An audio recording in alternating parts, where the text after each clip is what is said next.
Chapter 208. Spec slowly raised his hand and pulled out a dark gold longsword from his dimensional bag. The longsword's shape was rather peculiar, with all kinds of black patterns on its blade. His eyes were burning with a strong desire to fight. 56 books. Library, search. Earth Fission was the name of a high-grade weapon with superior attributes. Judging from the radiance on its body, it had already been upgraded to dark gold. The focus of this black crystal mission isn't the Horn of Dakura, but this. The King Dakura beast's horn should sell for at least 20 to 30 black crystal coins. As long as I complete this mission, I'll be able to exchange it for a sacred weapon from the Ark.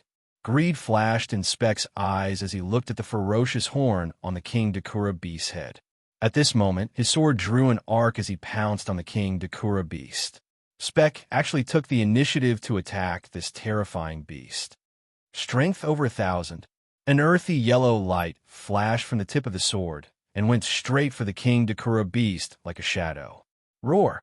The King Dakura beast opened its huge mouth and spewed out a black flame. Earth armor. Spec didn't dare to be careless in the face of the King Dakura beast's powerful attack. He activated Earth armor and took the attack head-on. Fighting aura surged and waves of energy rolled. This was not a contest, but a life and death struggle. Strange beasts were crazy creatures to begin with, and Spec had decided to throw caution to the wind for the sake of the legendary holy weapon. At this time, the place where Ron and Shaya were standing was out of place. They were in the center of the battlefield at the moment. The battle between the two powerful forces caused a huge commotion, and everywhere there was a doomsday scene like flying sand and stones. Quick, let's hide over there. It's too dangerous here, Ron said as he raised a huge bone shield. Ron and Shaya hid behind a pile of rocks. Only then did they feel better. Shaya also carried Bear Cub in. No way. Why is there a sacred domain powerhouse here? And an exotic beast from the sacred domain? Shaya asked nervously. At the same time, she was puzzled. It's only 2 black crystal coins. Why would a sacred domain powerhouse care about it? Ron said, maybe there's another reason. The fierce battle between Spec and the King Dakura beast continued. Homelin said, if the King Dakura beast wasn't injured, that sacred domain powerhouse without a domain wouldn't be its match. Homelin's voice was heard by Ron's of the King Dakura beast. Ron nodded. At this time, he could also see that the strength of the King Dracula beast was indeed ferocious. Coupled with the fearless ferocity of the King Dracula beast, the powerhouse called Spec was forced to retreat. At this moment, a commotion attracted Ron's attention. There was a commotion below, and many people were attracted by the powerful force produced here. Search win Q coins, 56 books. At that moment, a roar came from the sky. 2 black figures appeared in Ron's line of sight. He quickly recognized them. They were 2 smaller Dakuras. One of them had fought before. Shaya had left a scar on its face. In the end, the 2 managed to escape from his hands. These 2 adult Dakuras each had the strength of a master. The Sacred Domain powerhouse was in trouble. As expected, after the 2 Dakuras joined the battle, Spec fell into a predicament. They're here too? Ron saw a familiar face among the crowd. It was the war bear who had seen them fight before.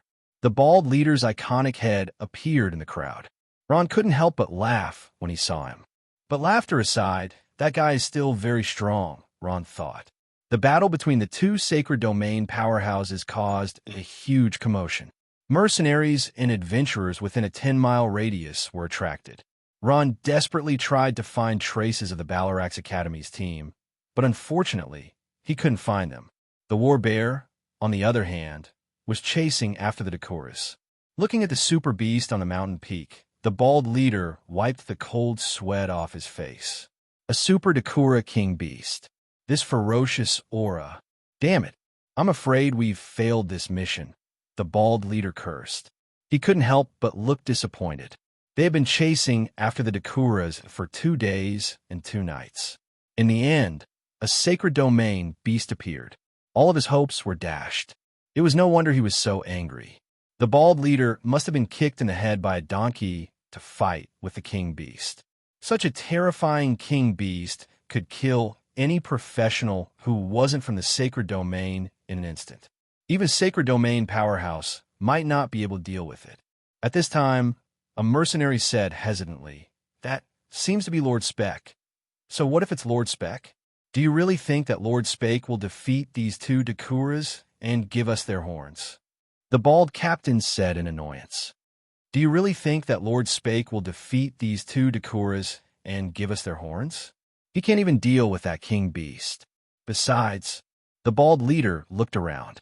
There were more and more mercenaries around, but they didn't dare to move forward. Greed was evident in their eyes. These people weren't stupid. They knew that if they angered the king beast, none of them would be able to escape. "Get out of my way," Speck roared. He might not be able to deal with the Dakuras, but dealing with two masterclass Dakuras was a piece of cake. Speck swung his sword at the two Dakuras with the force of a thunderbolt. Pulsating blast. An earthy yellow light lit up and spread out like a sound wave. Wherever the power of the earth touched, everything was turned into fragments. The two Dakuras couldn't dodge in time and were swept by the pulsating blast. They screamed and fell to the ground, unable to get up for a long time. Speck was powerful. With just one move, the two Dakuras were heavily injured. However, they were already injured, or else things wouldn't have gone so smoothly. The Dakuras were cut down by the Sacred Domain powerhouse and couldn't get up for a long time. The mercenaries' eyes were originally cowering, but at this time, there was a glimmer of light in their eyes. "Hurry up and snatch it," someone among the mercenaries on the ground shouted. For a moment, the surrounding mercenaries were in an uproar. Looking at the heavily injured Dakuras on the ground, the two black crystal coins worth tens of thousands of gold seemed to be right in front of their eyes. Greed could drive a man mad, and he could even do things that would make him hot-headed. Many of the 1,000 mercenaries below were master or master rank experts, but when the two black crystal coins were in front of them, they suddenly attacked the two Dakuras, intending to take advantage of the situation. With one person attacking, countless others followed suit. The 1,000 mercenaries on the ground were in an uproar. White Tiger Mercenary Group, attack. Blue Rose Mercenary Group, attack. Kill this Dakura. Be careful, don't damage its horn. Advance for our cause. Radiance Mercenary Group, attack. Sky Blue Mercenary Group, attack. Countless spells flew into the air and bombarded the two heavily injured Dakuras. The warriors in the mercenary group had already launched their assault. They had decided to take down the two Dakuras with a thunderous momentum. It was a good wish. If it were any other time, they might actually succeed. Unfortunately, these people had forgotten a terrifying existence. This won't do. The Super Dakura King Beast is still above. If we get too close to it, the mercenaries will be in danger.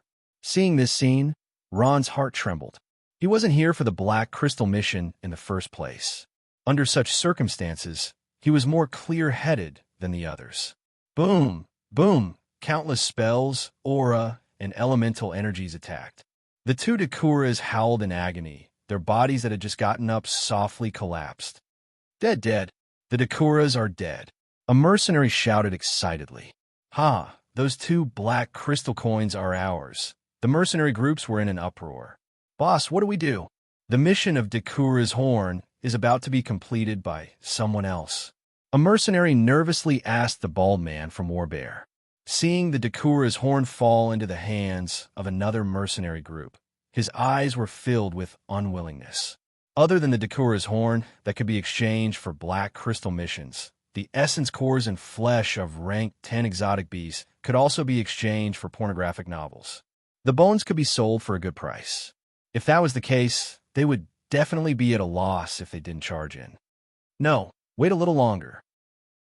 The bald man from the Battle Bear mercenary group also had a look of unwillingness in his eyes, but he was calm enough. Disregarding everything else, the two Dakuras were too close to the King Dracula Beast. "Boss, I know that the King Beast is very dangerous, but isn't there still Lord Speck holding it back?" Another mercenary said anxiously, which then turned into endless regret. "Sigh, it's too late to make a move now." The bald man's eyes also showed a hint of hesitation, but in the end he shook his head and said resolutely, "No, I can't risk the lives of my brothers." Finally, some of Warbear's men couldn't hold back and shouted, "Boss, if you're not going, we're going. Our Warbear's strength isn't inferior to others. There's no reason to watch others get rich while we can't even get a share of the soup." The bald man remained silent. He didn't know how to dissuade those hot-headed mercenaries. "Boss, we're going. Let's go. Kill them, and take back the Horn of Decra," some of the mercenaries said vehemently. After saying that, they ignored the bald man and took out their weapons from their space bags and rushed towards the place where the Dakuras died. Many of them were moved, and after glancing at their leader, they rushed over as well. In an instant, more than half of Warbear's men were gone. Sigh. The bald man shook his head. The Super Dakura King Beast isn't that simple. Greed kills. Greed kills. Before the bald man could finish his sentence, a terrifying roar came from the sky. When the King Beast saw its two sons being slaughtered by the humans on the ground, it was finally enraged. It flapped its two huge wings, and in an instant, a large amount of fire elements rapidly gathered on its body. In the sky, a huge fire vortex appeared. This time, even Ron, who was watching from afar, was shocked. "Not good. It's a fire-type forbidden spell. Let's run." Saying that, he didn't speak again. Ignoring Shaya's reaction, he picked her up and quickly flew away. The baby Earth Bear also instinctively sensed the danger and quickly followed. The bald man's expression finally changed. "Go. Go quickly. Forget about the Horn of Dakura. Our lives are more important." At the edge of the battlefield, the bald man urged with all his might, leading the few remaining Warbear to retreat. The mercenaries on the battlefield were still immersed in the joy of their harvest. For the Horn of Dakura, many of them didn't say a word and directly fought with their lives on the line. Fighting aura and magic were everywhere, and it was a battle of life and death.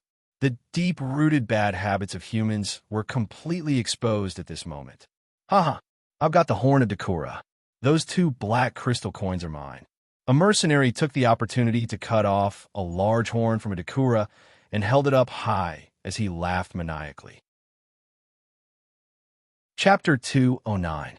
From the flame vortex in the sky, an extremely terrifying aura rushed out, causing one's heart to palpitate.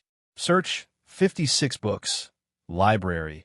A trace of light appeared in the vortex, and a huge rock suddenly fell from the sky, bringing with it a blazing flame aura. Even the sky was set ablaze. At this time, the mercenaries on the ground started to panic. Their eyes were wide open in fright, and they were running around like headless flies. "Run! This is the fire element forbidden spell, Heavenly Meteor Fall." Heavenly Meteor Fall was one of the fire element forbidden spells, possessing unparalleled destructive power. Among all the elemental forbidden spells, it could be said to be one of the best. Boom! The huge meteor fell to the ground, letting out a deafening sound. An incomparably powerful wave of flames instantly spread out, and the mercenaries who couldn't dodge in time were burned to ashes. Panic spread, and the mercenaries on the ground scattered like birds, trying to escape the attack range of the forbidden spell, Heavenly Meteor Fall. But it was too late. After the first meteor, the second, third, fourth, countless meteors fell from the sky, as if it was raining meteors. Each of these meteors had a blazing heat and powerful destructive power. Burning fragments flew everywhere, and the hot fragments could easily penetrate the mercenaries' bodies. These mercenaries howled in grief, helplessly welcoming the baptism from hell. The battlefield had already turned into a sea of fire. This is too terrifying. Ron was stupefied as he looked at everything in front of him, secretly rejoicing. If he had run a little slower, he might have ended up like those mercenaries. Shaya's eyes were filled with shock. A strange beast from the sacred domain. This is the strength of a strange beast from the sacred domain. The mercenaries on the ground suffered a devastating blow. In the center of the battlefield, all the mercenaries were reduced to ashes, and in the periphery of the forbidden spell, the surviving mercenaries were all injured. The bald warbear had a lingering fear in his heart. He had only managed to escape from the terrifying waves of flames by using divine protection. But even so, He was in a very sorry state at this moment, and the armor on his body was burned with holes. Warbear ran quite fast, but it was still too late. The few mercenaries who escaped with him were swept up by a wave of fire and were instantly burned to ashes. Warbear was completely wiped out. Bastard! The bald man's heart was bleeding. He slammed his fist on the ground and looked at Super Dacula with eyes full of anger, but there was also helplessness in his eyes. Book 56.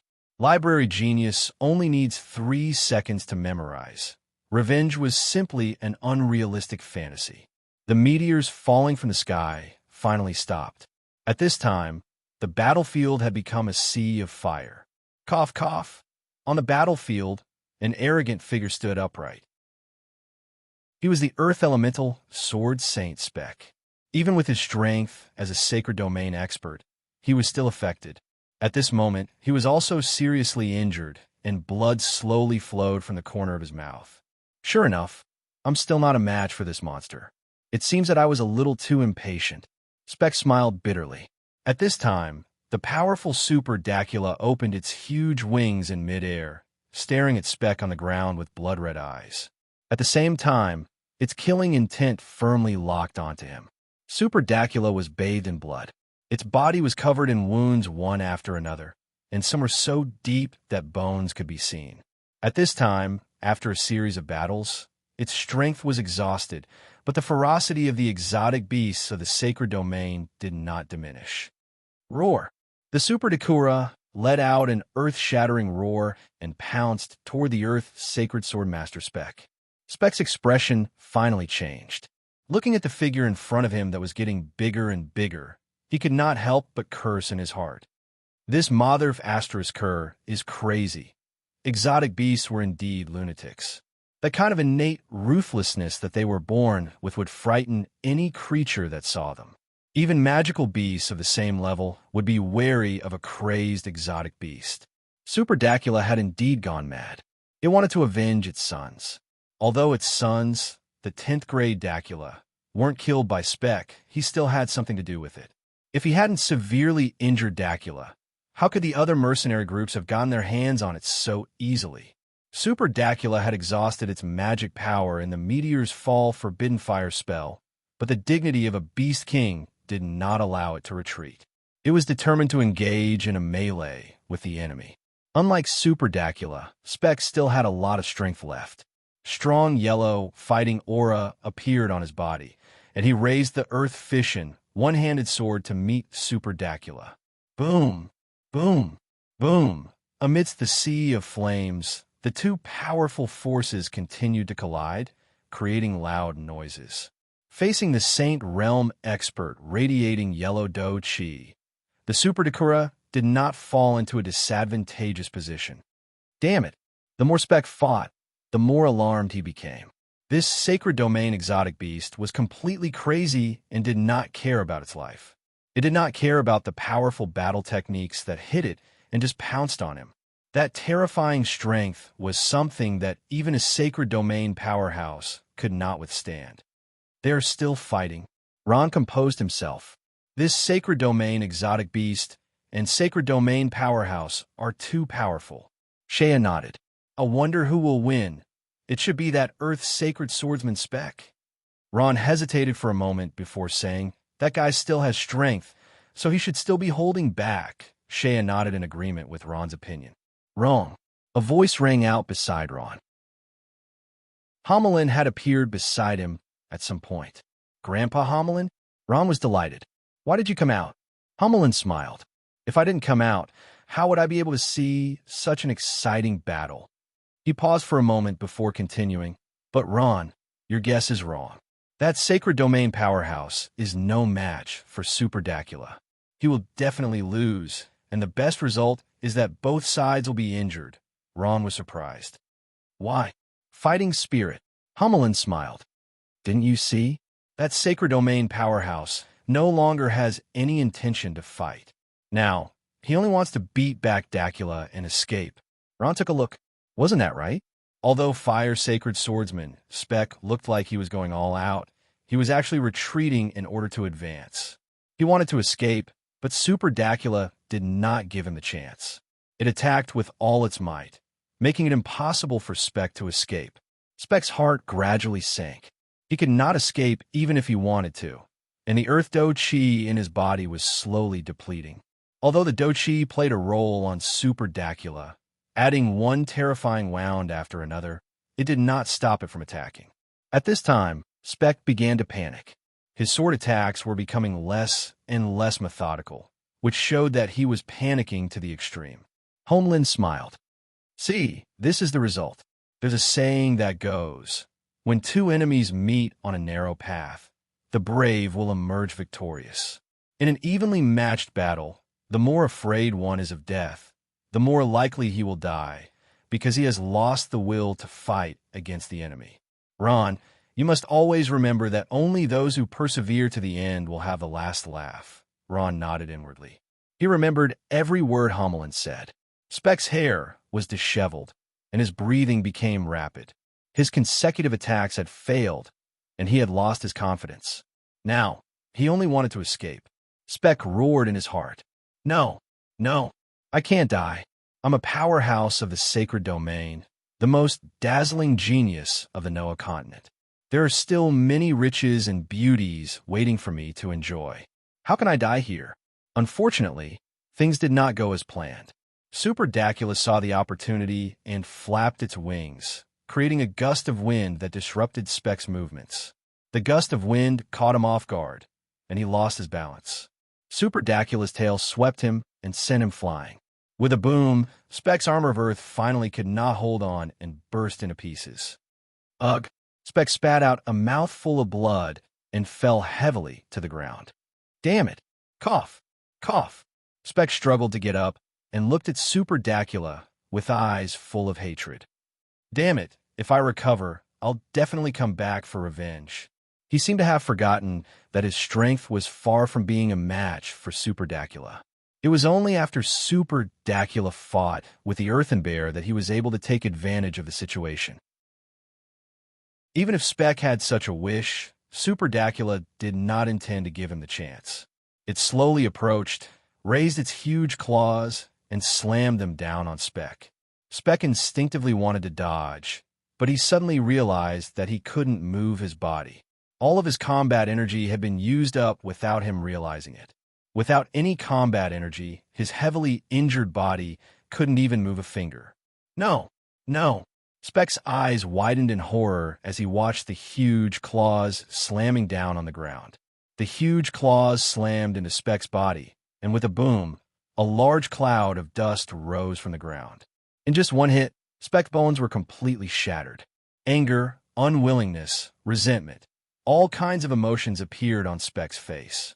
He was full of regret at this moment. This strange beast from the sacred domain was so strong. Why did he provoke it? Even if it was for the holy relic, there was no need to put his life on the line. Roar! The Super Dacula roared and raised its huge claws again. Once, twice. Who knew how many times the furious Super Dacula slapped? But when it picked up its claws from the ground, poor Spec had already breathed his last. Roar!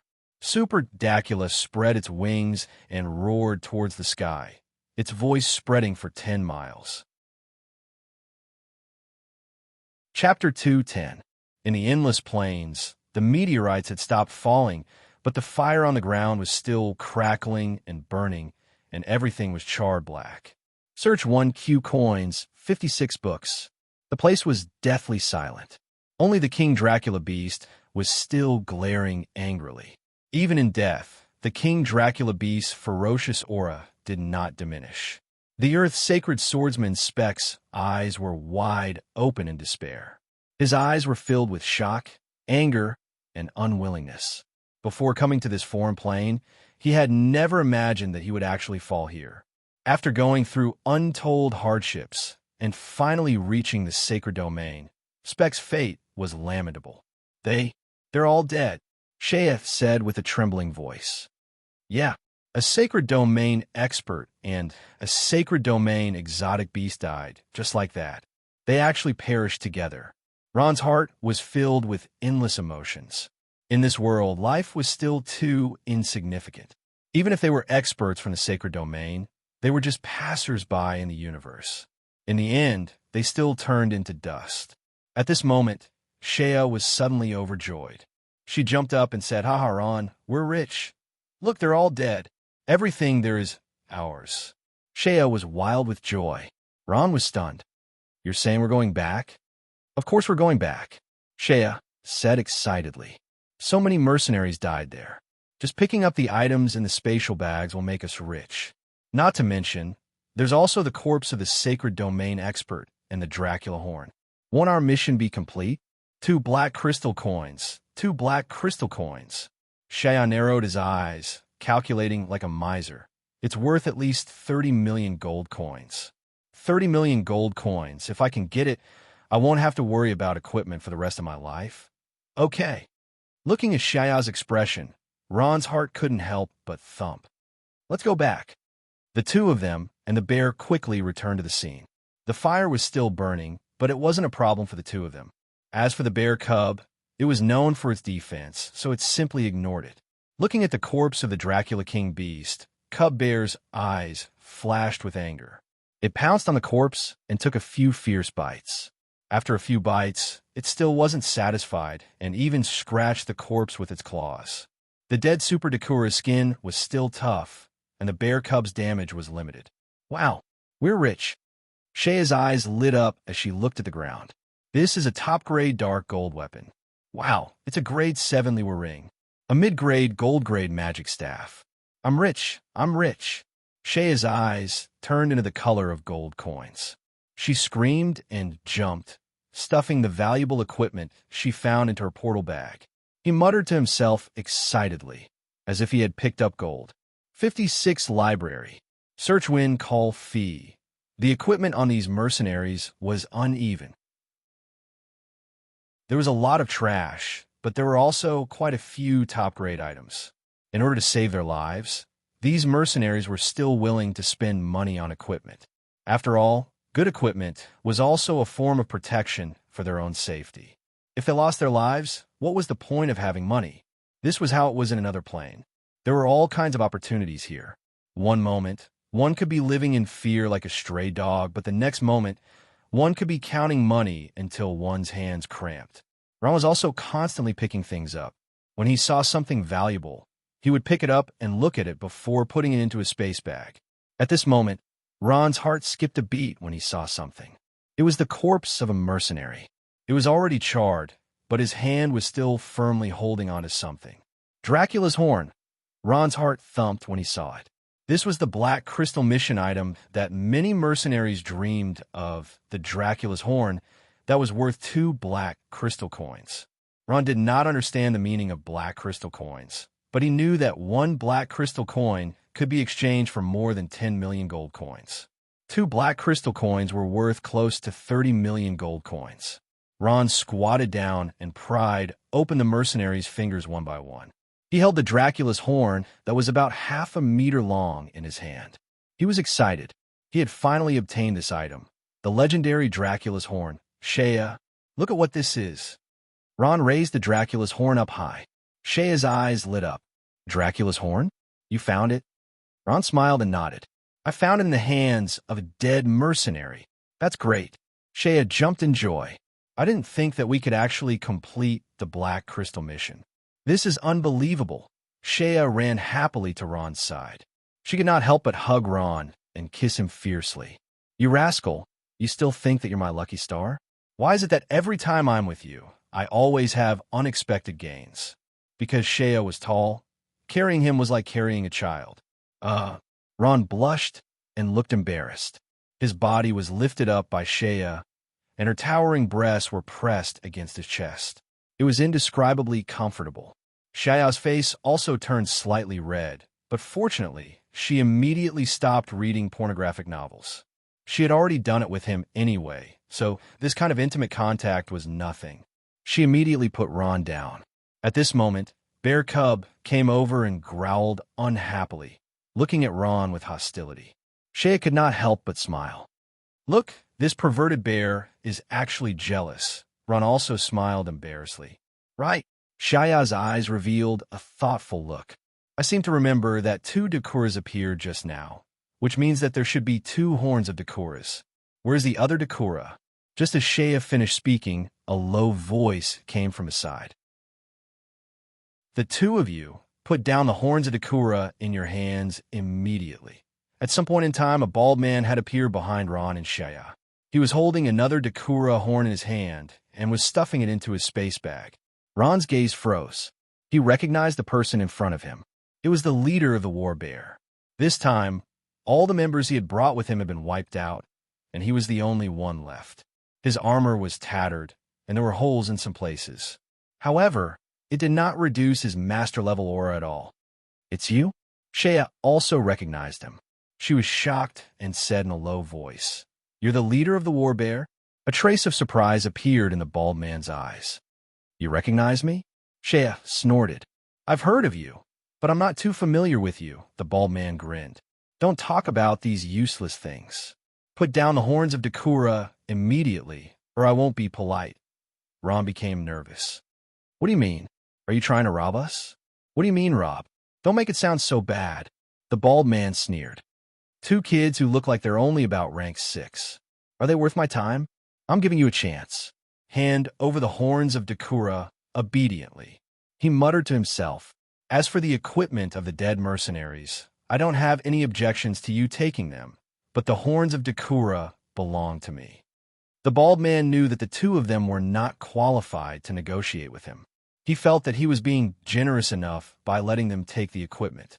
However, in the eyes of Ron and Shea, this was not the case.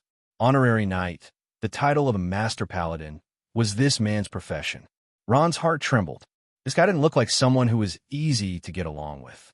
Were they really going to hand over the horns of Dakura?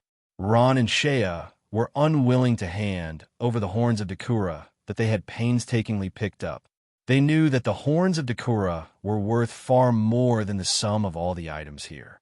Ron hesitated and asked carefully, "Master, I think it's better this way. There are 2 horns of Dakura here, and you've already gotten one. I think we should just let it go. As for the equipment and items here, we'll split them equally."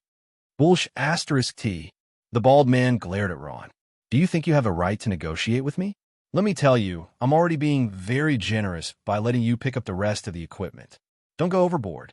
Ron's suggestion was not impossible, but it was not something that just anyone could make. The key was that the 2 of them did not have the strength to do so. If it had been a grand magus saying this, the bald man would have at least considered it. At this moment, the bear cub started growling and staring at the man in front of it, its eyes full of hostility. The bald man's gaze swept over, and he was surprised. "You actually have a tamed earth bear." "Oh no, not a tamed beast. This little guy is actually a magical beast earth bear." The bald man's eyes turned serious at the mention of the bear cub. The magical beast earth bear family was an existence that he could not afford to offend. Seeing this, the bald man felt uneasy.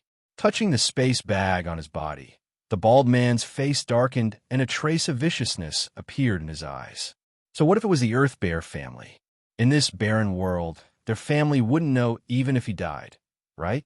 Whether or not their family knows about it. "I'll go all out for these 2 black crystal coins." The bald man finally made up his mind. Murderous intent flashed in his eyes as he said in a relaxed tone, "Earthen bear. Not bad. If it was an adult earthen bear, I would have put down the horn of Dakura and left without another word. Too bad it's just a cub. Its strength is only around tier 8. It's nothing in my eyes. If you're counting on it, I'm afraid you'll be disappointed," the bald man said fiercely. To be honest, he was not afraid of the earth bear. What he was afraid of was the family behind the earth bear. Every adult earth bear in such a family was a magical beast of the sacred domain. But for the horn of Dakura, the bald man was ready to go all out. The bald man took out the scepter from his space bag and said with a ferocious look, "You'd better make a decision quickly. The time for preferential treatment is about to end." Faced with the bald man's increasingly powerful aura, Shea's eyes shrunk, and a trace of panic appeared in her heart. She looked at Ron for help and said worriedly, "Ron, let's give him the horn of Dakura. This guy is an honorary knight. We are no match for him." Ron's eyes were resolute. He took out the legendary scepter from his space bag and said after taking a deep breath, "Honorable honorary knight, I'm sorry. I'm not used to compromising before taking any action. Even if you want us to submit, you'll have to defeat us first." Good, good, good. The bald man was so angry that he laughed. I couldn't tell that these two children were so stubborn. It seems that I've underestimated you. If that's the case, what gives you the confidence to make such a suicidal decision? Chapter 211. At this time, a flurry of footsteps could be heard. Ron was startled. At this time, he discovered that he was surrounded. At that time, the bald man from a warbear was also surrounded. 56-book library. Search win fee. When these people appeared, the bald man, Ron, and Shea's expression changed. Shea shouted, "Who are you?" At this time, a chuckle could be heard from the crowd. A figure that was not tall slowly walked out. The leader was a young man with white skin. He was wearing a green warrior robe. The hood of the robe covered his face. Under the hood, there was a strange smile. The bald man frowned. These people seemed familiar. He slowly took off his hood, revealing a handsome face. Golden hair, azure blue eyes, high nose bridge, and deep eye sockets. All of these gave the girl a great lethality. It was actually a handsome man. When Shea saw this, she could not help but be stunned. The handsome man smiled strangely, revealing his snow-white teeth, and said, "I'm sorry, everyone. It seems that I've disturbed you." After saying that, he bowed deeply. That elegant demeanor and temperament seemed to be innate. It was all a pornographic novel. Everything was so perfect. "It's you?" The bald man quickly recognized the person. A trace of haze appeared on his face. He coldly snorted and said, "I was wondering who it was. Hee, so it's Captain Ellison of the Jade Snake Mercenary Group." The powerful Ellison was born in a noble family. From a young age, he had never lacked women. If one only looked at his appearance, it was easy to overlook his true strength. But in fact, Ellison's strength was very strong. As a swordsman, his strength had reached the realm of great swordsmen. Ellison formed his own mercenary group, the Jade Snake Mercenary Group. However, his mercenary group was very mysterious. He was also mysterious. Very few people had seen him in action, but when he did, it was a big deal. Since they were both famous large mercenary groups, Captain Lombard the Warbear naturally knew this person. Moreover, there were unpleasant experiences between them. Ellison smiled. "Captain Lombard of the Warbear. Long time no see. I didn't think that we would meet again under such circumstances." Looking at the lonely Lombard, Ellison's face showed a trace of regret. What a pity, what a pity. Back then, Warbear was so strong that my Jade Snake Mercenary Group could not compare. But now, only you, Lombard. What a pity. You followed me. Lombard's face darkened. "That's right. It seems like your luck is not very good." 56. It was obvious that Lombard did not have a good impression of this handsome, young great swordsman. Ellison smiled. "That's the smart thing to do. Preserve your strength and ensure your own safety. If you lose your life, so what if there's a mountain of gold in front of you?" Lombard sneered. "I'm afraid that you won't even be able to eat sh*t if you follow me." "You flatter me." Ellison flicked his hair and stared at Lombard. "Let's not talk nonsense and get back to business." "Business?" Lombard looked around, his eyes full of vigilance. He asked coldly, "Ellison, what do you want?" "Nothing." Ellison showed a smile that could kill any girl.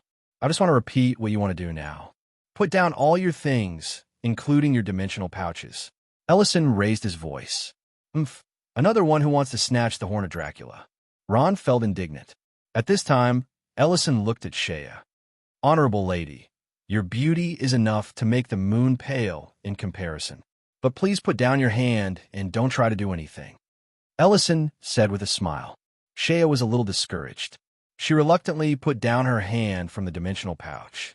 She had wanted to hide the pouch so that he would not find it, but now her hopes were dashed.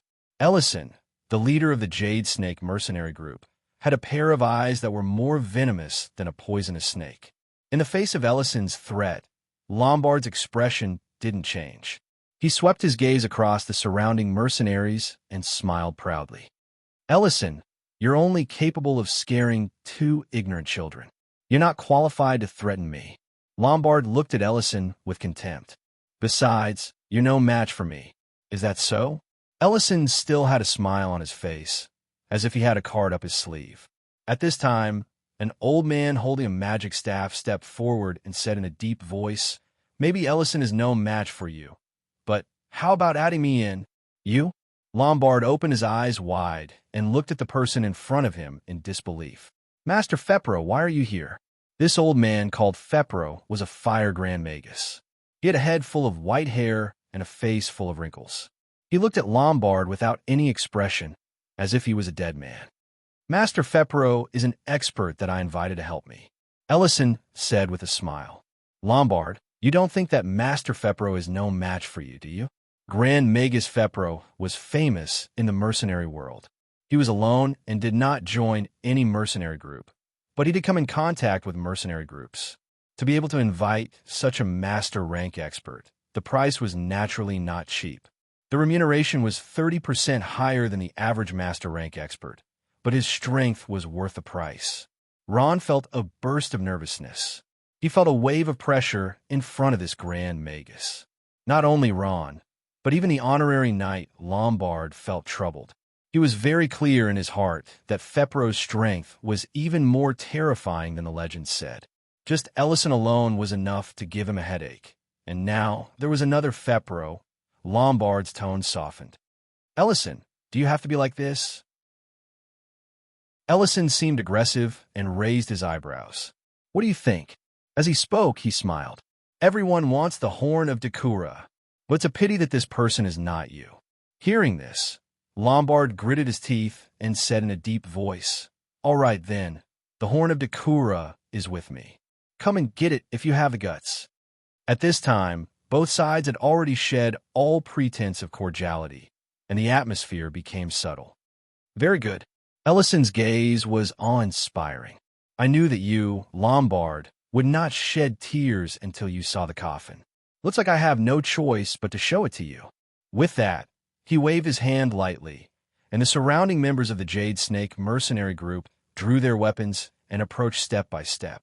These people's gazes were cold and emotionless, and their cold, murderous intent was aimed at the three of them. Fepro grabbed with one hand, and a large fireball floated in his hand. Lombard, Ron, and Shea's expressions were grave as they slowly retreated. Finally, the three of them leaned back against each other.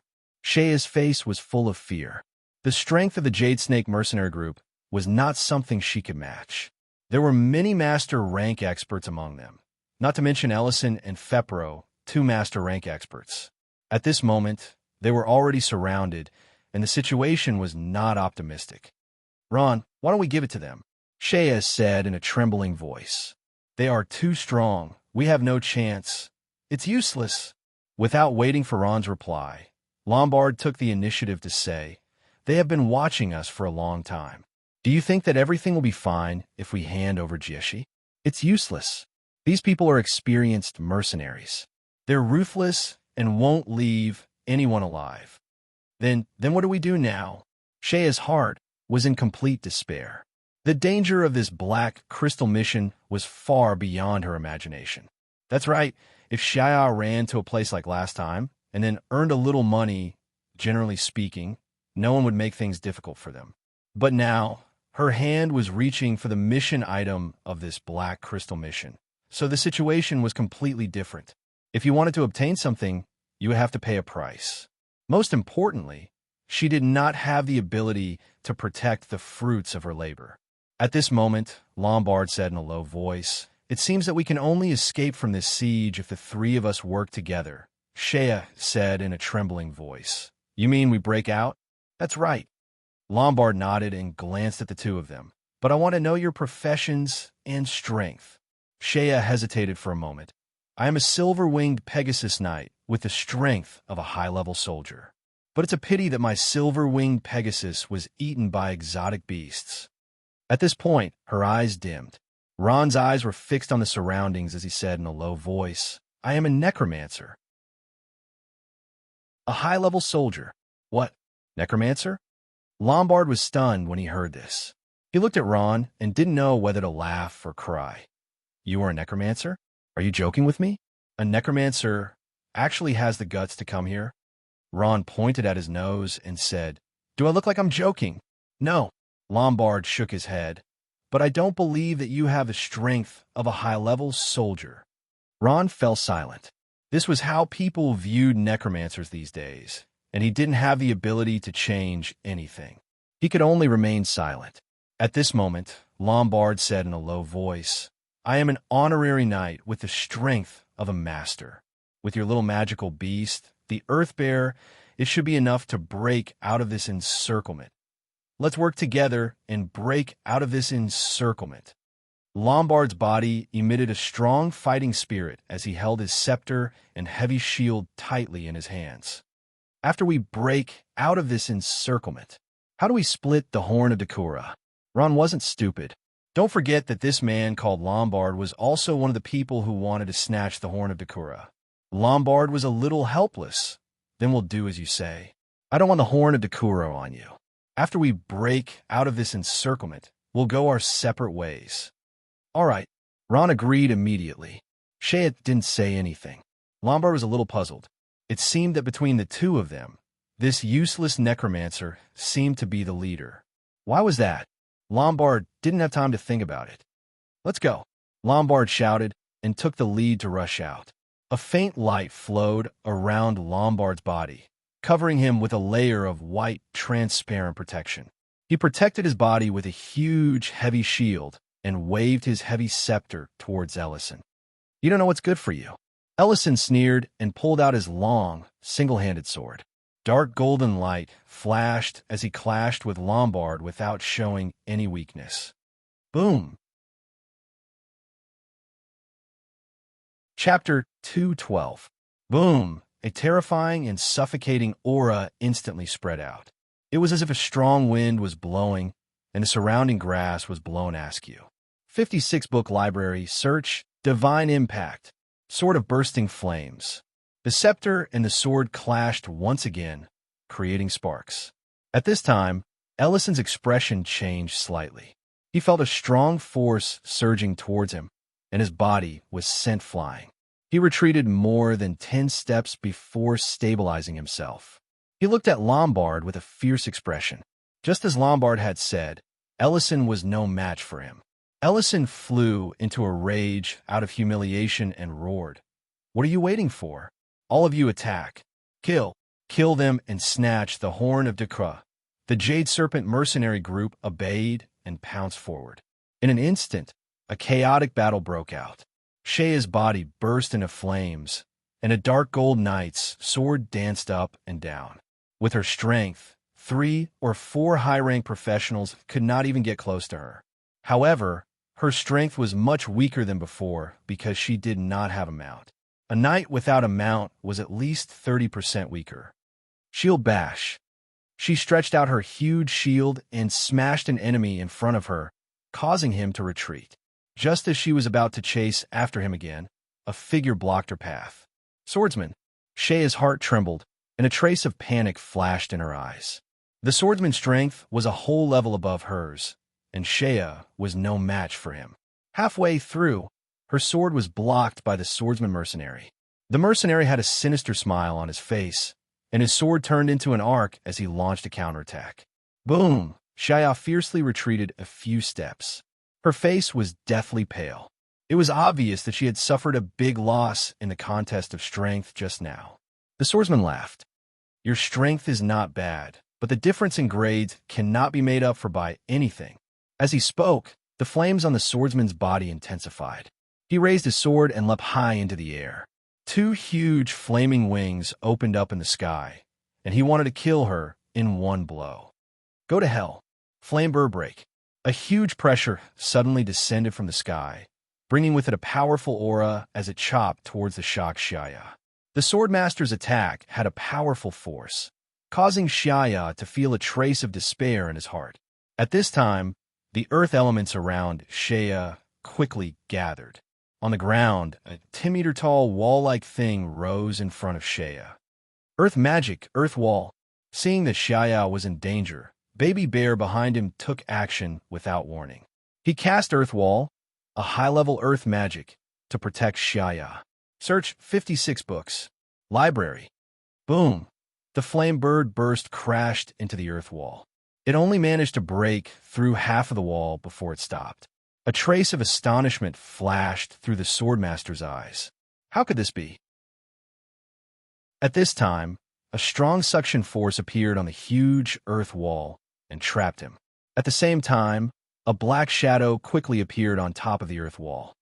Earth Bear. When the swordsman saw the bear cub, he was immediately frightened. An adult earth bear was a magical beast in the sacred domain. Even if it was a small bear cub, its strength was not something an ordinary swordsman could match. The bear cub roared and revealed its sharp teeth. It raised its huge paw and sent the pitiful swordsman flying. When he fell, he had already become a corpse. Even if it was still a cub, it was still an earth bear. With its powerful strength and excellent bloodline, it could easily kill a swordsman. Everyone in the Jade Snake mercenary group was stunned. They realized that the creature that had been circling around the beautiful night was actually an 8th-rank earth bear. Moreover, it was a magical beast. Shea was overjoyed and shouted, "Bear cub, well done." The bear cub quickly ran to Shea's side and roared a few times. It looked like it was asking for praise. Shea smiled and patted its head. She glanced around and her eyes flashed. She coldly shouted, "Bear cub, kill them for me." The bear cub roared and its eyes became sharp. At this time, the earth elements around it began to squirm uneasily. The power of the earth element was getting stronger and stronger. A sense of foreboding flashed through Ellison's mind. "Everyone, be careful," he shouted. "Poochie, Poochie," it was too late. At this time, sharp thorns rose from the ground and pierced the mercenaries who were caught off guard. Other than a few mercenaries who were more sensitive to the power of the thorns, most of the mercenaries were pierced by the thorns on the ground. They cried out in pain, and some even died on the spot. The earth thorns of the earth element magic often had unexpected results. Damn it, it's actually an earth bear. Ellison's heart was bleeding. These dead mercenaries were the elites of the Jade Snake mercenary group. At this time, Lombard, who was fighting, grinned. "Looks like you've miscalculated." Ellison snorted. "Not necessarily. Don't think that you'll win just because you have an earth bear. It's just a cub. It won't be of much use." Lombard's eyes revealed a trace of playfulness. "Is that so?" At this time, Ron was not idle. The soul energy in his body surged out crazily. His eyes turned green, and the legendary staff in his hand tapped lightly.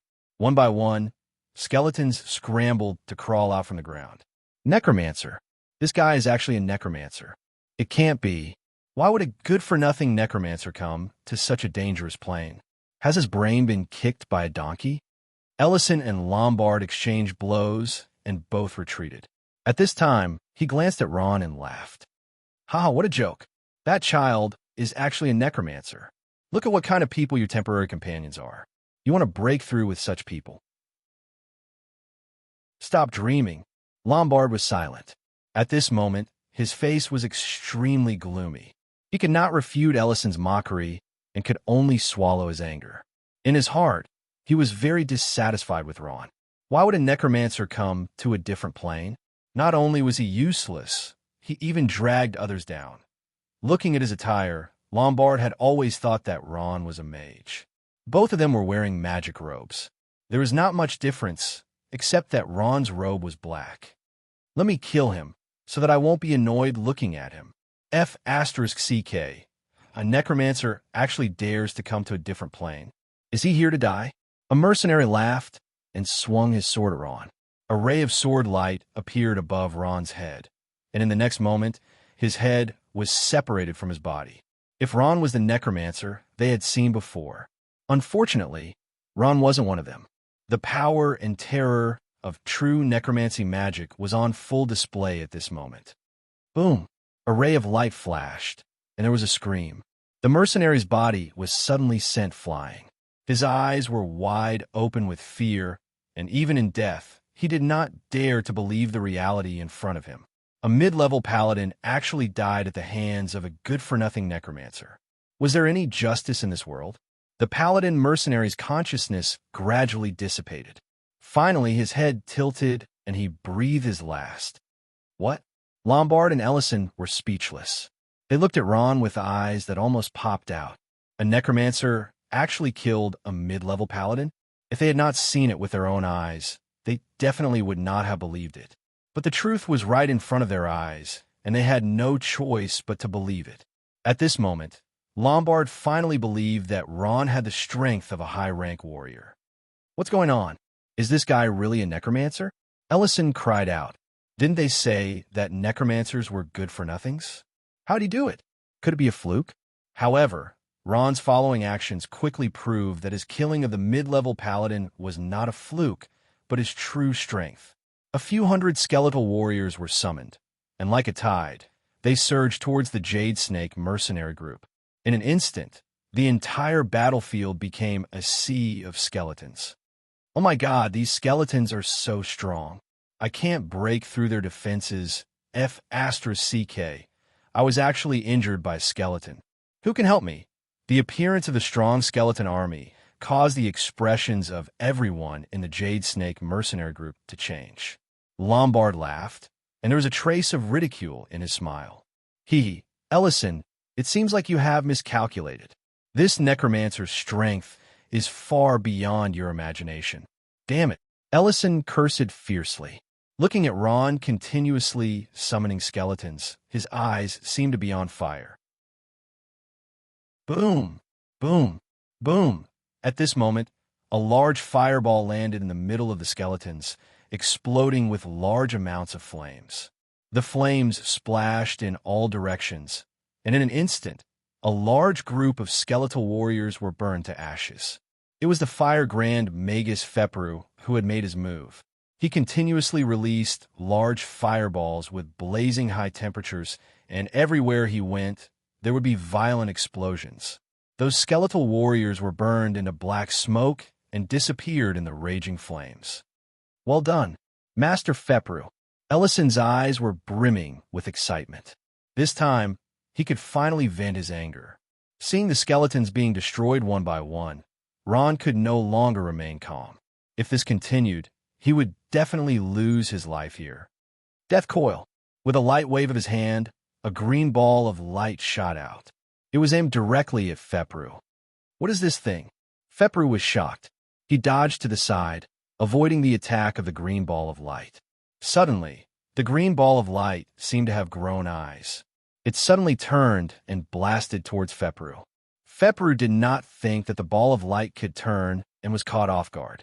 Fepru let out a miserable howl. The sharp pain from the depths of his soul made him wish he was dead.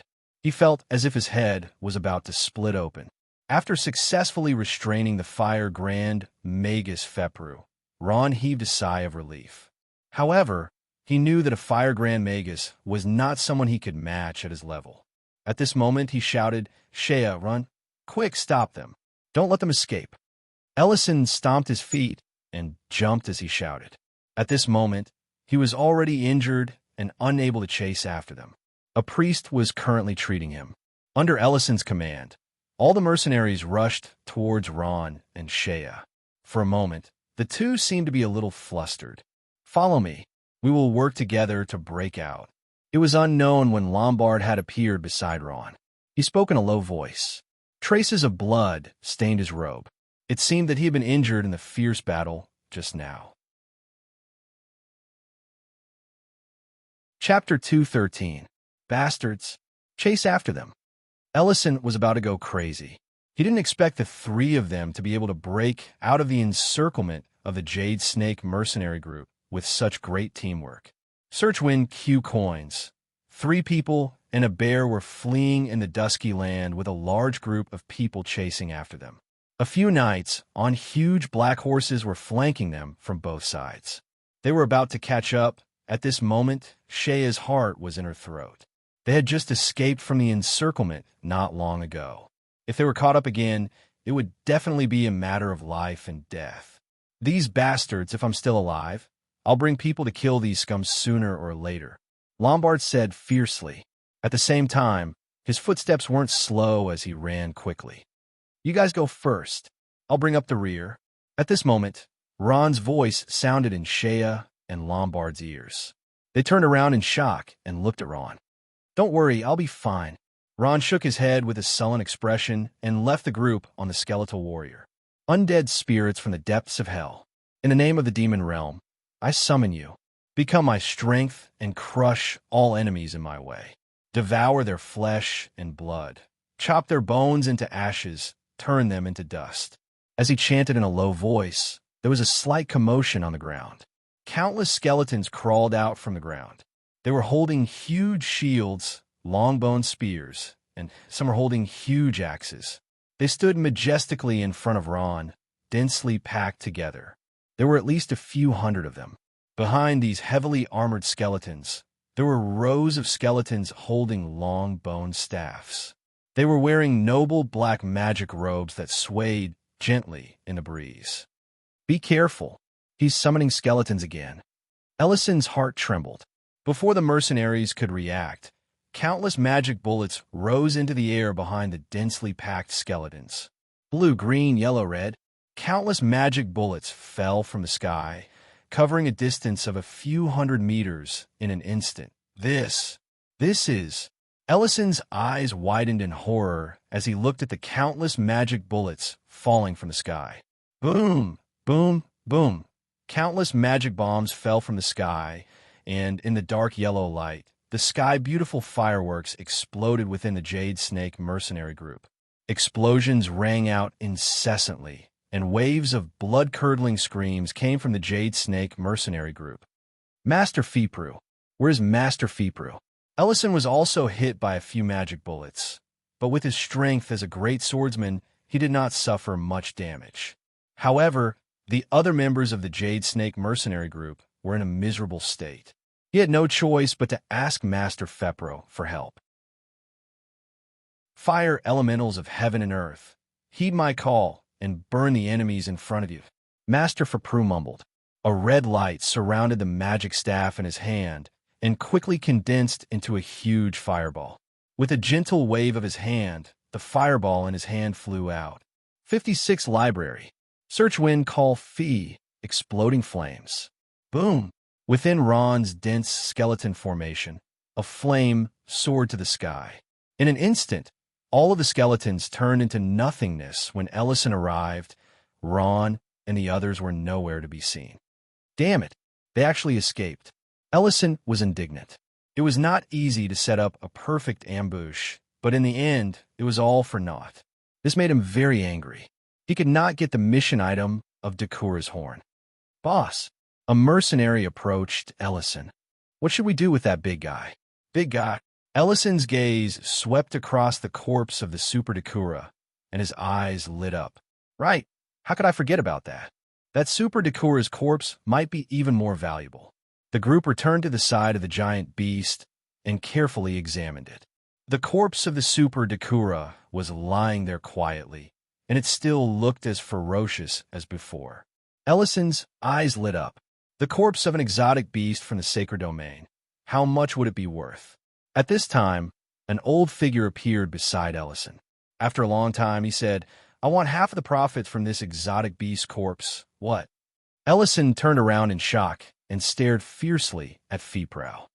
"Master, don't you think this is too much?" He had spent a lot of money to hire this Fire Grand Magus, but in the end, these people still escaped. Now, he wanted half of the profits. Ellison was furious. "You don't agree?" "It doesn't matter," Fipro said calmly. "Then, our cooperation ends here." Fipro's tone carried a hint of threat. "You dash." Ellison could not help but be angry. Then he fell silent, and his eyes flashed. After a long time, he made up his mind. "All right, but you must help me find them and kill them." "It's a deal." Fepulo agreed. "Running here should be enough, right?" Arriving at a small patch of green grass, Shea panted as she sat down. Ever since she had the silver-winged Pegasus, she had not run so far. Ron nodded. Riding on the skeletal warrior, he did not look tired at all. The bald man's stamina was excellent. After resting for a while, his expression returned to normal. He looked at the two of them. Your strength is not bad. If not for you, it will be troublesome to get rid of them. Ron smiled. Without a master-level honorary knight like you opening the way, we would not have escaped so easily. Looking at Lombard, Shea's face was full of vigilance. You're not thinking of attacking us now, are you? Ron heard this and became nervous. Now that the crisis was over, there was no guarantee that this Lombard would take the opportunity to make trouble and snatch the horn of Dacula from them. After all, he was a master-level honorary knight. Lombard smiled bitterly. You guys, don't think of me as such a lowly person. Go to War Bear and ask around. What kind of person am I, Lombard, am? Since we've agreed to share it equally, I naturally won't have any thoughts of snatching it. After saying this, he paused. But in this dangerous foreign plane, it's still necessary to maintain the necessary vigilance. You guys have done well. Ron and Shea looked at each other and relaxed slightly. However, they did not fully trust this Lombard. Coming to this step with him was only a temporary union of interests. Lombard naturally knew this, and the two children could not completely let down their guard against him. By the way, what are your names? Lombard asked as he sat down and tidied up the space bag on his body. I'm Ron. She's Shea. Ron introduced. We're both students of the Balarax Academy. Balarax Academy? Oh, it said that there are many geniuses there. Lombard said with a smile. It seems that you should be the best of the Balarax Academy. It seems that your strength is very good. You flatter us. Ron said with a smile. Right? I've always wanted to ask you a question. Lombard looked at Ron with some doubts and could not help but ask. Are you really a necromancer? Ron pointed to his nose. I'm a real necromancer. Lombard said. But as far as I know, necromancers are not as powerful as you, and they have always been called. Lombard looked at Ron and did not continue, but Ron understood what he meant. Ron did not mind and continued Lombard's words. It's called a rubbish profession, right? Lombard nodded. Can you tell me what's going on? Ron, I'm full of curiosity about you now. Hearing this, Ron sighed. It's a long story. I'll tell you in detail when I have time. To be honest, I don't know what's going on either. Lombard smiled and nodded. I can feel that you're really different from those necromancers. The three of them chatted for a while, and the distance between them narrowed. They became familiar with each other, and the atmosphere became harmonious. Ron found that this Lombard was quite good from their short exchange. He took the initiative to take out food and ale from his spatial bag, chatting as they ate. Ron felt that the ale he took out was very good. Come, drink a few more cups. This ale is home-brewed. Hee, you can't buy it at the mercenary station outside. Lombard warmly greeted them. Shea found it difficult to refuse such hospitality. After drinking a few cups, her face became rosy, as beautiful as a peach blossom. Lombard was not as reserved when drinking as Ron and Shea. He directly picked up the bottle and poured it down his throat. Not long after, he was a little tipsy. Little brother, come, drink. Lombard drank 2 cups too much, and his tongue was a little swollen. This is your little wife, right? Come. Let's drink together. Yo, you're still pretending in front of me? Your wife can drink more than you. Ron knew that Lombard had misunderstood. He stole a glance at Shea and saw that Shea's face was so red that it was almost dripping water.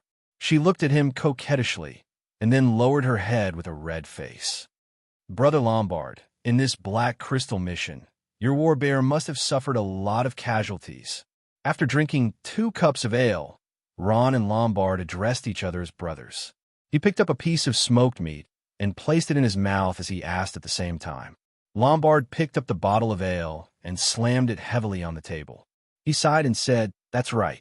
This time, our Warbear's elites have all been wiped out. Fortunately, we got 2 black crystal coins.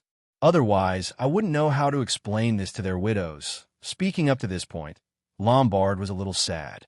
His brothers who had gone through fire and water with him many times had fallen just like that in another plane. At the end of the day, that exotic beast from the sacred domain was really too terrifying. They're all dead? Ron was a little shocked. Then, the war bear doesn't exist anymore. Not to that extent. Lombard thought for a moment and said, "The war bear has a few thousand men. The ones I brought out this time were quite a number of elites, but the losses were definitely huge." He revealed a bitter smile. "This is the fate of us mercenaries. As long as we're mercenaries, such a day will come." After saying that, he shook his head. "Forget it. Let's not talk about it." Lombard picked up a piece of meat and placed it in his mouth. As he chewed, he sized up Ron. "I say, Brother Ron, are you interested in joining our war bear? With your strength, you can definitely stand out in our mercenary group." Ron shook his head and said with a smile, I don't have any thoughts of becoming a mercenary for now." "All right then." Lombard waved his hand straightforwardly and patted his chest. "When you want to join the mercenary group, consider this big brother first. As long as you come, this big brother won't treat you unfairly." "All right." Ron smiled and nodded. Suddenly, his expression changed. He saw something through the eyes of the crow in the distance. Chapter 214. "What?"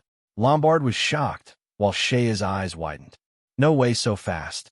Lombard's eyes instantly became clear, and the drunkenness from before disappeared without a trace. He put down the bottle and asked in a deep voice, "How did you know? I can see through a special undead magic." Ron did not want to explain too much. "There are a lot of them, and they're getting closer and closer. They're about 7 kilometers away from us. They should be here soon." For some reason, Lombard believed Ron's words without a doubt. He pondered for a moment and said, "You are right. I think we should leave immediately." Ron and Shea nodded. Shea picked up Bear Cub, who was happily eating a piece of cooked meat. Seeing that someone had interrupted its meal, it was slightly dissatisfied. Genius only needs 3 seconds to memorize 56 books. Lombard stood up and looked into the distance. He snorted coldly. "Damn that Ellison. If it wasn't for that Grand Magus Fapucci, I wouldn't be afraid of him," Shea frowned and asked. "But I am curious. How did they find us?" "Hunter's mark," Lombard said without hesitation. "Hunter's mark?" Ron was slightly surprised. "What is that?" "It is a small magic with no lethality. Its purpose is to track." Lombard said, "They must have cast this on one of us, so they could easily find our location. This thing, can it be removed?" Ron thought for a moment and asked. The feeling of being stared at was extremely uncomfortable. "Yes." Lombard nodded. "Only archers can remove it. Similarly, only archers can see the hunter's mark. It is impossible for other professions to see the hunter's mark, so we don't know who is cast on it." "Ah." Ron heard this and became nervous. "That means we will never be able to escape from their pursuit." "It's not that exaggerated." Lombard smiled as he shook his head. "As long as they don't find us, the mark will disappear within a certain period of time. Once the mark is gone, they won't be able to find us." About half an hour later, the place where Ron had been was surrounded by dozens of people. They were from the Jade Serpent mercenary group. At this moment, everyone's eyes were on a skinny mercenary. This small and skinny mercenary was an intermediate archer. He kept squatting on the ground as if he was sensing something. At the same time, he raised his head, his nose twitching slightly, and his brows furrowed. 56 books, library search. Hey, did you really put a hunter's mark on them?" Ellison asked as he raised his eyebrows. The skinny mercenary replied respectfully, "Yes, Captain. The hunter's mark has been released. I believe they won't be far away." "Where are they now?" Ellison asked impatiently. "Captain, I'm confirming the direction they escaped in. But one thing I'm sure of is that the 3 of them must have stayed here before. They might even have eaten here," the skinny mercenary replied. Ellison's eyelids twitched. "How do you know?" The skinny mercenary said, "I smelled it. Other than the smell of cooked meat, there's also the smell of wheat floating in the air. They must have drunk alcohol. The smell of alcohol hasn't dissipated yet, which means they just left not long ago." Feeprow did not smell anything. He frowned. "But there seems to be no traces of cooking here." The skinny mercenary nodded and bowed. "Master Feeprow, it's also possible that the other party has erased the traces. Even the bones that fell on the ground were cleaned up and covered with soil. This way, we won't be able to see the traces." Ellison pondered for a moment and said, Lombard is an old mercenary. Don't be fooled by that guy's rough appearance. He's very meticulous. He's capable of erasing traces. After saying that, he raised his head. Which direction did they go? That way. The skinny mercenary pointed. Let's go. In the quiet night, the blue moon hung high in the sky. The land of the other plane world was calm and cold. In a quiet little valley, a cool breeze blew gently, extinguishing the bonfire and bringing up wisps of smoke. 3 tents were set up in the green grass, about 30 meters apart. They were arranged in a triangular formation. The purpose of this formation was to provide quick support if anything happened. Shea and Lombard, who had been running for a day, were already fast asleep. Like most of the mercenaries, they slept in the tents with their clothes on. Their weapons were not placed in their space bags, but were placed in places where they could be easily accessed. Bear Cub lay outside Shea's tent, like a loyal hunting dog, guarding its master. Ron sat cross-legged in the open space outside the tent. His bright eyes were open, and he did not feel sleepy at all. 3 days, it had been 3 whole days, and the Jade Snake mercenary group had not given up chasing them. Ron and the rest could only run for their lives. Once they were caught, what awaited them was failure and death. Ron slowly retracted his gaze and looked at the corpse in front of him. His eyes lit up as he muttered to himself, "If we want to get out of this situation and defeat the Jade Snake mercenary group, we can only rely on this." It was a corpse. It was the corpse of the Earth attribute, Sacred Swordmaster Spec. Before Ron left, he had placed this corpse in his space bag and taken it with him. Now that they were at the end of their rope, Ron knew that only by cultivating this corpse into a zombie would they have a chance. Otherwise, the 3 of them would never have a day of peace in the other plane. Sharp bone spikes were inserted into the ground, arranged in a strange formation. Spec's corpse lay quietly in the middle with a horrified expression. Even though he had been dead for a long time, he still maintained the expression he had before he died. Almost all the bones in his body were shattered, and many of his joints were deformed. It could be seen that the terrifying Super Dracula's strength was immense. Ron was a little worried. Would this unrecognizable corpse still be useful after being refined into a zombie? A zombie with broken bones didn't seem to be of much use. Looking at Spec's unsatisfied expression, Ron sighed and calmly said, "The glory of the past has turned to smoke. From now on, you will be my most loyal servant." After saying that, Ron reached out and closed its eyes. The blue moonlight shone on the ground, and traces of light appeared on the refining formation. A dense white fog constantly revolved around the bone spikes. The silk-like soul force constantly flowed. In a trance, Ron seemed to hear a howl from the depths of his soul. A circle of light rose, and the corpse refining formation was activated. Ron took a deep breath and calmed his wildly beating heart. His hands quietly pressed down on the formation's core. An abnormally strong suction force suddenly appeared, almost sucking in Ron's soul. The black soul force on Ron's body crazily gushed out, surging towards the various cores of the corpse refining formation. The corpse refining formation was like a bottomless pit, crazily absorbing Ron's soul force. At the same time, the long and sharp bone spikes emitted traces of lightning. The lightning constantly grew stronger and stronger, and the corpse refining formation also began to emit an intense light. Not long after, Ron's soul force was sucked dry. He gritted his teeth and guided the soul force in the soul ring into the corpse refining formation. The soul ring was a miraculous item. Not to mention Ron, even Hamelin hadn't been able to figure out its mysteries. Just the fact that it had unlimited soul force was enough to make all necromancers go crazy with joy.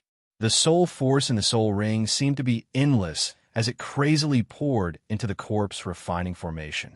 At this time, a bright light shot into the sky, forming a spectacular scene. It's daybreak?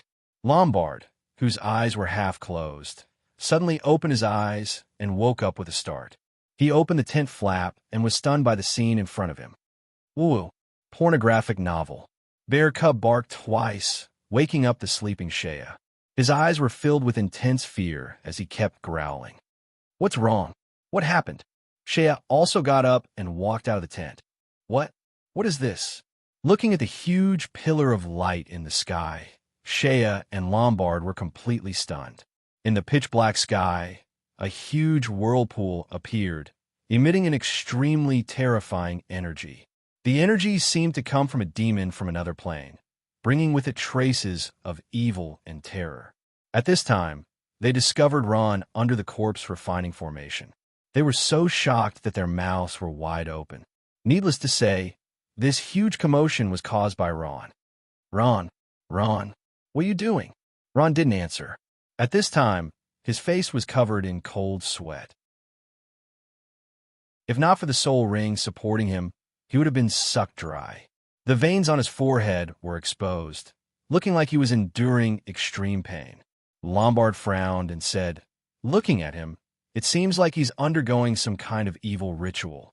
Let's not disturb him. The pillar of light in the sky also attracted the attention of the Jade Snake mercenary group. At this time, many people had already woken up. Look, what is this? A mercenary pointed at the pillar of light in the sky and said. Ellison furrowed his brows. This direction. Could it be them? It's them. Just as Ellison's voice fell, the skinny mercenary beside him said, I feel it. The aura of the hunter's mark is there. Ellison rolled his eyes. Then what are we still doing here? Hurry up and catch them. After tracking them for so many days, Ellison was almost about to give up, now that he knew about Lombard and the rest. How could he not be wild with joy? Ron's face was covered in bruises, and he looked like he was in pain. Shea couldn't bear to see it and asked, How long will he be in this situation? Lombard laughed bitterly. How would I know? What the hell? Is this really a necromancer? It feels like there's so much mystery everywhere. Shea sighed. Looks like we can only watch quietly and hope that he ends soon. Just as they were talking, a series of hurried footsteps sounded. Shea and Lombard's expressions changed greatly. They turned their heads and saw Ellison's unusually handsome face. Chapter 215. Under the cold moonlight, nearly 100 people from the Jade Snake mercenary group surrounded Lombard, Shea, and the others. Grand Magus Feeprow was among them. He held a long two-handed magic staff as he stood in the crowd. His white beard fluttered in the wind, giving him the image of a transcendent being. 56 book. Library genius only needs 3 seconds to memorize. Lombard and Shea's complexion simultaneously changed. Ron's heart was also greatly shaken, but at this time, he couldn't move at all and couldn't even speak. Lombard wasn't surprised at all. Ron had caused such a huge commotion. It would be strange if no one noticed. At this moment, he narrowed his eyes and looked around for an escape route. Very good. You finally found this place. Lombard said calmly. Ellison smiled. Looks like you don't plan on escaping. Saying that, he looked towards Ron and a trace of fear flashed in his eyes. What is he doing? Nothing much. Lombard could only bite the bullet and say. Although he didn't know what Ron was doing, he had to protect his own people. Looking at the vortex in the sky that was getting stronger and stronger, Ellison's eyes were filled with coldness. He angrily shouted, Since it's like this, I don't plan on wasting my breath. Do it. With a whoosh, the Jade Snake mercenary group drew their weapons. In an instant, all kinds of chi and magic bloomed like flowers. Lombard and Ron looked at each other. Ron just happened to raise his head, his face pale. Lombard understood what Ron meant. He was in the middle of some kind of ritual and couldn't leave. This was troublesome. Lombard knew that things weren't going well. He couldn't just leave Ron here. The air froze, and the atmosphere dropped to freezing point. The air was filled with the smell of gunpowder. Kill! Ellison spat out a word from between his teeth. At this moment, the Jade Snake mercenary group frantically pounced forward. Lombard roared and took the lead to rush out. As an honorary knight, he relied on his strong defense to resist the enemy's attack. He was surrounded by a transparent shield, a halo of light that firmly protected his body. Coupled with a huge shield in his hand, he looked like a moving steel chariot. At this moment, he had decided on Ellison and rushed towards him. Shea was not to be outdone. Fire elements covered her entire body, jumping around like sparks. Her strength was far inferior to Lombard's, so she could only choose a weaker opponent. The bear cub kept roaring. Its small body contained great power. In the face of such a ferocious magical beast, no one dared to go forward. 56 books, library search.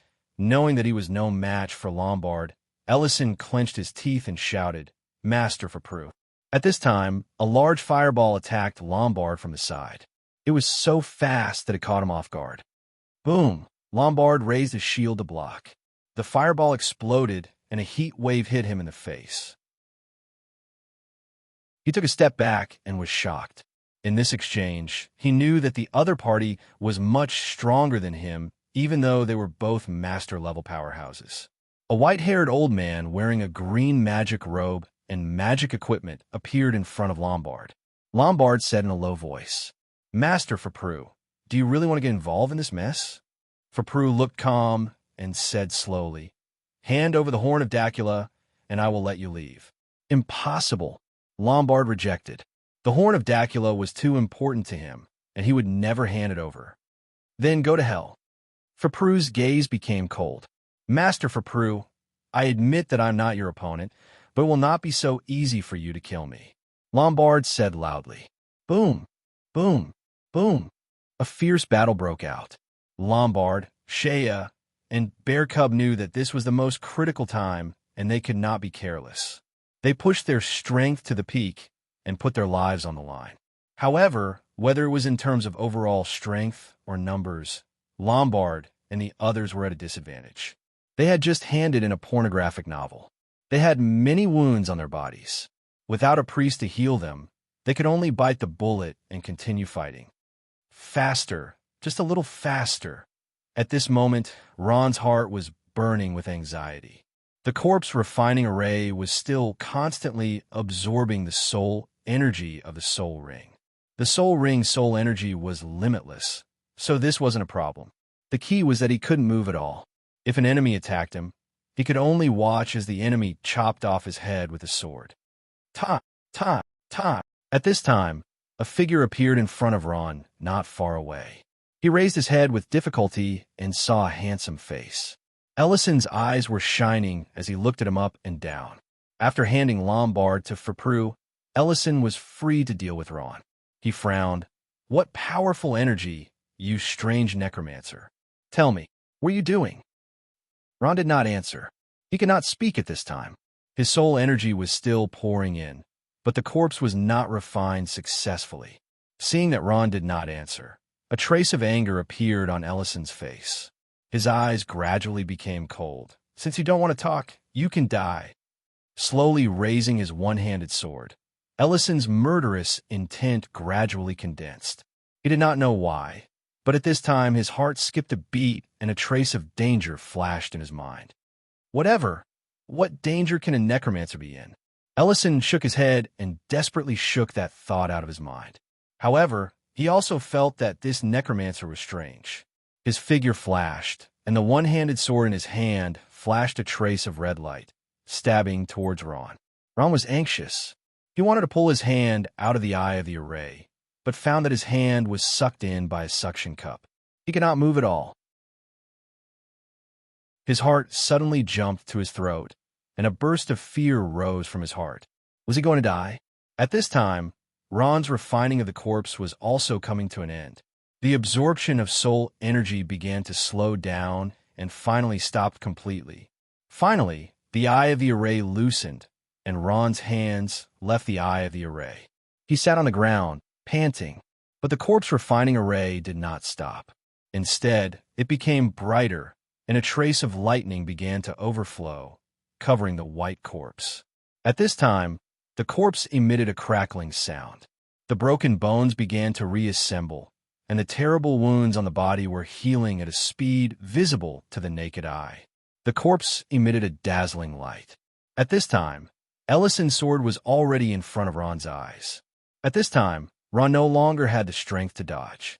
Moreover, at such a close distance, it was too late to dodge. At this time, a trace of despair flashed in his heart. Was he finally going to die? At this time, the corpse suddenly opened its eyes and grabbed Ellison's sword. Ellison's sword was grabbed by a pair of gray hands. It was as if it had taken root and could not be stabbed anymore. The hands gripped the sword tightly, as if they did not feel the slightest pain. Ew! Ellison was shocked. His eyes swept towards the person who grabbed his sword, and his body trembled. What? The person suddenly reached out and pushed, and Ellison's body flew backwards and landed heavily on the ground. Ellison crawled up, but the shock on his face could not be concealed. He had grayish-white skin, emotionless eyes, and a wooden expression. He stood there like a puppet, but his face was so familiar. Lord Speck. Seeing this person, everyone was shocked. Everyone's eyes were filled with shock and fear. Even Lombard's mouth was wide open. He did not know why Earth Element Sword Saint Speck would appear here. Didn't he fight with the powerhouse from the sacred domain and die in the end? But why did he suddenly appear here? Lord Speck. Seeing Speck, Ellison's heart was in turmoil. He did not have time to think and immediately squeezed out a smile. He bowed and said, I was wondering who it was, but it turns out that Lord Speck has graced us with his presence. This is really rude of me. I hope Lord will not blame me. Silence. Speck stood there quietly and did not respond to Ellison's words. Everyone revealed a look of fear and respect. They did not know what relationship Speck had with these people, so it was better to be respectful. If they angered a powerhouse from the sacred domain, none of them would be able to escape. These people began to feel uneasy. At the scene, other than Ron, only Cheyenne knew what was going on. Ron had the ability to make corpses move. Bear Cub growled in a low voice. He was not too interested in this moving corpse. No, he is not Speck. Grand Magus Fapucci was the first to discover that something was wrong. That Speck had a dull look in his eyes, without a trace of life. This humanoid that looked like Speck did not have the aura of a powerhouse from the sacred domain. His strength had greatly decreased. He is a corpse. At this time, Ellison also saw that Speck had a dull look on his face and was not breathing at all. That's right, it was a corpse. I understand this is Speck. He is already dead. He died together with the King Beast, but I don't know what method someone used to revive him. Ellison's gaze swept over the collapsed Ron. Was it you? A trace of seriousness flashed across Fapucci's face. Who are you? You can actually revive a corpse? Ron faintly smiled. His face was a bit pale as he stood up with difficulty. A trace of anger flashed in his eyes as he stared at Ellison's handsome face and said in a hoarse voice, You are the leader of the Jade Snake mercenary group, Ellison, right? Thank you very much for that sword strike. If it revived a bit later, I would be dead for sure. Looking at the silently standing zombie sword Saint Speck, a satisfied smile appeared on Ron's face. At this time, his sinister gaze locked onto Ellison as he said word by word, Those who want to kill me, I will make them pay a great price. At this time, Ellison no longer dared to underestimate this 16-year-old necromancer in front of him. No matter who he was, just the ability to revive a corpse was not simple. Chapter 216. Boom! As expected of a mercenary, Ellison's reaction was quite agile. When the wind came, he raised a one-handed sword in his hand to block it. Genius only needs 3 seconds to memorize 56 books. Please use it. With a loud bang, the powerful force continued to spread, creating a large amount of smoke and dust. In the smoke and dust, Speck's figure appeared, holding a two-handed sword. A deep sword mark appeared on the ground. Ellison was holding the one-handed sword. The web between his thumb and forefinger was torn and bleeding. He raised his head and looked at Speck with a trace of fear on his face. No, this isn't Speck. Ellison concluded after just one exchange. This didn't seem like the strength of a Saint Realm expert at all. If it had been a Saint Realm expert, he would have been dead by now. This guy is not Speck. He only has the strength of a great swordsman. Everyone attack. Ellison shouted angrily. Under his command, the Jade Snake mercenary group rushed forward. Master Fepulo, if you don't attack, our previous agreement will be void. Seeing that Fepulo was still standing there, Ellison was extremely annoyed and had to threaten him. Fepula was quite helpless. Although he had already seen that Spec was no longer a Sacred Domain powerhouse, he did not know if he should attack. The fact that a corpse could be resurrected and had powerful combat power was beyond the imagination of ordinary people. Also, that necromancy magic was so powerful that it was beyond his expectations. He's just a great swordsman. There shouldn't be a problem. Fepula thought. He took out a magic staff from his portal bag and chanted in a low voice as he joined the ranks of the battle. Kill! Kill! Kill! Spec was like a mindless machine, waving the dark gold sword Earth's Fission in his hand. With his superb combat skills, he was like a tiger in a flock of sheep, slaughtering the low and middle-level mercenaries. One by one, the mercenaries were cut down and sent flying. He also suffered a lot of injuries, but he did not seem to feel anything as he crazily waved his sword and killed. The zombies refined by Ron could only retain about 50% of their strength when they were alive. It was not hard to understand why Spec had fallen from the early stage of Sword Saint to the peak of Great Swordsman. Even so, his strength could not be underestimated. Are you okay? On the ground, Lombard retreated to Ron's side and reached out to help him up. Shea and Bear Cub also appeared beside him, their faces full of concern. Only Bear Cub was still not very friendly to him. I'm fine.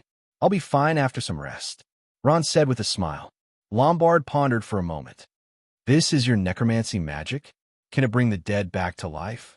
Ron shook his head. I don't have the ability to resurrect the dead.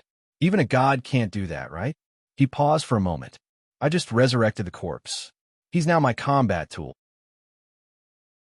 Lombard looked quietly at the sky and said with a smile, I've heard of the legends of necromancy magic.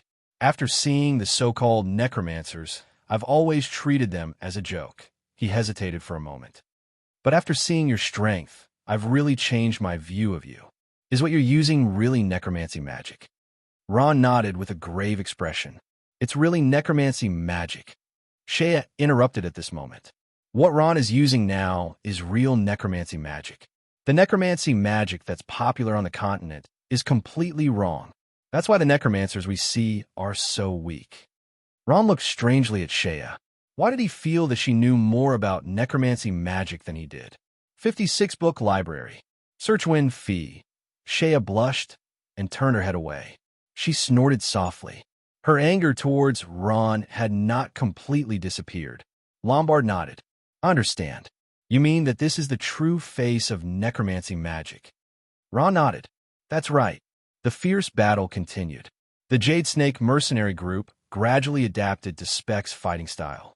They began to relax and began to counterattack. In the end, he was just a great swordsman. The strength of the Jade Snake mercenary group and the Fire Grand Magus Feppel could not be dealt with by the experts of the Sacred Domain, but it was more than enough to deal with a great swordsman. Spec's situation did not look good. His body was full of scars. Corpses would not bleed, but those terrifying scars still shocked everyone. If he was a living person, he would have lost his ability to fight even if he didn't die. But Spec was still fierce. Evil thing, go to hell. Feppel snorted coldly and raised the magic staff in his hand. The flames in his hand kept dancing. Burn, blazing nova. Under the control of the Fire Grand Magus mental strength, the small flame sprout turned into a spinning ball of light. The burning flames made the entire ball of fire transparent. The high temperature made the mercenaries standing around feel uncomfortable. Feppel gently waved his hand, and the blazing nova flew out of his hand, blasting towards the zombie Spec. Not good, Ron cried out, but it was too late to save him. Besides, he did not have the ability to block such a powerful high-level spell like Blazing Nova. Boom! Spec could not dodge in time and was hit by the Blazing Nova. The blazing flames spread rapidly. The place where the explosion occurred turned into a ball. With Spec as the center, it kept spreading in all directions. The heat wave was oppressive. Ron's heart was in his throat. He thought that Spec was finished. Not to mention a dead corpse. Even a living great swordsman would not be able to survive a direct hit from Blazing Nova. This Lombard was dumbfounded. Such a powerful fire spell. If it was him, it would be considered good if he could survive with his high-level defense. It could be seen that Feppel's strength was indeed unfathomable. Master Feppel, is he dead? Ellison asked. Feppel did not answer. He shook his head. He thought that the word dead should not appear on a corpse. It should be destroyed. The place where the explosion occurred was scorched black, like an inverted semicircle. Green smoke rose, and some sparks had not been completely extinguished. They were still burning. When the smoke and dust dispersed, Speck's figure had already disappeared. Seeing this, the Jade Snake mercenary group cheered. Feppel's face also revealed a smile. The corpse of the expert from the sacred domain had been bombed to the point that not even ashes were left. Ellison laughed. Master Feppel, you really did not disappoint me. Of course, it's not without reason that my value is so high. I think you'd better prepare my half well. Of course, that's for sure. Ellison's eyes flashed with a trace of displeasure. He did not wait for Feppel to finish speaking and spoke first. At this moment, the corner of his mouth twitched slightly. After dealing with these troubles, it's their turn now. As he spoke, he waved his hand. The mercenaries quickly rushed over and surrounded Ron and the other two. Although we met with a little trouble, it was resolved, but still settled, Ellison said. He walked closer step by step with a wicked smile on his handsome face. Now, do you have anything else to say? The three of them looked at each other with fear in their eyes. Feppel's display of strength made them feel that they were unmatched. Ron knew that the three of them and the bear would not be Feppel's opponent no matter what. All right, we'll hand over the things. Lombard muttered to himself. In front of his life and money, he made a wise choice. Ron could only agree. He knew that it was impossible to break out of the encirclement again. Smart. Ellison laughed, and then his expression changed into a sinister one. Unfortunately, it's too late now. Ron said, What do you plan to do? Ellison did not speak, but the murderous intent in his eyes fully revealed his thoughts. The three of them felt their hearts sink. It seemed that Ellison did not intend to let them go. Suddenly, a mercenary from the Jade Snake mercenary group trembled as he held up the pornographic novel. He raised his hand, his face full of shock. This. Ellison looked at the mercenary with a trace of displeasure in his eyes. What do you mean by this and this? What are you trying to say? The mercenary's eyes trembled and he could not speak. What? Ellison turned his head casually. Suddenly, a figure came into his sight, causing him to stop breathing. The armor on his body had long been destroyed, revealing his lean upper body. His upper body was covered in scars, which had already turned black and formed scabs. He held a huge sword with both hands, and his pale face did not have a trace of blood. See? Speck. Ellison was so scared that his legs turned to jelly. He did not think that someone could survive a direct hit from the blazing nova. Feppel gasped. He's actually still alive. This guy, what's going on? Ron, Lombard, and Shea's faces were filled with joy. Speck slowly raised his sword, and the muscles on his body suddenly tightened. A terrifying force that caused one's heart to palpitate instantly spread out. The sky suddenly became gloomy and terrifying. The space around Speck seemed to be sealed. Streaks of lightning flashed everywhere, and the ground shook slightly. What's going on? What's going on with him? As the earthquake became more and more intense, Ellison could barely stand. His face twisted from fear, and he looked at the terrifying man in front of him in horror. He's revived, and he's even scarier than before. This thought filled the hearts of everyone in the Jade Snake mercenary group. At this moment, Speck's chest puffed out, and a black halo suddenly spread out in all directions. The ground shook and cracked, and a terrifying force filled the space. This force that caused people to feel fear from the depths of their souls came from the half-naked man. The powerful black halo continued to expand, enveloping everyone within. Inside the black halo, the air was like a mass of paste binding the bodies of these people, causing their movements to become slow. This is a domain. Feppel's face finally changed. In terms of strength, he was stronger than a revived Speck. However, When Speck released his domain, he knew that things were out of his control. As far as I know, Sacred Swordsman Speck is a new sacred domain expert. He hasn't comprehended a domain yet, and now he has one? What's going on? Lombard said with a serious expression. He looked at Ron with a questioning gaze. Ron spread out his hands and made a helpless expression. Don't ask me. I don't know either.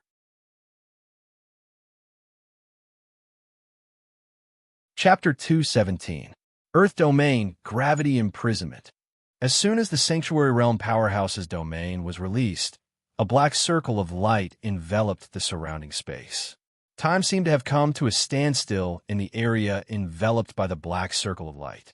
Everyone felt the pressure on their bodies, and every step they took was extremely difficult. 56 book. Library genius only needs 3 seconds to memorize. Veins popped out on Ellison's forehead. He used his chi to move a step, but his back was already drenched in cold sweat. Not good. No one could escape the range of the domain, not even Grand Magus Fapucci. The Gravity Imprisonment domain was born out of the Earth Master Advanced spell, Gravity Spell. It could make the human body produce several dozen times the gravity, and the huge gravity restricted everyone's movements. Even Ron and the other two were no exception. The powerful Earth elemental gravity formed a gravity cage, and everyone was pinned down and unable to move. At this time, Speck moved. He waved his huge two-handed sword and suddenly pounced at Ellison. The gravity imprisonment not only restricted his body, but also his strength. The current Ellison couldn't even release a trace of strength. No. With a pair of frightened eyes, Ellison could only watch as Speck's sword slashed down. In the next moment, a head flew into the air, spurting out 3 feet of blood. The headless corpse struggled a few times before finally falling down powerlessly. No, Lord Speck, I was wrong. Please don't kill me. The imprisoned Jade Snake mercenaries begged for mercy, but it was useless.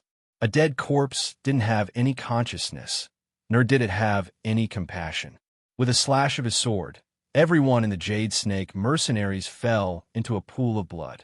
All zombies more or less retained the ruthlessness they had when they were alive, and the Earth Sword Saint Speck was no exception. He had stepped into the sacred domain from the beginning, and his hands were already stained with blood. Slowly walking to the last person, Grand Magus Fapucci, Speck lowered the tip of his sword, and bright red blood dripped along the blade. As if he didn't feel death approaching, Fapucci's face was calm as he slowly said, "A very powerful domain. Unfortunately, you're not a sacred domain powerhouse. Your domain still has flaws." Speck turned a deaf ear to Fapucci's words. He raised his sword high and slashed down. Feeprow gave a strange smile, and with a flash of light, his figure disappeared from where he stood. It's teleportation. He escaped. Ron exclaimed. At this time, Fapucci's figure appeared beside Ellison's corpse. He quickly searched Ellison's body and took a space bag.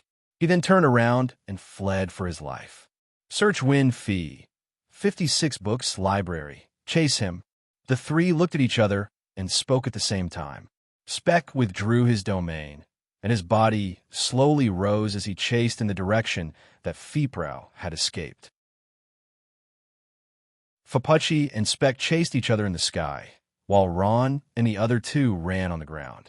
Honorary Knight Lombard also had the ability to fly, but he had used up a lot of energy and couldn't fly at all. Finally got rid of him. Fapucci's face revealed a smile as he smiled proudly. So what if you're a sacred domain powerhouse? So what if you have a domain? Didn't you still let me escape? His eyes swept across the space bag in his hand, and he chuckled. As long as he had this, breaking through to the sacred domain was just around the corner. At that time, he would slowly torture these people who had offended him. Looking at Ron and the other 2 running on the ground, a trace of mockery appeared on Fapucci's face. Just as Fapucci was thinking about how to take revenge on Ron and the others, a thunderbolt suddenly fell from the sky. Boom! As if struck by lightning, Fapucci's body twitched. He could no longer maintain his balance and fell to the ground. At this time, he seemed to have seen a snow-white figure. What kind of horse is that? It can even release lightning. Ron was shocked and said, It was a snow-white steed without a single strand of mixed hair. Looking at its head, it was 3 times taller than an ordinary steed. On its back and under its forehooves, there was a long, snow-white mane. It was like a king had descended, and it had an awe-inspiring and inviolable appearance. The most eye-catching thing was the long horn on its head, which was constantly flashing with lightning. Needless to say, it was the horn that had struck Fapucci. Lombard looked and frowned, correcting, "This isn't a horse. This is a unicorn." "Unicorn?" Ron's eyes widened. At this time, he saw the tall horn on the horse as forehead and the lightning that was constantly flashing all over its body. This was the symbol of unicorns and horses. At this time, Ron recalled the description of unicorns in the Balarax Academy's library. Unicorn, a lightning and light dual-element beast. Its body is very similar to a horse, but much larger. The only difference is the sharp horn on its head. All unicorns are white, without a single strand of mixed hair. It has no wings, but it can fly. It is very powerful, reaching the 9th rank when it reaches adulthood. "This is a unicorn? It's so beautiful." Ron couldn't help but exclaim. Beauty and elegance were the characteristics of a unicorn. It was simply a natural-born aristocrat. The noble temperament on its body seemed to be innate, perfect, and flawless. Seeing the unicorn, Shea's eyes couldn't move away. She held her breath and quietly looked at this fairy that had fallen into the mortal world. It was so elegant, noble, and holy. At that moment, Shea was deeply captivated. The unicorn let out a hiss that was filled with anger. At this moment, the horn on its head suddenly flickered. Fepro, who was on the ground, was struggling to get up. As soon as he raised his head, his face suddenly turned to one of horror. Boom! Boom! Boom! Lightning bolts fell from the sky, and a large pit appeared on the ground. The unicorn's body didn't move, but more than 10 lightning bolts were released as easily as eating and drinking. Fapucci didn't even have the chance to beg for mercy before he was electrocuted into charcoal by the angry unicorn. Fapucci's eyes were wide open, revealing an unwilling expression. Even in death, he didn't think that he would die in such a way, killed by an exotic beast's sneak attack. The unicorn was a 9th rank exotic beast, which was equivalent to a master rank powerhouse. However, a master rank powerhouse like Fapucci was turned into ashes in the blink of an eye, without any ability to resist. The unicorn neighed, and the sound was extremely penetrating. It jumped down from the rock gracefully, its blood-red eyes firmly locked onto the 3 of them. Lombard was shocked. "Not good, it's targeting us. Everyone be careful." At this time, the horn on its forehead flashed, and a bolt of lightning blasted towards the 3 of them without warning. Divine Shield, Bone Shield, Defensive Stance, Earth Wall. The 3 of them and the bear quickly activated their defensive skills. With a loud bang, blue light flashed wherever the lightning went, and electricity flowed in all directions. Ron felt the lightning flow through his body, and he felt numb. The 3 of them were shocked. The strength of this 9th rank exotic beast was too terrifying. "It's so strong," Ron said with lingering fear. "But why did Chief find us?" Lombard said, "This should be its territory. We accidentally trespassed, so we were attacked." Ron made a prompt decision. "Then let's leave quickly. This guy is too scary." Lombard smiled bitterly. "It's too late. I'm afraid it won't let us go, just like that Fapucci." Lombard wasn't wrong. Just as the 3 of them heaved a sigh of relief, the unicorn began to attack. A large amount of lightning energy condensed on its forehead, making crackling sounds. Suddenly, a powerful bolt of lightning struck the 3 of them. Boom, boom, boom. At this moment, Ron, Lombard, and Shea finally had a taste of what Fapucci had to endure. The unicorn's lightning came crashing down like it was free.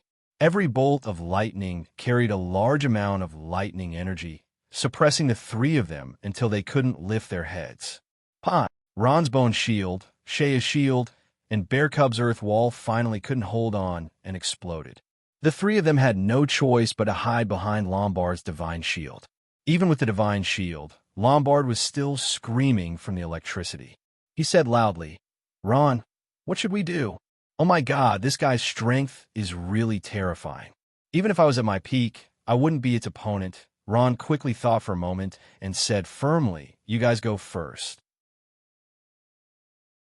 I'll use a large number of skeletons to hold it back. Then we'll escape together. Lombard said loudly, will that work? It won't be a problem. Ron took out the legendary staff from his space bag. Just as he was about to cast a spell, a pair of snow-white, delicate hands held him back. Ron was stunned. What's wrong? Shea? Shea shut her mouth and didn't say anything. She just pursed her small mouth and gently pointed at the raging unicorn, and then pointed at herself. Her meaning was self-evident. Ron immediately understood. He didn't know whether to laugh or cry. Shea, don't tell me you want to subdue it as a mount? Shea's face lit up, and she nodded quickly like a chicken pecking at rice. There were only two ways to subdue an exotic beast as a mount. One was to get the exotic beast's egg and raise it from a young age. The other was to beat it half to death and then force it to sign an agreement. Now, Ron only had the second method. This, Shea also knew that Ron was helpless. She pleaded, all right, Ron, don't you have a zombie from the sacred domain? Can you do me a favor? I really like this unicorn. Before Ron could say anything, Lombard already shouted, heavens, you actually want to subdue this rank 9 exotic beast? Brother Ron, I don't want to criticize you, but if you didn't have the strength of the sacred domain, I would think that you're crazy. All right, Ron, I beg you. Shea shook Ron's hand and said softly, didn't you say that you want to give me a flying mount? I don't want anything, just this one. All right, do me a favor, please. Pornographic novels, all right. Ron hesitated for a while before finally nodding in agreement. He owed Shea a promise and gave her a flying exotic beast. Now, the opportunity was right in front of him.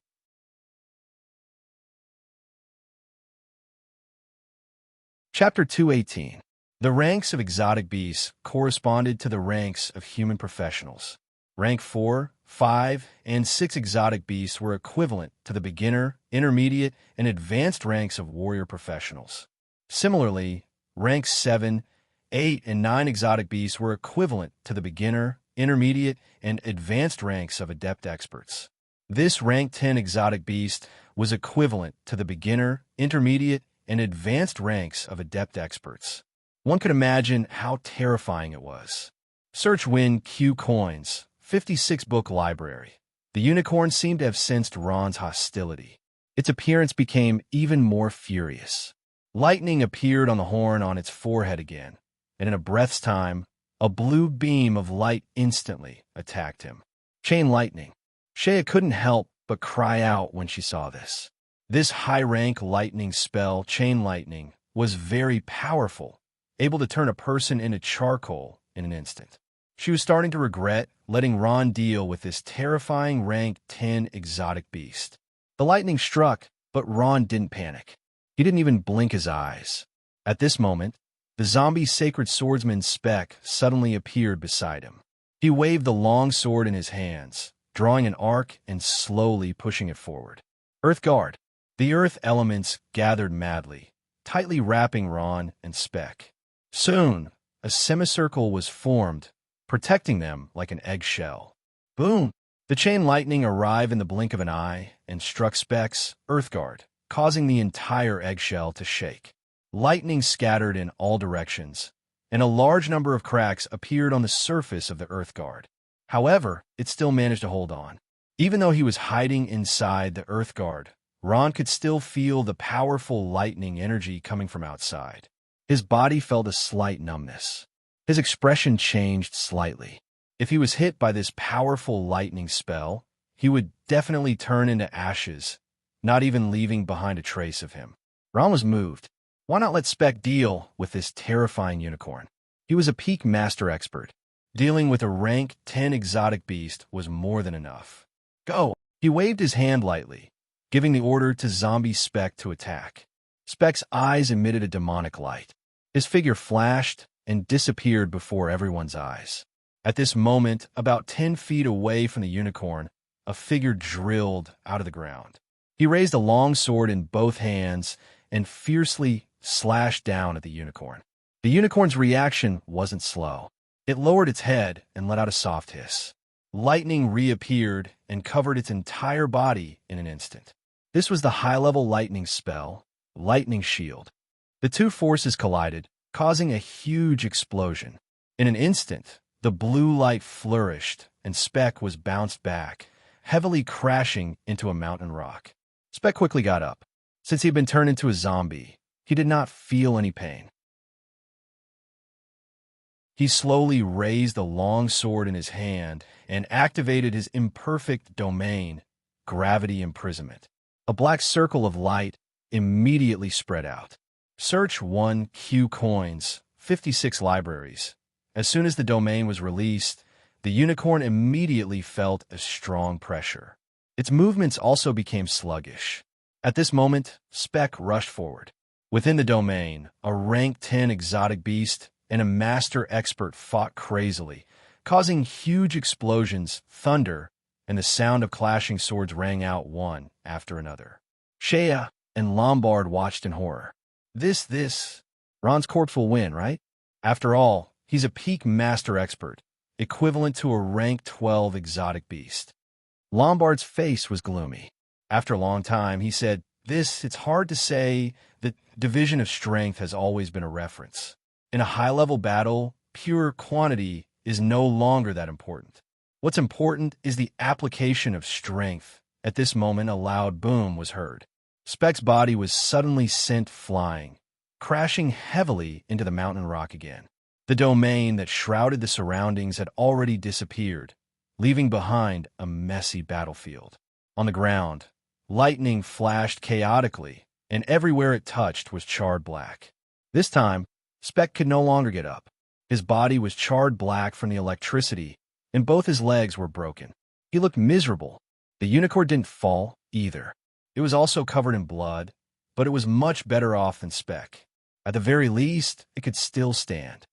What? Ron was shocked. He didn't expect the battle between Speck and the unicorn to end in such a way. Logically speaking, Speck's strength was already at the peak of the master level, roughly equivalent to a rank 12 exotic beast. However, the reality left Ron dumbfounded. What surprised Ron even more was that the unicorn raised its head, and a pure white light shone from its body.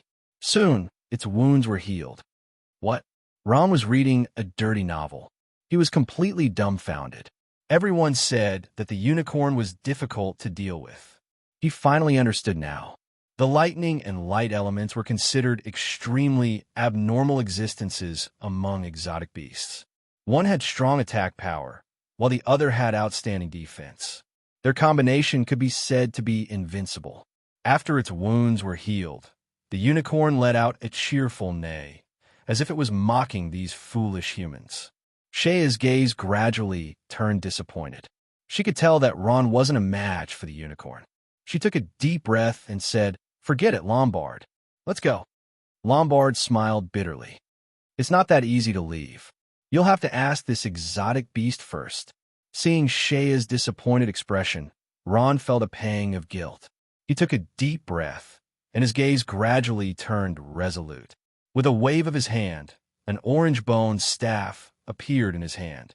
Circulating his soul force, his eyes turned green, and a demonic black aura spread out. Skeleton Warrior. A large wave of skeletons scrambled to crawl out from the ground.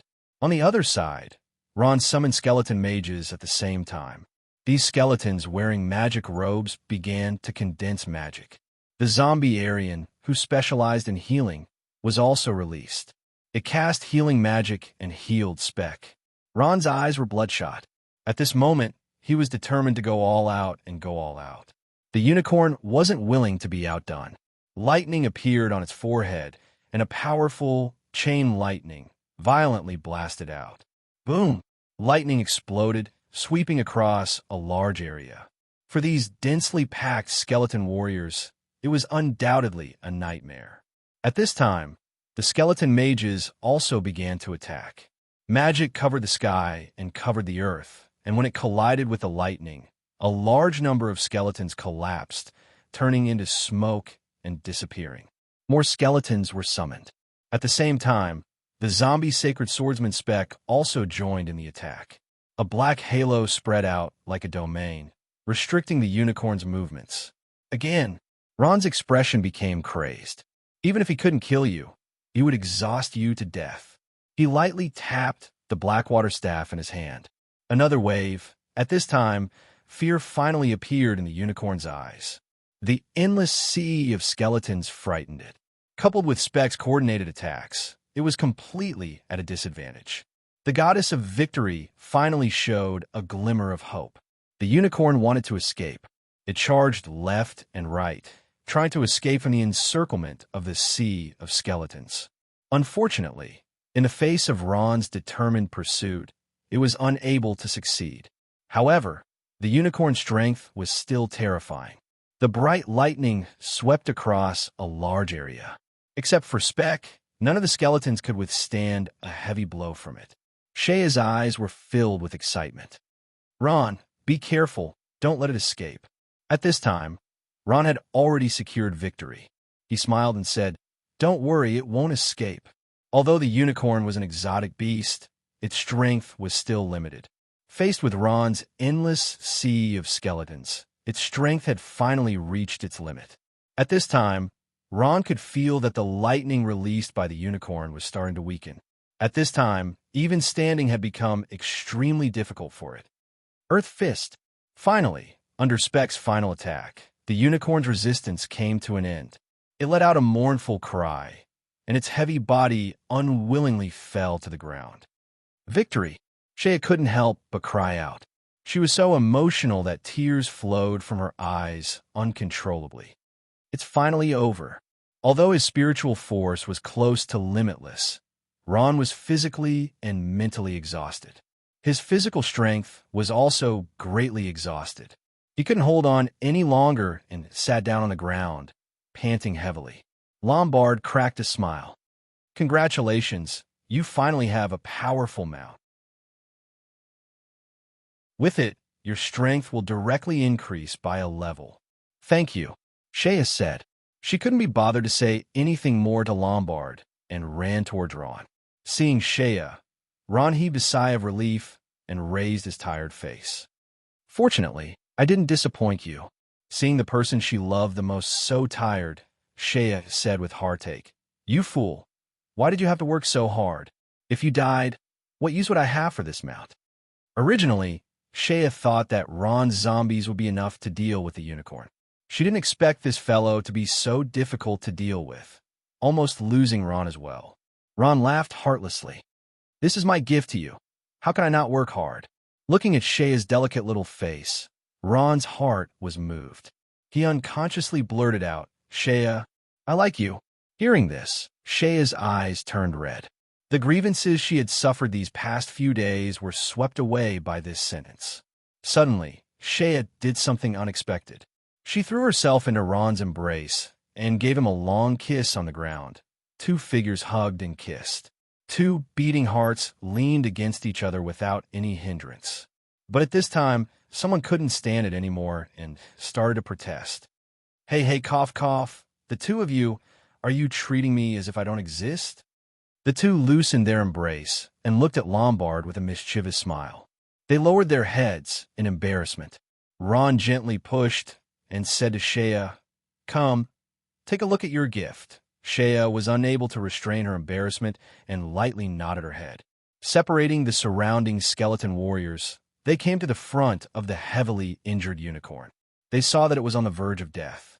Its abdomen heaved up and down, and its red eyes had lost its previous vigor. How could it be injured like this? Looking at the miserable state of the beautiful unicorn, Shea began to feel heartache. Ron helplessly said, "There's nothing we can do about it. You better hurry up and sign the contract." Shea nodded her head and gently stretched out her hand. She drew a magic array in the air and directly imprinted it on the unicorn's head. A dazzling light shone, and a unique imprint appeared on the unicorn's head. It was constantly shining with light. At this time, Shea said, "This is my personal unique imprint. Through this imprint, I can communicate with its soul and make it submit to me alone." Ron nodded his head. The light flashed, and a trace of struggle appeared on the unicorn's face. Finally, its eyes became clear. It raised its head and gently licked Shaya's white and tender little hand. Success! Shaya became excited.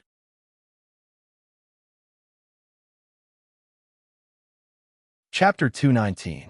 When a unicorn stood up, the fierceness in its eyes disappeared and was replaced by a gaze as gentle as a black gem. It stuck out its tongue and licked Shaya's face, making her giggle. 56-book library. Search win fee. The intimate actions of a human and a beast made the bear cub on the ground very unhappy. It stood up and whined, as if it was protesting. This made Shaya laugh even more happily. Not bad. Lombard pinched his chin and said, "If only I was a knight, then I would be a great knight now. With a unicorn as a mount, that would be truly awe-inspiring." His eyes revealed a look of envy. At this time, the unicorn whined and pulled Shaya's sleeve. Shaya was surprised. "And what's wrong?" The unicorn arched its back and signaled Shaya to put her hand on its head. Although Shaya was very puzzled, she still did as she was told. Suddenly, the mark on the unicorn's forehead emitted a dazzling light. The light flowed along Shaya's arm and passed into her body. Shaya felt the unicorn's powerful energy flowing into her body. The energy flowed gently, and her body clearly felt a trace of warmth. Shaya was stunned.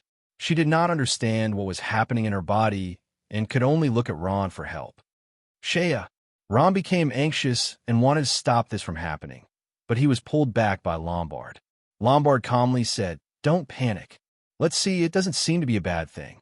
The energy flowing through her body was warm, and Shaya felt very comfortable. At this time, she suddenly discovered that the do-chi in her body was involuntarily flowing out. Boom! Shaya's powerful energy overflowed, and a large amount of flames appeared on her body. The flames burned fiercely and emitted a large amount of energy that continuously spread in all directions. Lombard was a little better and only retreated a few steps. Ron was blown far away by Shaya's do-chi. He raised his head in astonishment. Shaya, how are you?" I don't know, it's so hot. My body is so hot." Shaya shouted in bewilderment. The energy in her body was constantly flowing out, and she could not stop it even if she wanted to. Her hand was still pressed on the unicorn's forehead, and the unicorn's energy was still flowing into her. Shaya's energy was crazily flowing out, and when it reached the critical point of exhaustion, she discovered that her energy had begun to rise. One time, 2, 3 times, Shaya's strength was still rising. The flame do-chi on her body was flourishing, and the smoke and dust were violently swirling in all directions. At this time, her strength had already reached a terrifying level. Genius only needs 3 seconds to memorize 56 books. When his strength reached its peak, a burst of intense light shone, making everyone unable to open their eyes. At this time, Shaya's body began to transform. "Ah!" Shaya let out a long roar as if she was venting her energy. A large amount of flames rushed into the sky and scattered like fireworks. The flames swept wildly, and the vegetation on the ground was scorched. The mountain rocks were burned red. Lombard was dumbstruck. She actually broke through. Broke through? Ron finally understood. No wonder Shaya made such a big commotion. It turned out that she was breaking through. However, he did not know if it had anything to do with the unicorn. That's right, she broke through to beginner-level knight. Lombard nodded and confirmed Ron's thoughts. "I heard that if one's soul is connected to the mount, it can help the master break through. I always thought it was just a legend. I didn't expect it to be true. It can't be, right? Mounts can help break through." Looking at the powerful flames in the distance, Ron only felt that it was inconceivable. Of course, it's only limited to certain exotic beasts. Lombard said. In fact, Shaya's strength had already reached the peak of senior professional. She was only a little bit away from breaking through. After signing a contract with the unicorn, her soul was connected to it. With the unicorn's help, she forcibly broke through to master level. Of course, The premise was that Shea's strength had reached the critical point. She was only a step away from breaking through. This point, the unicorn had achieved. The light gradually dissipated, revealing Shea's tall and straight figure. Her face was full of astonishment as she looked at her own body in disbelief. She muttered, I actually broke through. Slowly releasing Shea's hand, the unicorn was also a little tired. It buried its head in Shea's bosom and gently rubbed against it. A feeling of soul connection arose spontaneously in Shea's heart. At this moment, Shea only felt that her soul connection with the unicorn had become even closer. This powerful rank 10 exotic beast was like an arm and a leg of hers, becoming an inseparable part of her. At this moment, no matter how stupid Shea was, she understood that it was all thanks to the unicorn that she was able to break through to master level. Forcefully suppressing the excitement in her heart, Shea gently cupped the unicorn's face and said with a sweet smile, It's your masterpiece, right? I have to say, thank you. As if it felt the joy in Shea's heart, the unicorn cheerfully neighed a few times. Bear Cub also quickly ran over and raised its eyes to look at her. Its charmingly naive appearance made Shea burst out in laughter. Shea, congratulations on breaking through to master level. Ron and Lombard also walked up and congratulated her. Don't mention it, it's all thanks to it, Shea said modestly. Her two hands gently stroked the unicorn's smooth face. She blinked her eyes. Ron, thank you for your gift. Shea sincerely thanked him. She was so happy that she even blew Ron a kiss, making Ron feel embarrassed. Cough. Lombard couldn't stand it anymore and said, Can you two stop flirting? Let's discuss the next step of the plan. Sour's camp's main gate. A group of 7 or 8 people constantly looked into the distance, looking for familiar figures. There were a total of 9 people, 3 men and 6 women. The 6 women were extremely beautiful and attracted the attention of the passing mercenaries. They had been waiting for a few days, but the people they were waiting for didn't come. Apart from Ron and Shea, the rest of the Balrog's Academy team were here. Ever since they were separated from Ron and Shea, they didn't dare to move forward. Instead, they followed the original path back to Sour's camp. Even so, it wasn't so smooth. There were countless dangers along the way, but in the end, they were more scared than hurt. As the Nightmare Mercenary group came back one after another, these people's faces started to become anxious. I say, they're not dead, are they? Angel suddenly blurted out. Nonsense. Ron won't die. Angel just finished speaking when Aurora shouted loudly. Yeah, Sister Shea is lucky. She won't die like this. Look, my concentric knot is still here. Kadena jumped up and said. Angel shrugged. I'm just saying. Why are you so agitated? What good will it do me if they die? Oof. You can't even say it. Aurora said coldly. But at this time, she was not as calm as she looked. Kadena had a concentric knot, but she and Ron didn't. Shea was fine, but Ron was fine. Who knew if the two of them were together? Aurora secretly made up her mind to get a concentric knot when she returned. Most of the mercenaries who returned from the other plane returned with a full load. One had to know that the other plane was a hunting paradise. As long as they were careful, their harvest would not be small. There were also a few mercenaries who were very miserable and came back with scars all over their bodies. Some of them even broke their legs. The first thing they did when they came back was to look for a priest.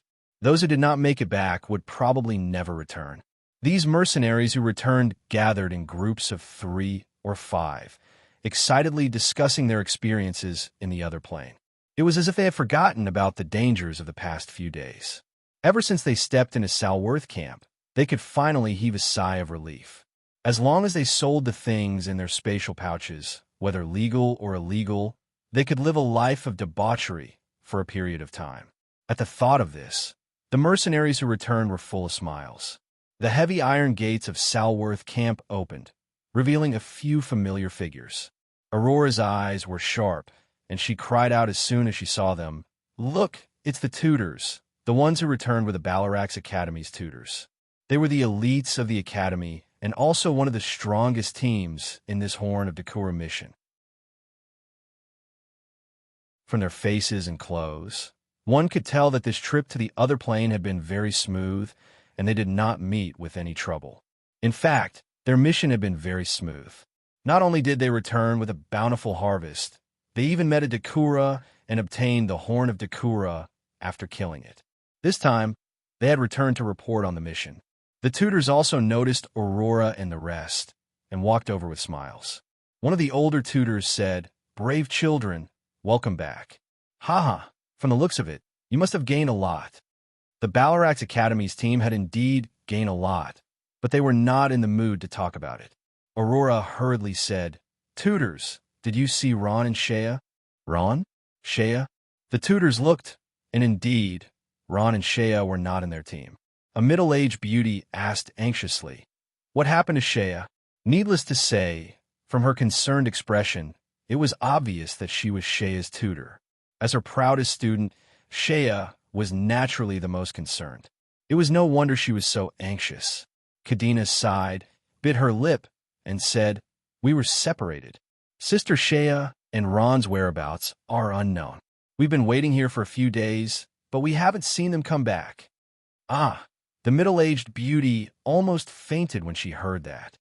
Shea, she's not back yet? Everyone's hearts were heavy. If they had not returned after so long, it was likely that they had met with misfortune. The tutors all understood the dangers of the alternate dimension. Not to mention Ron and Shea, even with their strength, they had been in very dangerous situations before. One of the tutors sighed faintly. "Forget it. This is the fate of mercenaries. Everyone, please restrain your grief and accept it. Sister Shea won't die." Kadena's eyes reddened. She raised her fair little hand high, and the concentric knot on her hand was so beautiful. At this moment, a surprised voice came from behind them. "Kadena, tutor, you're here?"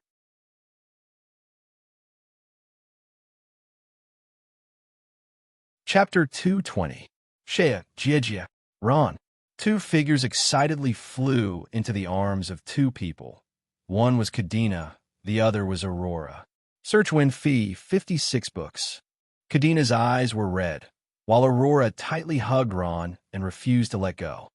"Shea, Jia, I miss you so much." Kadena said, "Silly girl, what are you talking about? Am I not back now?" Shea gently stroked Kadena's hair and said. Aurora buried her head in Ron's arms. After a long time, she raised her head and said, looking at Ron's dark eyes, she softly said, "Ron, I really thought you were dead." Ron smiled. "There were a few times when I thought I would die, but in the end, I survived." Aurora reluctantly smiled and faintly said, "If you died, I would not live alone." Ron's heart was shocked. He did not expect Aurora to have such deep feelings for him. His heart was touched, and he tightly hugged her, "I'm sorry." Aurora smiled. Hearing Aurora's words, Shea turned her head to look at Ron, and then lowered her eyelids, holding back the tears that were about to fall, and suddenly turned her head away. Kadena curiously said, "Shea, Jia, why are you crying?" Shea shook her head. "It's nothing. The wind blew the sand into my eyes." "Aren't you crying too?" Kadena shouted. I saw Shea, Jia, and was excited. Shea said, "Me too." Tightly hugging Aurora, Ron gently raised his head and looked at Shea with a trace of apology in his eyes. This made Lombard confused. Just a moment ago, weren't Ron and Shea glued to each other as if they were one person? Now, why was Ron hugging another woman? It seemed that this woman's feelings for him were very deep. Lombard couldn't figure it out. He scratched his bald head. Others also saw Lombard. They were very curious as to why this person was walking with Ron and Shea. At this time, a mentor said in a deep voice, "Honorable Honorary Knight, I wonder what is your relationship with our students? Why are you with them?" Honorary Knight? Everyone looked at this ordinary-looking bald man in surprise. They did not expect him to be an honorary knight, a master among the paladins. They also did not expect Ron and Shea to be with a master. Lombard grinned and said heartily, "I am the leader of War Bear, Lombard. I met them by chance in the other world. You can say that we are friends." Lombard was not stupid enough to tell them that he wanted to steal the Horn of Dakura from Ron. Search for Q coins, 56 books.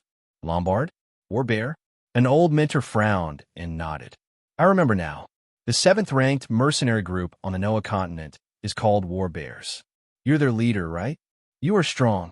Lombard smiled. That's all in the past.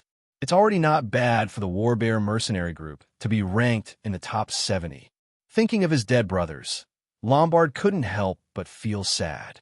The mentors were relieved. In Noah, Warbear had always had a good reputation. At this time, Shaya's eyes lit up, and she said, "Right, I have another person to introduce to you, but he is shy and is hiding." "Ah, I was wrong. It is not a person. It is a bear." Shaya stamped her foot on the ground. "Don't hide, come out." At this time, the ground under Shaya's feet changed. The soil turned like mud, and after a while, the soil rose and formed the shape of a small bear. He raised his head and looked at everyone. His small body could not help but shrink back. He looked at the mentors of the Balarax Academy with frightened eyes. He could feel that these people were very strong. Everyone's eyes widened. What? An earth bear? No one expected that it was an earth bear, and it seemed to be Shaya's magic pet. Kadena let out a heartfelt exclamation. She smiled and said, "Sister Shaya, is this your magic pet? It is so cute," she said and reached out to hug it. The baby bear was shocked and shrank behind Shaya. Shaya smiled and said, "I accidentally met him in another dimension. He is my magic pet. I don't know why, but he can't transform into a human." She smiled at Kadena and said, "This little guy is timid. Don't scare him." Only then did Cardina unwillingly let go of this cute little fellow. A mentor said with a smile, "Although this earth bear is small, its strength is at least grade 7, no grade 8. Shaya, you really picked up a treasure in this trip to another dimension." Everyone chatted and laughed for a while. At this time, the beautiful middle-aged woman teacher walked over. She first sized up Shaya, her eyes carrying a trace of pleasant surprise and also a trace of disbelief.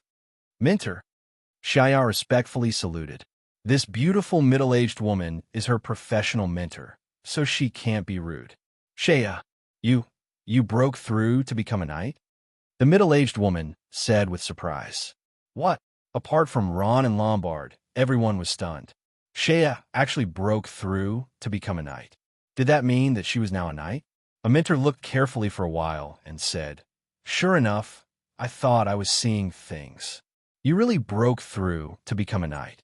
Shaya, you are amazing." Balarax's team recovered from their shock. They looked at Shaya with a strange gaze. No matter what, Shaya had finally broken through to become a knight. Her strength had risen to a whole new level, and she was much stronger than them. Thinking of how Shaya used to be a classmate, and now she was a mentor, these people were envious and jealous. Only Kadena was very happy. She pulled Shaya in a circle and said, "Great, sister Shaya finally became a knight." Mocklin, on the other hand, was disappointed. He remembered that he used to be the most dazzling star in dormitory 787, and his strength was far superior to the others in the same dormitory. This girl who had always had a crush on him had unknowingly left him far behind.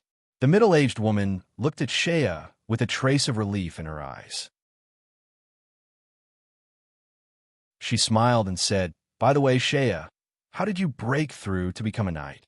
Breaking through from a knight to a knight is an insurmountable hurdle. Shaya smiled and said embarrassedly, "The breakthrough was actually very unexpected. Speaking of which, it was all because of this." As she spoke, she softly chanted an incantation.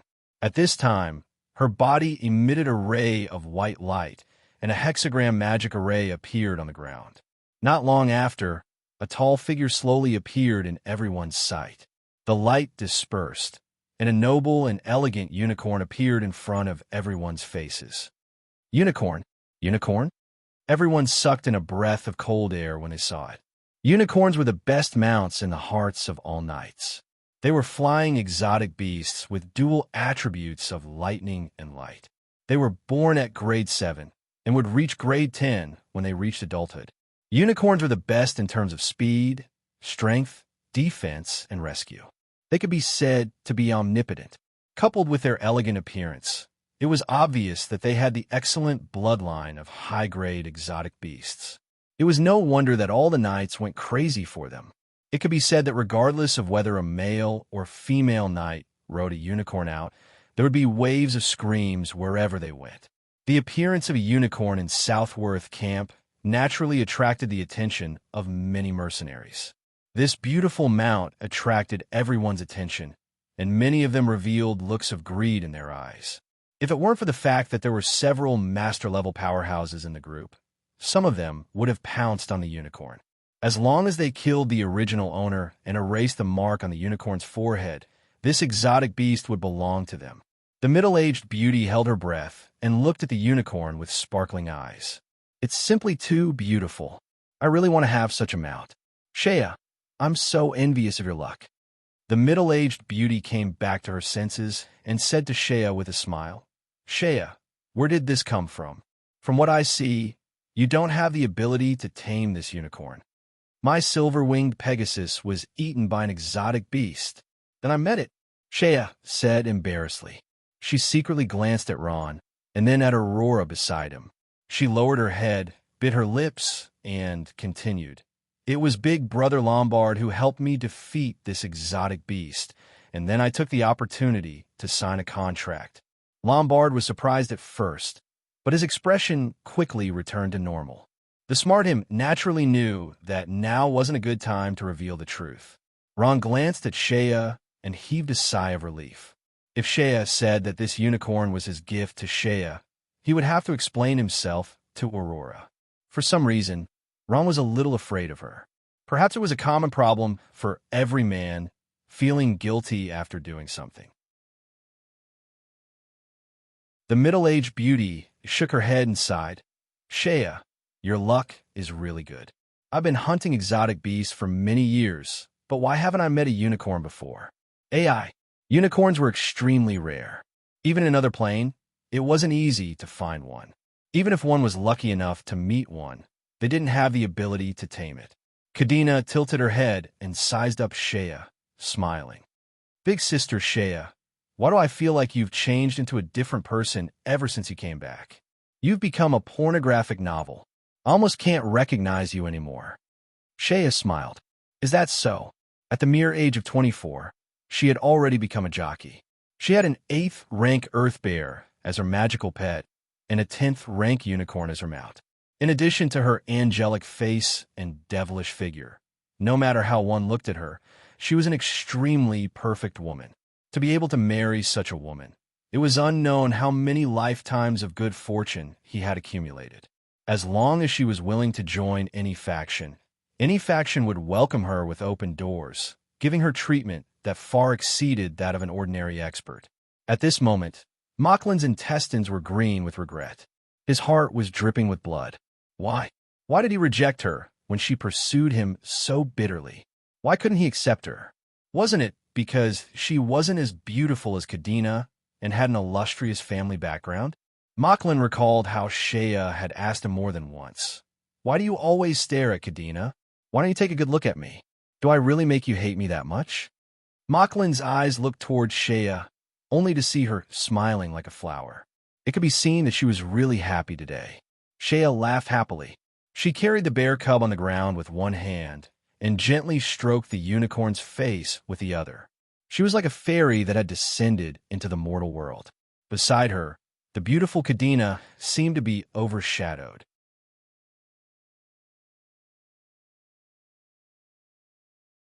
Chapter 2:21. They passed through Soworth Camp and returned to the Mercenary Union headquarters. At this moment, an old man among the mentors coughed and said, Dear students, we have some matters to attend to, so we'll be leaving first. Where are you going? Shea asked as she held the middle-aged woman's hand. She was reluctant to leave as they chatted along the way. Geniuses only need 3 seconds to memorize 56 books. The old man glanced at the middle-aged woman and nodded lightly. Of course we're going to hand in a mission. The mission this time was the Horn of Dakura. We were lucky enough to encounter a Dakura and kill it. The old man's eyes were filled with pride as he said this. There were many mercenary groups that entered the other plane, but very few could complete the mission. The Dakura's ferocity was well known. The middle-aged woman glanced at the old man and said apologetically to Shea, "I'm sorry, Shea. I'm afraid we'll have to part ways. We'll talk again after we hand in the mission at the Mercenary Union." Shea looked at Ron. Ron pondered for a moment before saying, "All right, we'll hand in the mission too." The mentors were shocked. The old man said in shock, "What? Mission? Wait, what mission are you handing in?" Ron looked at him strangely and said, "Of course it's the Horn of Dakura mission. Isn't that the Black Crystal mission?" "What? Black Crystal mission?" This time, not only the mentors, but even Aurora, Angel, and the others were shocked. Cartina exclaimed, "No way! You guys also completed the mission of the Horn of Dracula?" "Yes," Ron and Shea said in unison. After that, they looked at each other strangely. "Impossible! How could you complete the Black Crystal mission with your abilities? Don't forget, the Dakura is a level 10 beast. Even if you encountered it by accident, you'll die for sure." The old man among the mentors refused to believe it and said agitatedly. The middle-aged woman was displeased. "Hey, old man, how do you know that others can't do it? Are you saying that others can't pick it up?" To be honest, the middle-aged woman didn't believe it either, but she was still quite protective of her student. Ron and Shea looked at each other, their eyes filled with helplessness. Not only had they encountered Dakura, but they had also encountered a Super King Dakura beast. However, Shea's teacher was right. The Horn of Dakura was really something, but he couldn't say that. Ron could only say that it was Lombard who helped him defeat Dakura. When Lombard heard this, he cried out in his heart. Why did these two people always use him as a shield? However, Lombard was smart. He didn't show it on his face. He had a cool expression on his face. He didn't say yes or no, making people feel that he was hiding something. Search Win Fee, 56 Books Library. The old man didn't say anything, but his eyes clearly didn't believe him. The group arrived at the Mercenary Guild's mission hall. The decorations were grand, and the floor was so clean that it reflected their shadows. When they arrived at the counter, a courteous waiter was already waiting there. He bowed deeply. "Hello, gentlemen. How may I help you?" "Black Crystal Mission handover," the old man said in a deep voice. A hint of surprise flashed in the waiter's eyes, but he still said politely, "I'm sorry, gentlemen. I don't have the authority to deal with Black Crystal missions. Please wait a moment." The waiter left in a hurry. Soon, a female waiter served tea to everyone. Everyone sat down on a long bench in the hall and waited quietly. The hall of the Mercenary Union was bustling with activity. There was an endless stream of mercenaries handing in their missions, and there were also people purchasing various materials. Every part of Strange Beast's corpse had its own unique value. As long as the price was right, the transaction would be considered a done deal. The mercenaries who had just returned from the other plane were eager to sell the goods in their spatial bags. The prices weren't high.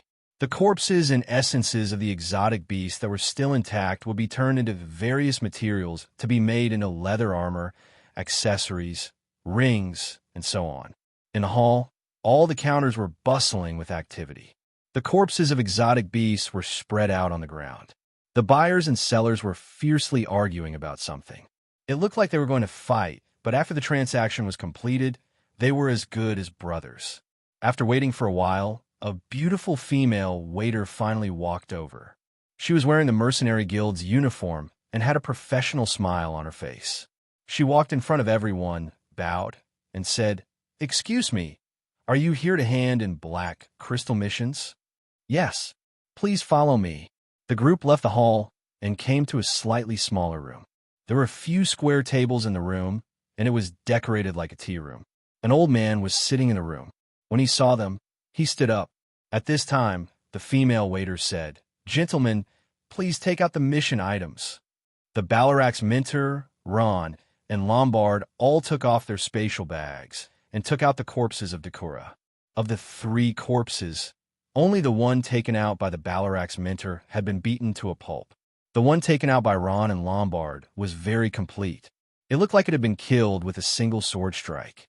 The corpses of exotic beasts could be sold for a good price. It also reflected the strength of the mercenaries.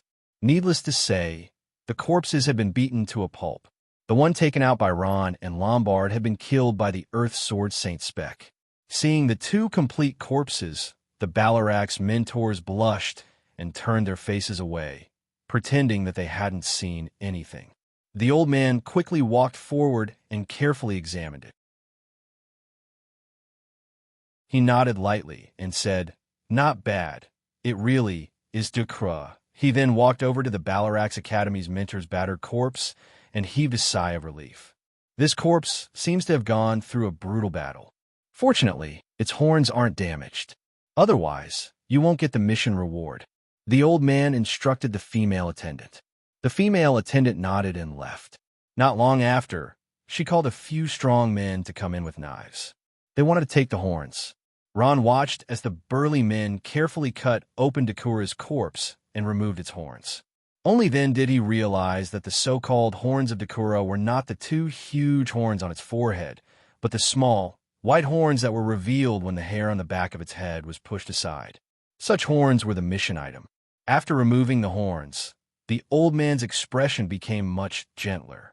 He ordered the men to put the horns in a metal box and take them away. He pointed to the ground and said, "Are you still selling this Dakura's corpse?" "No." Everyone shook their heads in unison. "Sell it to the Mercenary Guild?" What a joke. Everyone knew that the Mercenary Guild was notorious for being greedy.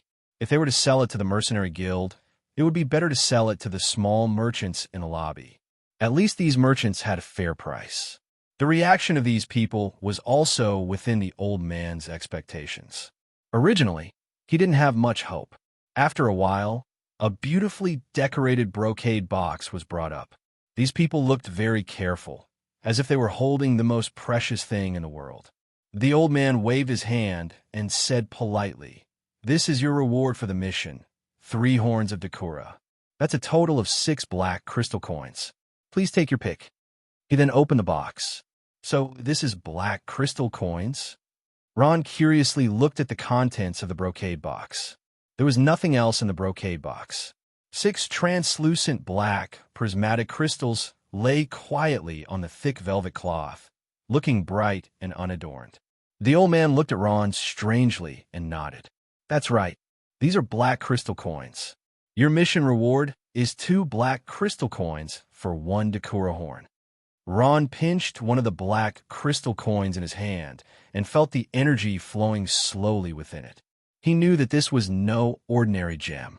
Seeing the black crystal coins in the box, the old man's eyes were filled with envy. He smiled and said, "Black crystal coins are rare even in the Noah continent. Our mercenary guild needs them very much. How about this? You can also sell it to us. Our mercenary guild is willing to pay 1,000,000 gold coins for it." It was obvious that he treated Ron and the rest as fools. The price of black crystal coins was only 1,000,000. If it was sold outside, it would be more than 10 times higher. Without exception, everyone rejected the offer. The old man shrugged and said, "That's too bad." After completing the black crystal mission, Ron, Lombard, and the Academy's instructors each put their black crystal coins into their dimensional pouches. Although they didn't reach a deal, the old man still politely sent Ron and the rest out. After walking out of the door, the Ballarak's Academy's instructors found an excuse to leave in a hurry, leaving only Ron's group and Lombard. Ron was about to bid farewell to Lombard when the latter pulled him to a corner and whispered, "What are you going to do? What are you going to do with these 2 black crystal coins, Brother Ron?" Ron thought for a moment. "Sell them, of course. These 2 black crystal coins are worth at least 30,000,000 gold coins, right? Including the other goods. Each person should get at least 2,000,000 gold coins." Hearing this, Lombard couldn't help but sigh in his heart. This guy's heart is too good. He's actually not moved by the 2 black crystal coins. If you want to divide them equally, you should know the rules of the mercenary world. When working alone, you don't have to divide the loot equally with others. Lombard smiled and said, "Brother Ron, you are indeed a good leader. I didn't misjudge you. A friend like you is worthy of a deep friendship." He pondered for a moment and said, "Ron, if you need help, I can contact an auction house and auction off these 2 black crystal coins. Don't worry, I can guarantee that the price won't be lower than the market price."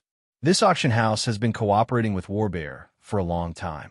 They have a very good reputation. At this time, Lombard said seriously, most importantly, they can pay first.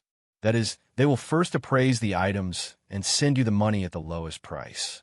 They will then give you the rest of the money after the official auction. Their service is very good. Hee. For large mercenary groups like us, large amounts of liquid funds are very important. We have to pay mercenaries, purchase equipment, and so on.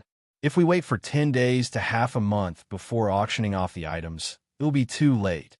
Ron thought for a moment and nodded. Sounds good. I'll have to think about it and discuss it with them before making a decision. After saying that, he pointed at the Balarax Academy's team waiting in the distance.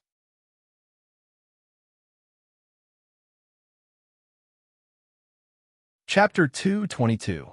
At night, they found a hotel in the Mercenary Guild headquarters and stayed there. Search for 1 Q coins, 56 books, pornographic novels. Lombard, where are you taking me? Ron asked at the entrance of the hotel. You'll know when we get there. Lombard smiled mysteriously and did not say anything else. Ron could tell that Lombard was very familiar with this place. He did not even need to hire a middleman to find a place in the well-connected city that was like a spider web.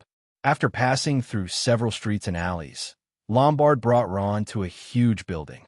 The building followed the ancient style and gave off a sense of vicissitudes.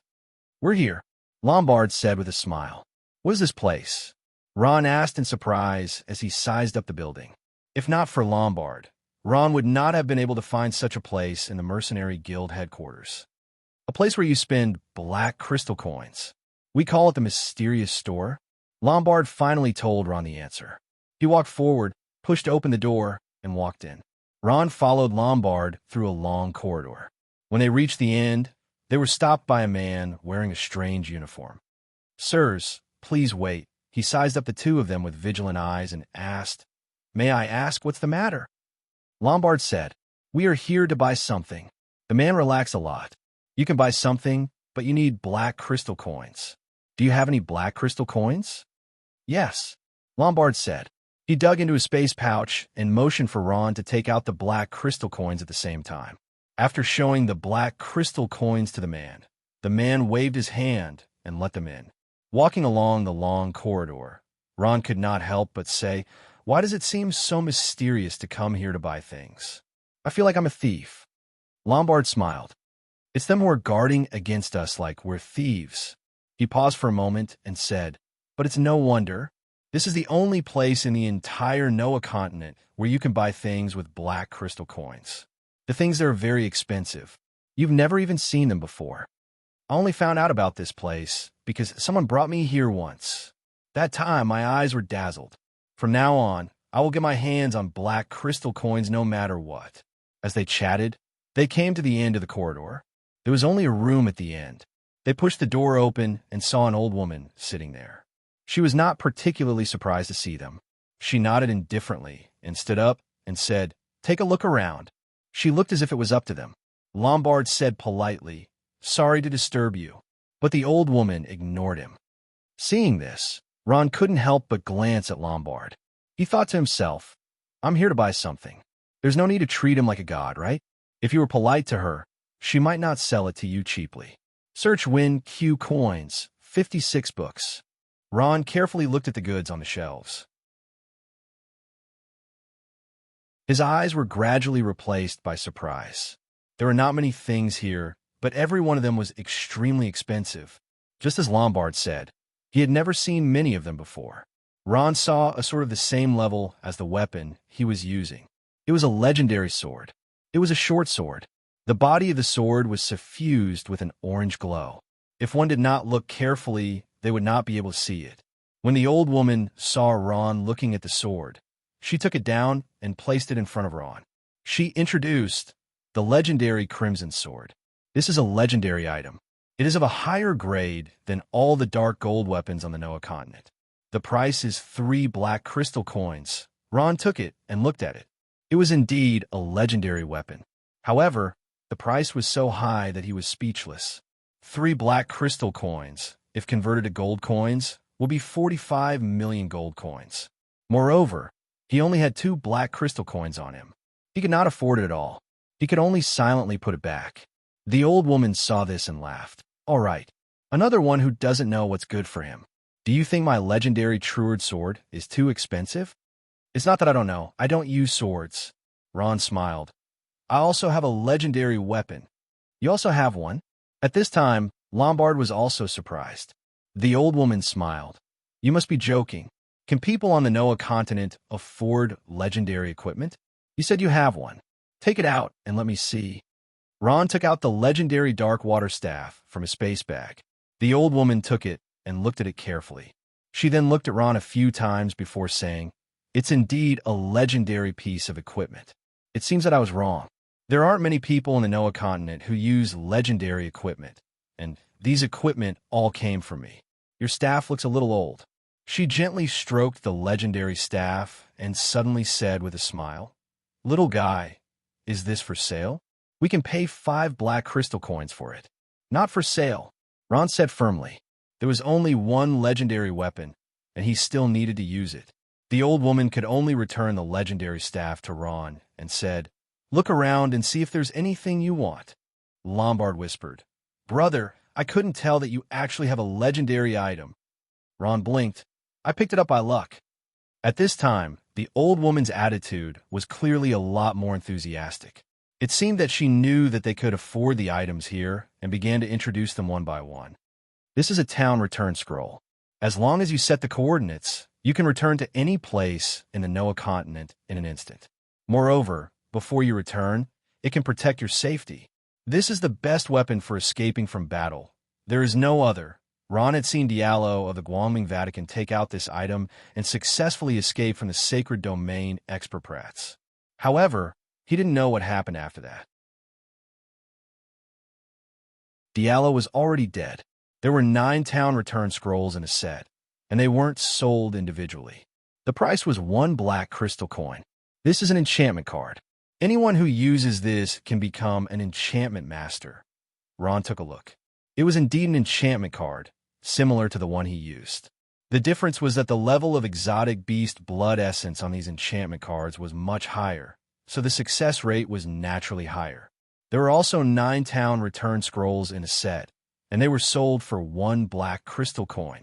There were also recovery potions, which could restore one's full strength, stamina, strength, and magic.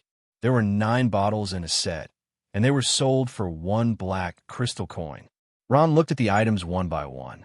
Every item here was very good, and the lowest price was 1 black crystal coin. They weren't sold individually, and they didn't bargain, nor did they accept gold coins for transactions.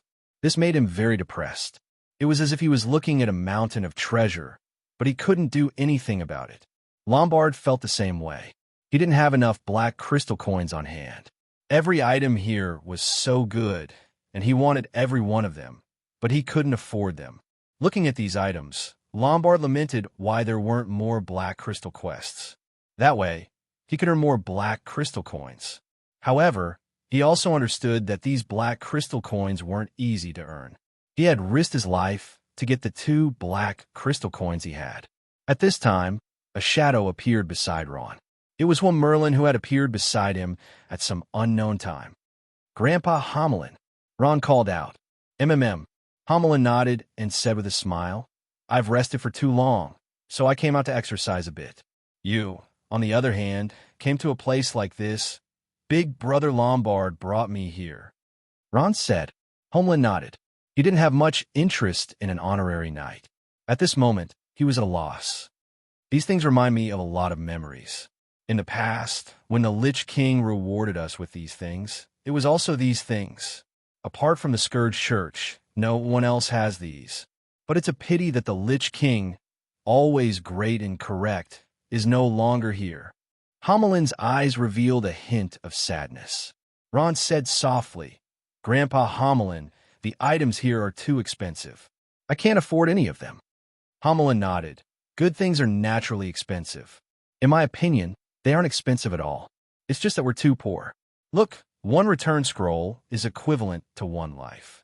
9 return scrolls only cost 1 black crystal coin. Homelin looked at the items one by one. Suddenly, he pointed at an item and said, "Ron, if you really have the money, then buy this." Ron looked and saw a few necklaces hanging on the crude shelves. Below the necklaces was a cross-like item with the words Cross of Rebirth written on the side. The description was, "The wearer of this necklace will be reborn within a certain period of time after death. At the same time, the damaged body will be repaired. If more than 80% of the body is lost, the necklace will lose its effect." The Cross of Rebirth was sold for 20 black crystal coins per necklace. After looking at the price, Ron couldn't help but smile bitterly. 20 black crystal coins. Even if he sold the most valuable legendary staff, he still wouldn't be able to afford it. "Grandpa Homelin, this item is too expensive." Ron wrinkled his nose and said, "I can't afford it at all." Homelin chuckled and said, "Of course, you can only buy it when you have enough black crystal coins. With this, even if you're killed, you can be resurrected. As for losing more than 80% of your body, that's not a problem at all. We are necromancers. As long as the soul is intact, the body isn't important." Ron nodded. He decided that if he had the money, he would definitely buy one and wear it. It would be an extra layer of protection. At this time, Lombard also bought a return scroll and a recovery potion for only 1 black crystal coin. Originally, 1 black crystal coin couldn't buy 2 items. However, the old woman couldn't stand Lombard's coaxing and finally agreed to sell them. At the same time, the amount was reduced by 1. They were 4 return scrolls and 4 bottles of recovery potion. In the end, Lombard could only agree. He had no choice because he still had to sell his other black crystal coin. In addition to paying the compensation for the dead mercenaries, rebuilding the war bear would cost a lot of money. After Lombard paid, he looked at Ron and said, "Ron, why didn't you buy anything?" "I don't have money," Ron said with an embarrassed smile. "The things here are very good, but I can't afford them." Lombard asked curiously, "Don't you have 2 black crystal coins?" Ron shook his head and said with a bitter smile, "These 2 black crystal coins aren't completely mine." He still had to sell the black crystal coins and exchange them for gold coins to distribute to everyone. He had no choice. He was just that kind of person. Lombard took the 4 return scrolls and 4 bottles of recovery potion. After hesitating for a moment, he stuffed a return scroll and a bottle of recovery potion into Ron's hands. "Take it." Ron opened his eyes wide and said, "How can I do this?" "Why not?" Lombard said with a hearty smile. "Consider it a meeting gift from Big Brother to you. Besides, you helped me a lot in the other plane." Ron's eyes were a little moist. "Brother Lombard, how about I pay you back with gold coins?"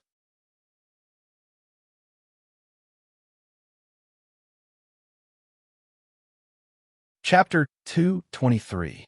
After parting ways with Lombard, Ron returned to the small hotel where Aurora and the others were staying. 56 Book Vault. Search when call fee. When Ron returned, he saw Shea and Kadena downstairs. Shea asked, "Where have you been?" "Nothing. I just went out with Big Brother Lombard for a while." Ron did not mention anything about the mysterious store. Even if he did, it would be useless. They did not have black crystal coins and could not even enter the store. "You didn't go out to do something bad, did you?" Shea's eyes were obviously a little strange. She recalled the lakeside and blushed. "I'm going back to my room." Ron didn't dare to face Shea. He hurriedly threw down a sentence and fled, hating Shea to the point that he clenched his teeth. "This brat, you have already done this to me. You don't need to take responsibility, but you can't even say a word?" "Sister Shea?" Kadena sensitively sensed that Shea was different from before. Shea shook her head and said, "Forget it. Let's not care about this guy. Let's go." Shea pulled Kadena and left in a hurry. After returning to his room, Ron leaned against the door and let out a long sigh. He always felt uncomfortable when facing Shea. He was afraid to look into Shea's eyes and even more afraid to see disappointment in her eyes. Ron did not know what kind of feelings he had for Shea. The first time he saw her, they were still in Gold's Higher Town. At that time, he only felt that Shea was very beautiful, the most beautiful girl in the world. However, after seeing so many beautiful girls in the academy, the feeling gradually faded away. But now, that feeling had resurfaced. Ron had to admit that he had indeed let Aurora down. Dong, dong, dong. The sound of knocking on the door rang out. It was Aurora's voice. "Ron, are you there?" Ron immediately opened the door. As soon as he saw Aurora, he pulled her into his arms. Aurora was a little shocked. What was wrong with Ron today? She hugged him back, and the two snuggled together for a while. After letting go, Aurora asked, "Ron, what's wrong with you? I didn't see you around the whole night. Also, why do you look so pale?" "I went out with Brother Lombard just now. I just came back," Ron replied and blushed. "As for your pale complexion, maybe it's because you're too tired." Aurora nodded. "Then you should take care and rest more." "All right." Ron nodded. At this time, Aurora said, "By the way, we've just discussed and decided to sell all the goods we hunt in the Mercenary Union." Ron was surprised. "Didn't you say that you would sell it in the Roland Empire?" He said that it could be sold for a good price. Search 56 books. Library. Now they've all changed their minds. Aurora shook her head and said, "Even if we use the teleportation array to go back, we still have to walk a long way to get back to the academy. It's not safe to carry so many space bags along the way. It's easy to attract the attention of others. We thought that it would be better to sell these goods in the Mercenary Union." Ron thought for a while and said, "All right, I have no objections." Now, they're all sorting out the things in the space bags. "I've just finished sorting out mine, but you haven't, right? Do you need my help?" Aurora said with a smile. Ron said, "No need. I can do it myself." "All right." Aurora nodded. "I'm going back to rest. You should rest early too." "All right." Giving Aurora a smile, Ron closed the door. After sending off Aurora, Ron sat on the bed, opened the space bags one by one, and began to sort out the things inside. For the sake of convenience, the prey obtained from hunting in the other planes were distributed to everyone, and Ron was no exception. His space pouch was also filled with all kinds of things, almost all of which were the corpses of exotic beasts. At this time, Ron's heart skipped a beat. He touched an extremely huge thing. This is... Reaching in, a hideous and terrifying face appeared in his mind. Suddenly, Ron's heart was filled with horror. King Beast. Super Decora. How could its corpse be here? Ron's heart thumped. This was the corpse of an exotic beast from a sacred domain. It was very hot to hold. Looking at the space bags, almost all of them looked the same. He couldn't see anything. Ron carefully recalled. Suddenly, his heart skipped a beat, and his brows relaxed. He remembered. This king beast had perished together with Speck. At that time, he and Lombard had only collected Decura's corpse when they were surrounded by Ellison of the Jade Snake mercenary group. After that, Ron, Shea, and Lombard broke out and forgot about the corpse of the exotic beast from the sacred domain. Now that he thought about it, it should have fallen into Ellison's hands. Later on, Ellison died at his hands, and they obtained his space bag. At that time, Ron didn't think much of it, but he didn't expect the corpse of the exotic beast from the sacred domain to be in there. The value of the corpse of this exotic beast from the sacred domain was immeasurable. If he were to sell it, Han Shua suddenly thought of something. He quickly flipped through the corpse of the exotic beast from the sacred domain and brushed aside the hair on the back of its head. As expected, he saw a white, translucent, jade-like horn. This horn was at least twice the size of the two Decura's horns. Ron's breathing quickened. Just how much is this horn worth? In the past, Ron wouldn't have placed much importance on things like money.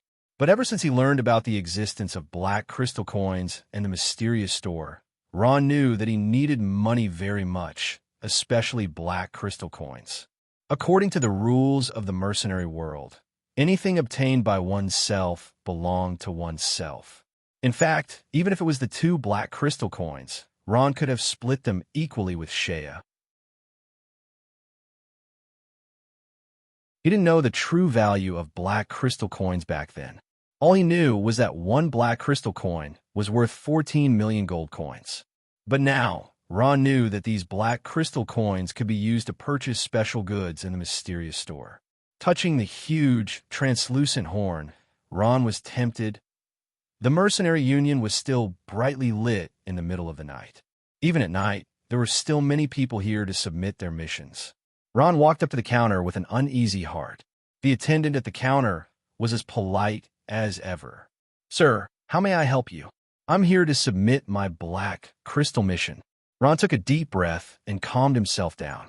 "Please follow me." The attendant nodded and brought him to a room before walking out. Pornographic novel. The old man was still in the room. He frowned when he saw Ron. "It's you? Aren't you here to submit your black crystal mission today? What are you doing here?" There weren't many people here to submit their black crystal missions. It was normal for the old man to remember Ron. He was a high-ranking member of the mercenary union and was in charge of handling black crystal missions. "I'm here to submit my black crystal mission." Ron nodded heavily. The old man was a little surprised. "You still have the Horn of Dracula? Why didn't you submit your mission today?" Ron said, It's a long story. To be honest, I don't know if this counts as a mission. Take a look at this first." Saying so, he passed the spatial pouch to the old man. "What's this?" "To be honest, don't bring ordinary exotic beast corpses here. I won't accept them even if you do. We only accept valuable exotic beast corpses and mission items. In other words, anything that can be exchanged for black crystal coins. Don't look for me for gold coins." Although the old man was suspicious, he took the spatial pouch from Ron's serious expression and used some of his energy to check inside. His expression changed drastically when he saw what was inside. A Super Dracula King Beast. That's right. It's the corpse of a Super Dracula King Beast. There's even its horn inside.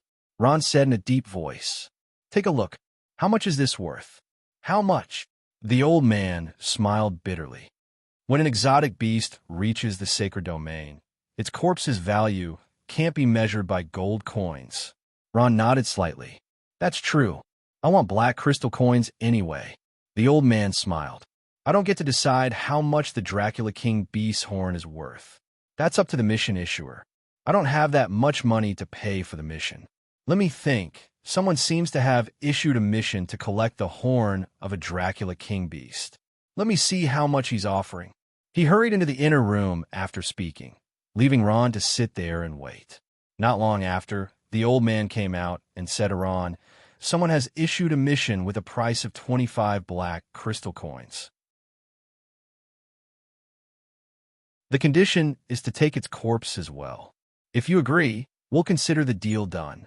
Ron thought for a moment. There wasn't much use in keeping the corpse of an exotic beast from the sacred domain, so he might as well give it to the old man.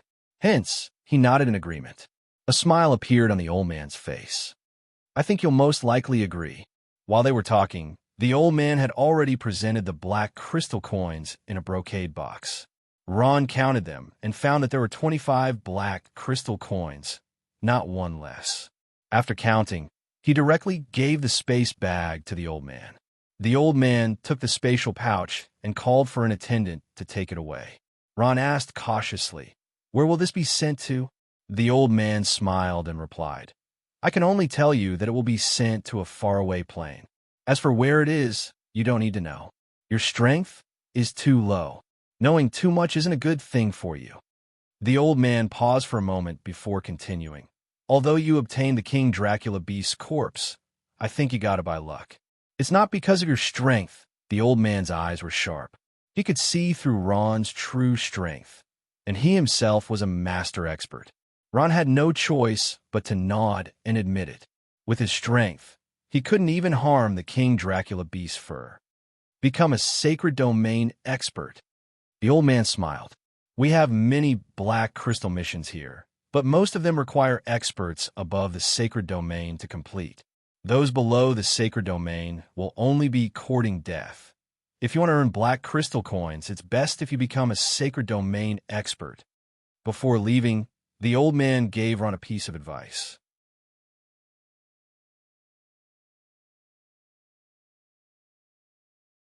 Chapter 224. Ron left the Mercenary Guild's Black Crystal Mission submission office. Relying on his memory, he arrived at the mysterious store. A genius can memorize 56 books in 3 seconds. In the hallway, the person stopped Ron. After seeing that it was the same person from before, the person waved his hand to let him in. After entering the mysterious store, the person who received Ron was still the same old woman. When she saw Ron, she asked in surprise, "Why are you here again?" As if recalling something, she smiled and said, "What's the matter?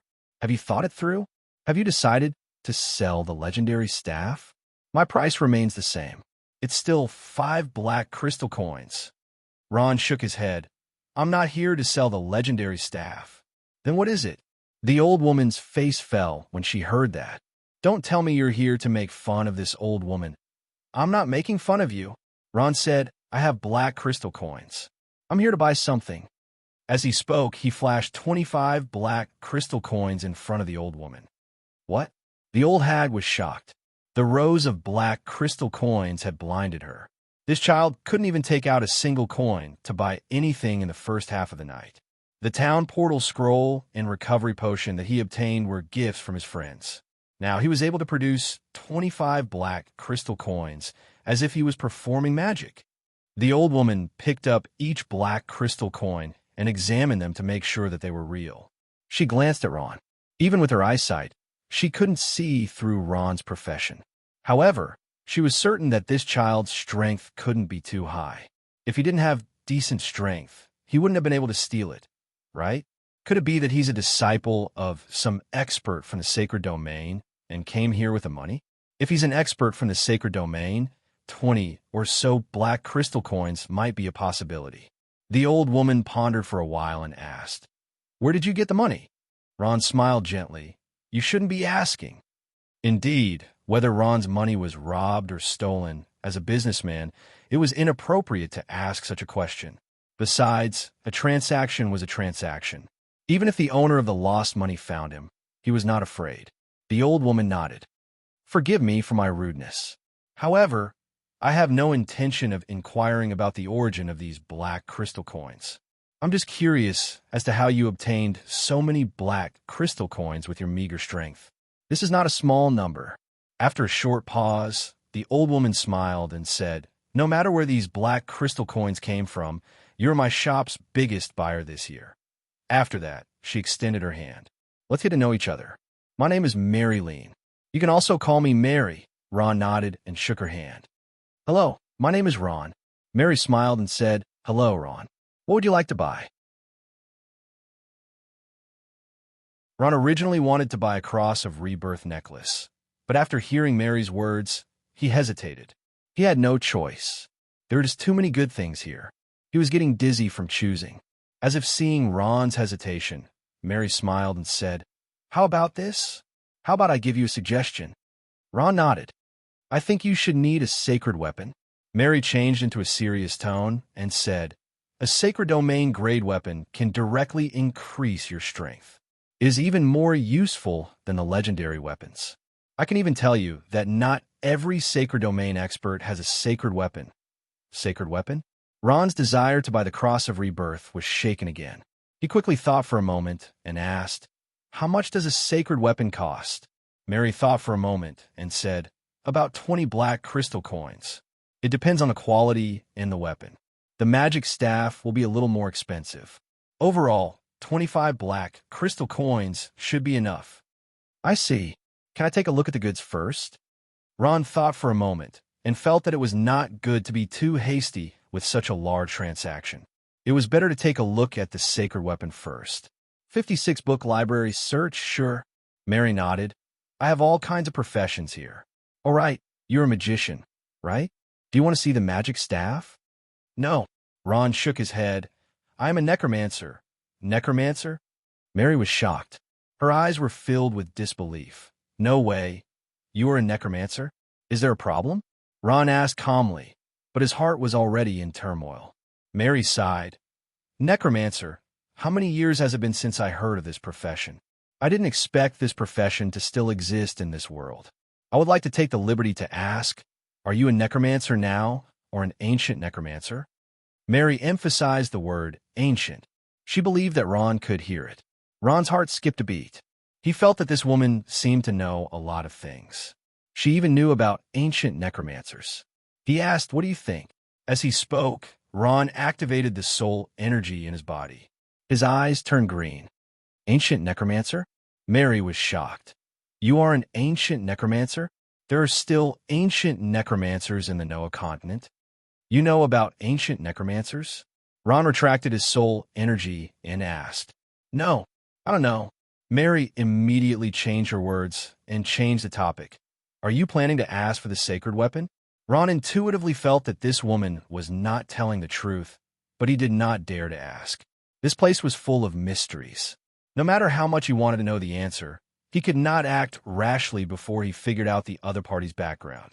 At this time, Mary said, "I don't have a sacred domain grade weapon that necromancers use. However, if you need it, I can get it for you. It will take time, about 3 days, 3 days."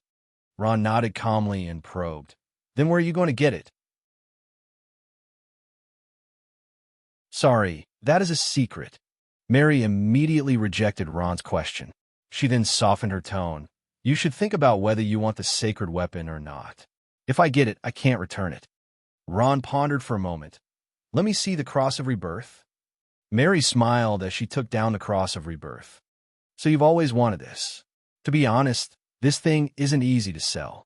Many people want the holy relic instead of the Cross of Rebirth. As for what they think, I don't know." Ron held the Cross of Rebirth in his hand and felt the life force slowly flowing within it. His heart became even more determined. He raised his head and said to Mary, "I want it." Mary smiled. "Are you sure? You don't want the sacred weapon?" "I don't want it," Mary said with a smile. "This Cross of Rebirth can indeed give you a second life. However, the condition is that your physical body is not damaged by more than 80% and your soul is not damaged." You're a necromancer. Pretend I didn't say anything." The soul force of a necromancer was powerful to begin with. Mary was also aware of this. Ron straightforwardly paid 20 black crystal coins. When he thought about how he had spent 300 million gold coins just like that, Ron couldn't help but feel a pang of pain. "You still have 5 black crystal coins. Don't you want to look at other products?" Mary put away the black crystal coins and asked. It could be seen that she was in a good mood. It had been a long time since she did business with such a large sum. Looking at the dazzling lineup of products on the shelves, Ron hesitated again. Should he buy something? Mary smiled. "Why don't I recommend something to you?" Ron lightly nodded his head. "Take a look at this. What do you think?" Mary took a simple and unadorned ring from the shelf and handed it to Pornography. It was Ron's. "What is this?" Ron took the ring and asked in surprise. "This is the Ring of Protection," Mary said. "After wearing it, it can increase the user's defense. It is very useful for both warriors and mages." Ron took a look. The price of this Ring of Protection was 7 black crystal coins. Mary seemed to have noticed Ron's hesitation and said with a smile, "The price of this Ring of Protection is 7 black crystal coins. But since you bought the Cross of Rebirth, I will make an exception and give you a discount. You only need to pay 5 black crystal coins." Seeing that Ron was still not reassured, Mary continued, "Every product here is worth more than the price. You only have to worry about whether or not you can afford it. There is no worry that you will regret it after buying it. Don't worry, Ron, this Ring of Protection is a good thing." Hearing Mary's words, Ron finally felt relieved. He straightforwardly paid the money and received the Ring of Protection. "Thank you for your patronage." Before Ron left, Mary said, "Today's business is doing well, and we've developed another potential customer, a customer who can afford to spend black crystal coins." After Ron left, Mary's smile vanished and was replaced with a dignified expression. She quickly walked to the inner room and opened the door. Behind the door was a room. This room was very empty. There was nothing in this room except for a huge painting. Mary gently twisted the lid, and the painting slowly separated from both sides, revealing a small teleportation matrix. Mary placed her hand on the teleportation matrix. A bright light flashed, and Mary's figure disappeared. It was a very peculiar room. The room was very dark, and the light in the room was moving around like layers of ripples. This was not the Noah continent, but another space. A middle-aged man stood there quietly. The dim light made it impossible to see his face clearly. He gave off an extremely mysterious feeling. He was holding a glass of red wine in his hand and gently swirling it. He did not drink, but was enjoying this rare feeling of contentment. Suddenly, The middle-aged man's face slightly changed. He saw a familiar figure flash out of the teleportation matrix. Mary, Master. Mary bowed deeply. She called this middle-aged man Master. The middle-aged man smiled and said, Mary, it seems like you haven't been here for a long time. Mary lightly nodded and said, Master, I have something to report to you. Speak. The middle-aged man said indifferently, I found a necromancer in the Noah continent. Mary said, a necromancer. What did you say? A necromancer? The middle-aged man's face finally changed. His hand, that was holding the wine, trembled slightly. You came all the way here. Could it be an ancient necromancer? Yes, Master. He is an ancient necromancer. That's for sure. I felt the power of his soul. He is very strong, at least at the advanced warrior level. But he is only 16 years old. Mary said in one breath. The middle-aged man quickly calmed down and said, there were no necromancers in the Noah continent. Even if there were, they would be fake goods. They would not be able to display the true strength of a necromancer. A necromancer with the power of the soul. He sighed and said, I have to say, Mary, the news you brought made me remember many things in the past. The middle-aged man pondered for a moment and said, why did he come to you? To buy things. He bought a cross of rebirth and a ring of protection for me. I gave him a discount. Mary answered honestly. Very good. The middle-aged man nodded expressionlessly. He did not express any opinion on this matter. The room became silent again. The middle-aged man seemed to be thinking about something. This situation lasted for a long time. Finally, Mary could not help but ask tentatively, Master, should we don't? The middle-aged man interrupted her and said, don't disturb him. Let him grow up freely. If he can come here one day, everything will be fine. If not, no matter how much we help him, it will be useless. Yes, Master, Mary replied. The middle-aged man said, pay close attention to his every move. If anything happens, immediately report to me. Be careful not to alert him. Mary agreed and turned to leave. Wait. The middle-aged man called out to Mary. Mary, what is the name of this necromancer you mentioned? Master, his name is Ron, Mary said. The middle-aged man nodded. Ron. Very good.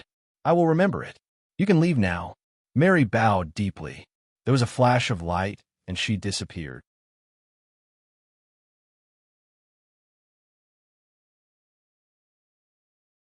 Chapter 2:25. Winter had just passed, and the ice and snow were beginning to melt. The entire world was filled with the feeling of spring. Although spring hadn't officially arrived yet, one could already feel its footsteps. 56-book library. Please use search when fee. Outside the mercenary headquarters, Ron and the others were bidding farewell to Lombard. To Ron, the greatest reward of this trip was getting to know Lombard. This forthright and open-minded leader of Warbear had helped him a lot. The 2 black crystal coins were handed over to the auction house, and each was sold for 16 million gold coins. According to Lombard, the black crystal coins from the missions were all bought by a mysterious person. The high price of 16 million gold coins made others shrink back. The money had already been transferred to Ron's card. Ron wasn't greedy for this little bit of money. According to the principle of fairness and openness, he distributed the 30 million gold coins to everyone. As the leader, he could get a little more. Everyone got more than 3 million gold coins, which made everyone smile happily. Even for princesses like Kadena, Hera, and Angel, 3 million gold coins wasn't a small sum. Big Brother Lombard, thank you, Ron said sincerely as he shook hands with Lombard. Lombard cracked a smile. Ron, if you want to become a heroic mercenary one day, you must join Warbear. The position of vice leader will always be reserved for you. Ron was moved. Thank you, Big Brother Lombard. After bidding farewell to Lombard, Ron stepped into the circle of light of the teleportation formation. Lombard also left. He needed to recruit new mercenaries and rebuild Warbear to begin a new round of adventures. When they returned to the Balarax Academy and saw the familiar gates, everyone couldn't hold back their excitement. Finally, they came back alive. Thinking of the dangers they had faced in the other dimension, everyone couldn't help but feel a lingering fear. At this moment, a group of people came out to greet them. Among them were the people from Dorm 302, Fatty, Lantry, Karachi, and other mentors that Ron was familiar with. Ron, second, fifth brother, damn Fatty Karachi. For a moment, everyone cried out in surprise and hugged each other tightly. Fatty grinned and gave Ron a hug. Boss, you're finally back. I missed you so much after not seeing you for so long. Ron gave Fatty a punch and jokingly scolded. It's been so long since we last met. Why do I feel that you've gotten fatter? Fatty glanced at Aurora beside Ron and winked. I'm not that fat. On the contrary, I feel that big sister Aurora is even more beautiful. Aurora blushed and jokingly scolded. Damn, Fatty, you can't say anything good with your filthy mouth. At this moment, her face was full of happiness. She gently stroked the ring in her hand. This was a gift from Ron, called the Guardian Ring. Although she didn't know where Ron got this thing, she could feel that it was extraordinary. Search win fee, 56-book library. Although Shea was talking to her mentor, her eyes kept glancing at Ron. She noticed that Aurora was pointing at the ring she was wearing and couldn't help but feel disappointed. Needless to say, this ring must have been given to her by Ron. At this moment, the crowd split into two lines, and a figure of average height walked out. Vice President Darbus. Vice President Darbus. Everyone looked at him and saluted. Darbus smiled and walked over. He looked at everyone in the Balarax Academy team and finally stopped at Ron. He smiled and said, You guys did well. You actually completed the Black Crystal mission. If it weren't for the fact that our mentors came back and told me, I wouldn't have known about your glorious achievements.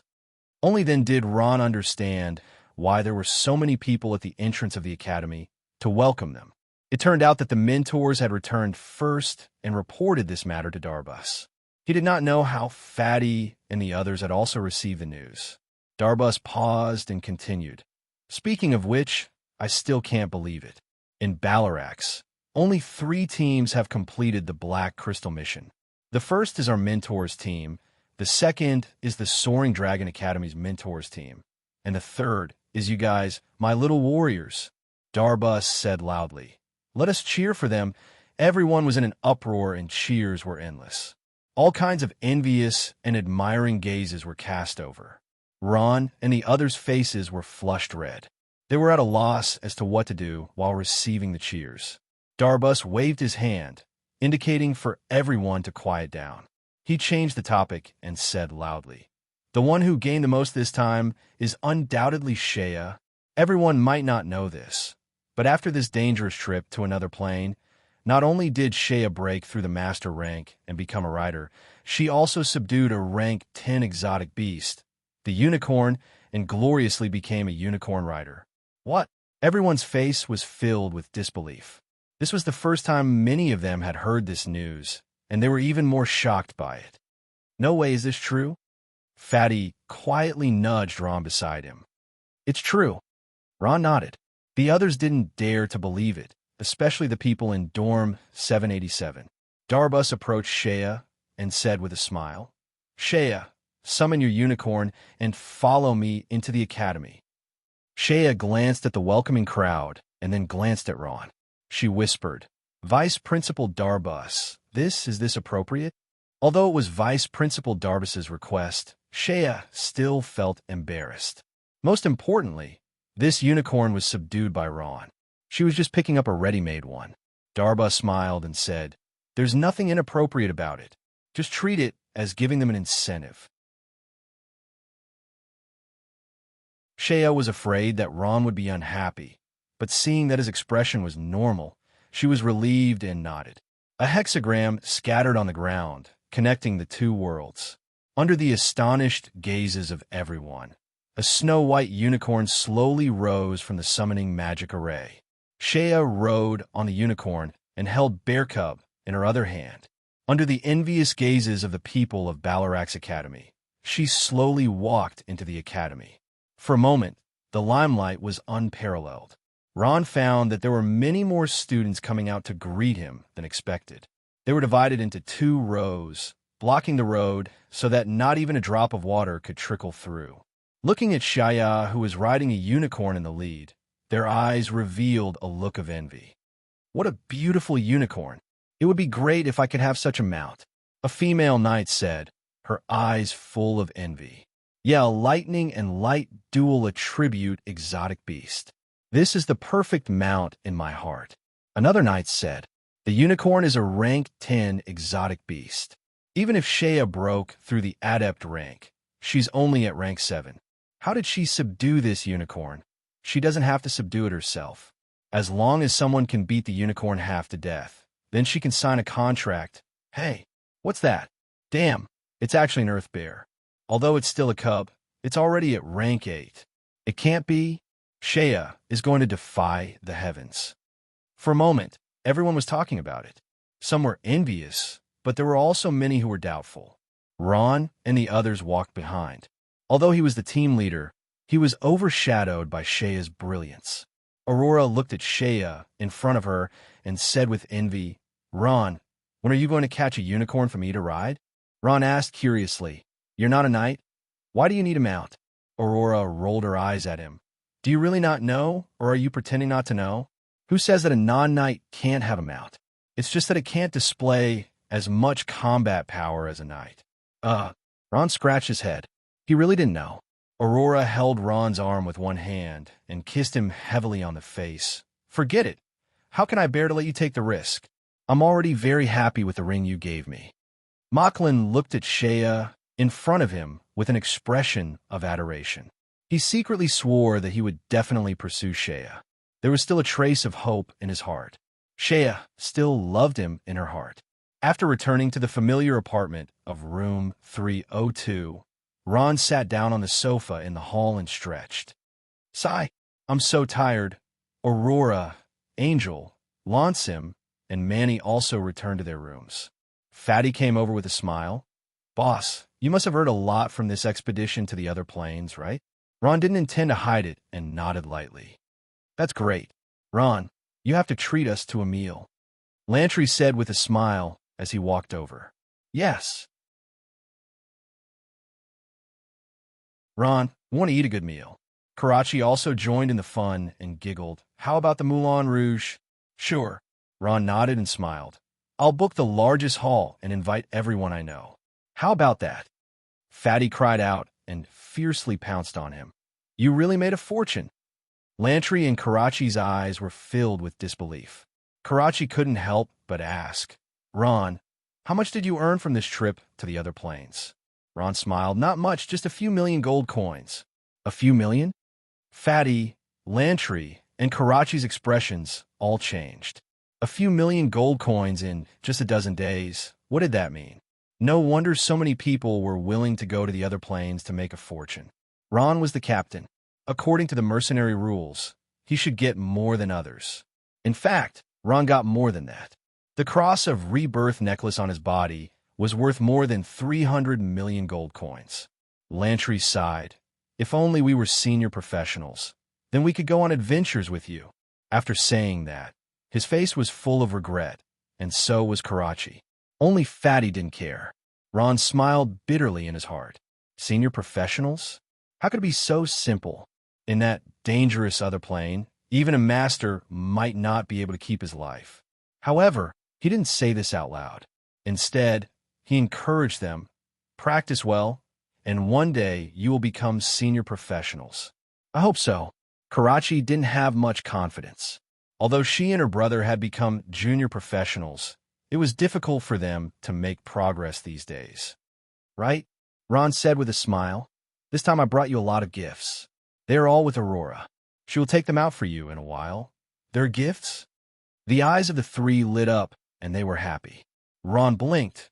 Right, Lantry, I have to congratulate you on becoming a real knight. What do you mean? Lantry was surprised and happy. He didn't dare to think about it.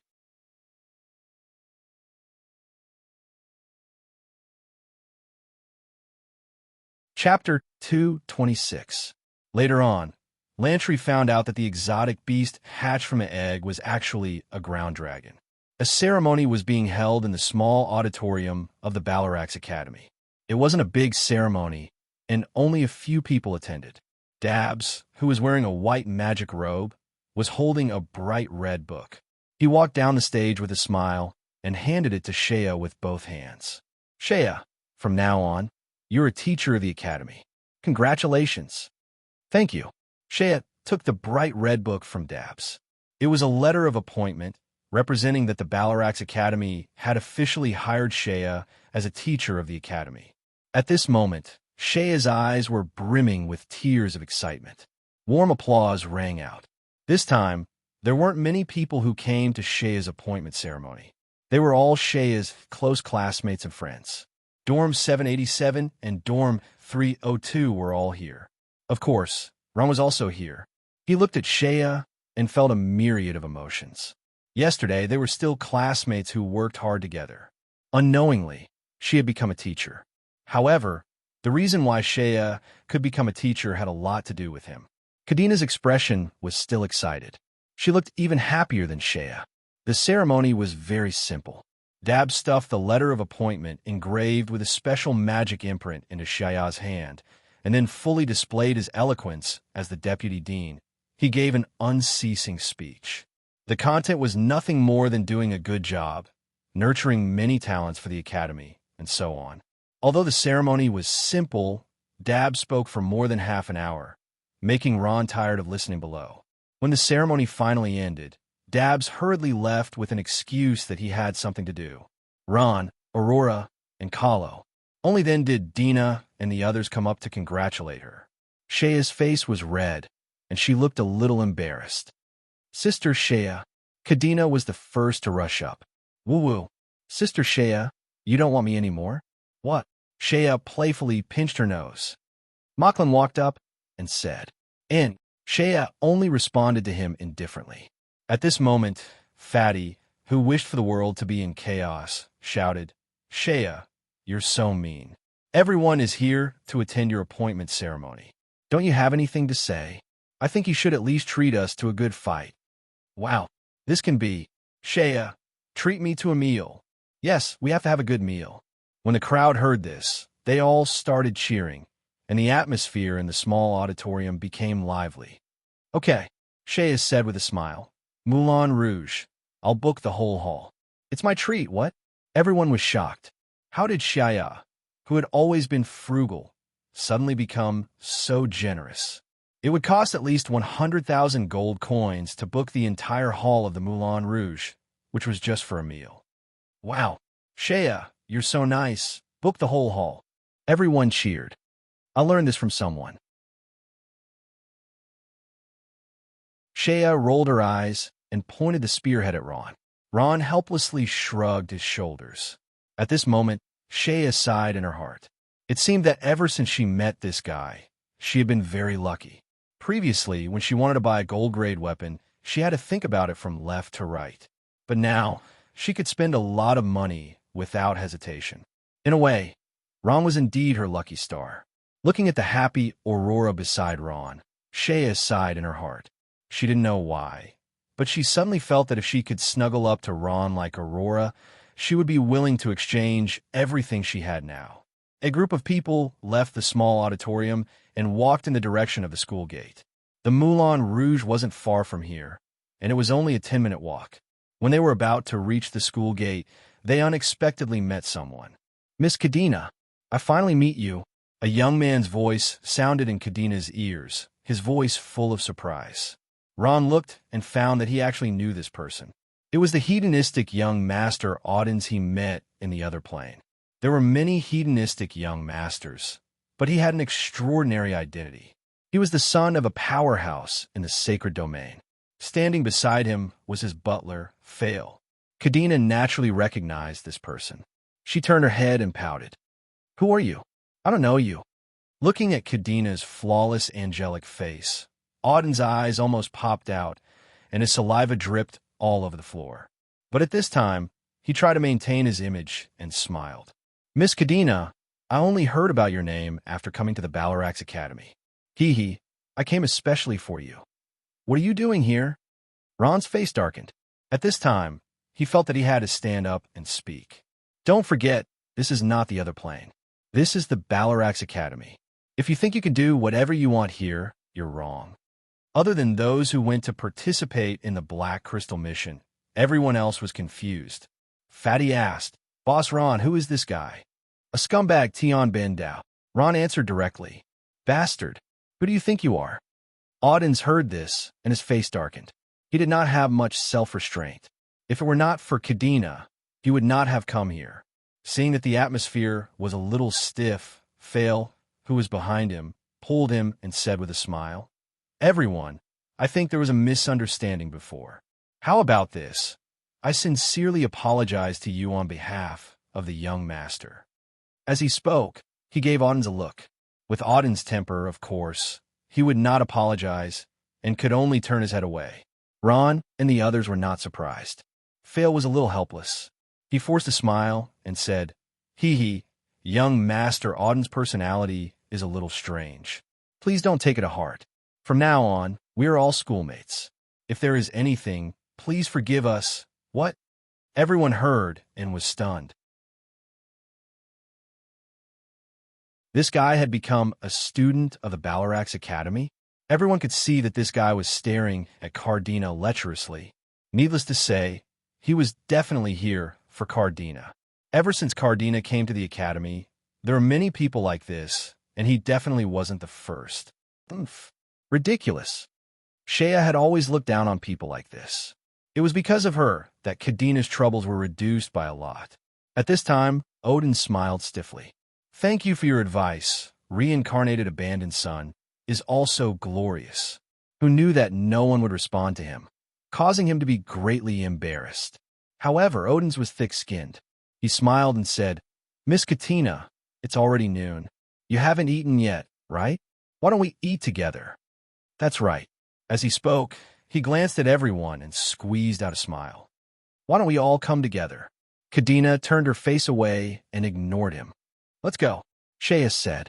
She felt an indescribable disgust when she stayed with this kind of person. Everyone left. No one looked at Odins. It was as if he did not exist. Damn it. Odins felt his blood rushing to his head, and his face was distorted with anger. Ever since he was a child, he had always been faced with humble smiles. As the son of a sanctuary powerhouse, he had never suffered such humiliation. This feeling of disregard made Odins furious. Because he was the son of a sacred domain expert, even a master-level expert had to be polite to him. Young master, please calm down," Fail hurriedly said. "Calm down? How do you expect me to calm down? You've seen it yourself. I've already humbled myself. Look at these guys' attitude. They're simply disrespecting me." Odin roared at the school gate, causing the surrounding students to look askance. "My true experience of opening a hair salon in 100 Islands. I'm going to kill them." Odin's eyes were filled with murderous intent. He wanted nothing more than to skin these people alive. Of course, he wanted to enjoy the girls. Fail was shocked. "Young master, don't do anything rash. It's easy for us to kill him. This Balarax Academy's dean, Prats, is also a sacred domain expert. We can't afford to offend him." Odin's face was still cloudy. He had yet to swallow his anger. Fail advised, "Young Master Audens, don't forget your goal. Didn't you come for that girl? There's no need to be angry about this." As he spoke, he lowered his voice. "Young Master, I've investigated clearly. This girl is called Kadena. She's the princess of the Kingdom of Doro. Currently, she doesn't have a boyfriend. This is your chance, young Master Audens. Think about it. You're the son of a sacred domain expert. You could be considered a match for her, as long as you can get her. And then your father, Sir Chrysord Saint, will personally come to propose marriage. This matter will most likely be settled," Fail described vividly. Ever since he saw this girl called Kadena, young Master Audens had been unable to eat or drink. He didn't even have the energy to train. As the butler, Fail was naturally anxious, so he came up with this plan. Coming to the Balarax Academy was the first step.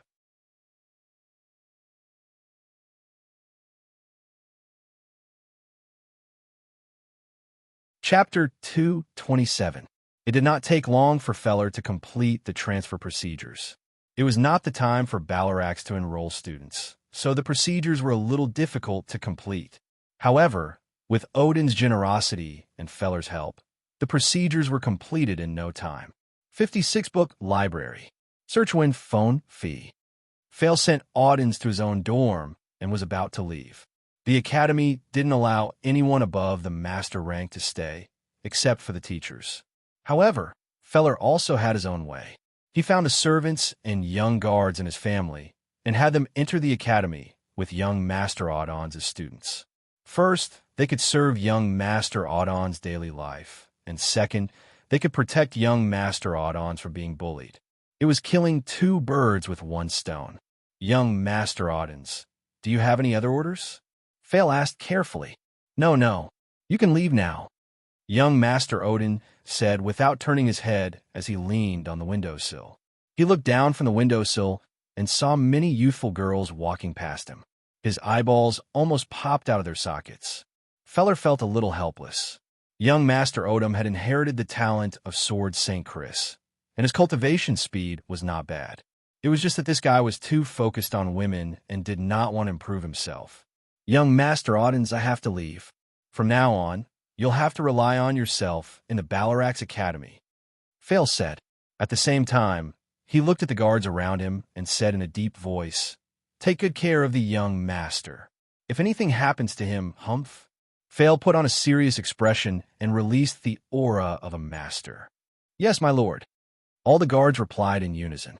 Outside the door of the Balarax Academy's elite magician class, a group of students in magicians' robes were gathered. Kadena walked into the classroom with a book in her hand. She saw that the students were looking at her strangely. Kadena was puzzled. What was wrong with them today? She looked at herself. There was nothing wrong with her. Today, she was wearing a light blue magic robe, which was divided into two parts. The upper part was a large shawl, and the lower part was a long, irregular skirt. Coupled with her peerless appearance, she looked extremely delicate and beautiful. Kadena, look out the window. A girl pointed outside and stuttered. Kadena looked out the window and saw that the empty ground below the elite magic class had turned into a sea of blue. This sea of blue covered the entire aisle. Beautiful blue roses were everywhere on the sides of the courtyard, the pedestal, and the floor. The fragrance of the flowers filled the entire classroom. In the middle of the ground below, there were 9,999 roses that formed Kadena's name. In the middle of the name was a pink circle. Upstairs, a group of students from the elite magician class clicked their tongues in admiration. Wow! So beautiful. If he proposed to me, I would be happy to death. A girl said, geniuses only need 3 seconds to memorize 56 books. Just these flowers alone must have cost a lot. Red roses are cheap, but blue roses...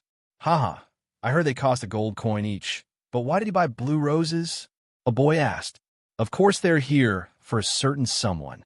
Another boy said, glancing at Katina, who was next to him. Audins heard from somewhere that Kadena liked blue, so he bought all the blue roses in the city.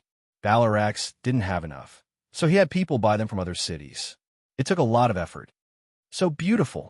Seeing the beautiful blue in front of her, Kadena was delighted. At this time, when she looked at Aldous who was busy below, she suddenly felt disgusted by his dirty novel. She felt that the beautiful blue had been ruined by him. In the Balarax Academy, Cardina had many suitors. There were all kinds of ridiculous methods, and the students of the elite class were already used to it. Audins saw Kadena by the window, and his eyes lit up. He waved desperately, hoping that Kadena could see him. Kadena had indeed seen him, but she was frowning in disgust, as if she had just swallowed a fly. Look, Miss Kadena is out. Young Master Audins, you're about to succeed in capturing Miss Kadena's heart. The group of young guards shouted one after another. Looking at the beautiful face on the window, as long as it was a man, his heart would be shaken, let alone these guards of low birth. But they all knew their status. How would they dare to compete with young Master Audins? Boring, Katina said indifferently. At the same time, she closed the window with a bang. Returning to her seat, Kadena looked at the strange gazes of the surrounding students. Her beautiful face was filled with sadness. Kadena, what's wrong? You don't like him? A girl walked over and said to her with a smile.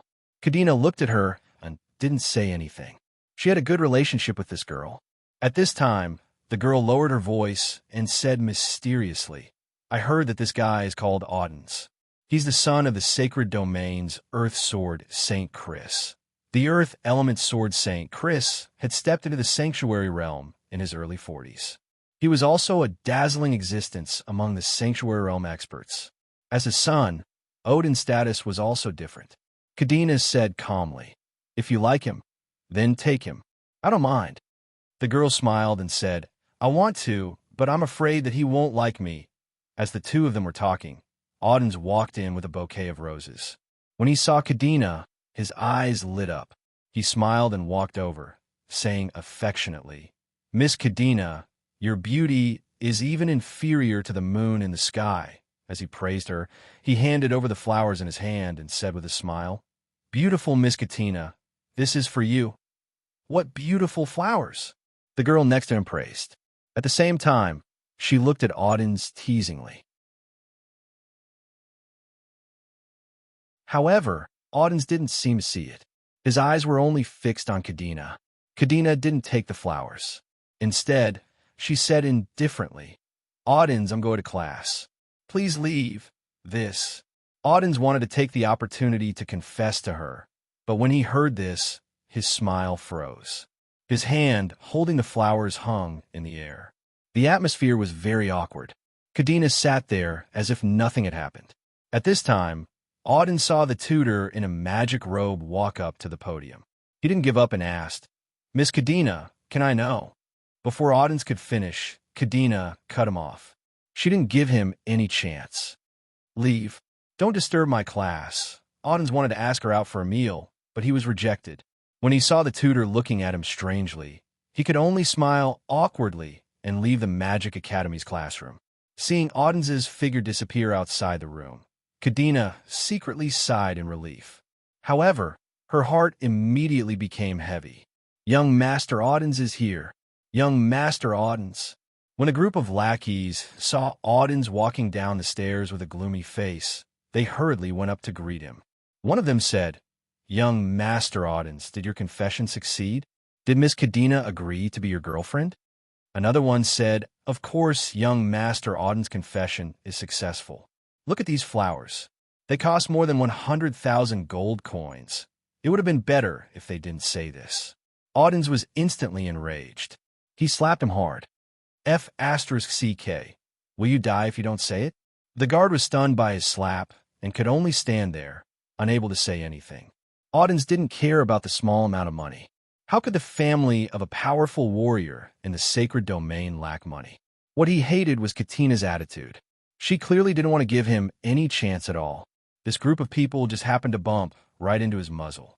It would be strange if Audens wasn't angry. Damn it! Audens clenched his fists. If it was any other girl, he would have already ordered people to rush up and snatch her. However, the Balrafax Academy didn't allow him to mess around. Thinking of Kadena's beautiful figure, Audens's eyes burned with passion. He secretly made up his mind to pursue her. For a few days, Audens kept pestering Kadena. He spent a lot of money, but unfortunately, it didn't work. Instead, he made Kadena feel annoyed all day. Shea had been very busy recently. She had just become a teacher and had a lot to learn. Now that she was an assistant teacher, she was assisting the original teacher. She had just been promoted to a teacher and was still some time away from officially teaching. In her teacher's office, there was a thick pile of student files on her desk. Shea flipped through them page by page, carefully noting down the strength and personality of each student in each class. She also had to write lesson plans. How to systematically impart her knowledge to the students was not an easy task. Kadena sat in the chair in front of Shea, bored. Her face was full of worry. Sister Shea, what do you think I should do now? I'm going to be annoyed to death by this guy. Shea looked up from the documents and smiled. Isn't this good? I heard that this guy is the son of a powerful warrior in the sacred domain. Who is he? Ah, I remember now. Earth Sword St. Chris. He just rose to power. He's in the limelight now. Who cares who he is? I don't like him. He's so perverted. Kadena said indignantly. Now I'm annoyed to death whenever I hear about a powerful warrior in the sacred domain. Shea smiled and lowered her head again. No one knew what she was writing. Kadena rolled her eyes and said with a smile, Sister Shea, how about this? You go and teach this guy a lesson for me. Teach him a lesson? Shea was a little surprised, and the quill in her hand stopped. Yes, Kadena said seriously. Sister Shea, weren't we like this before? Whenever you see these annoying flies, you'll get angry and take the initiative to teach him a lesson.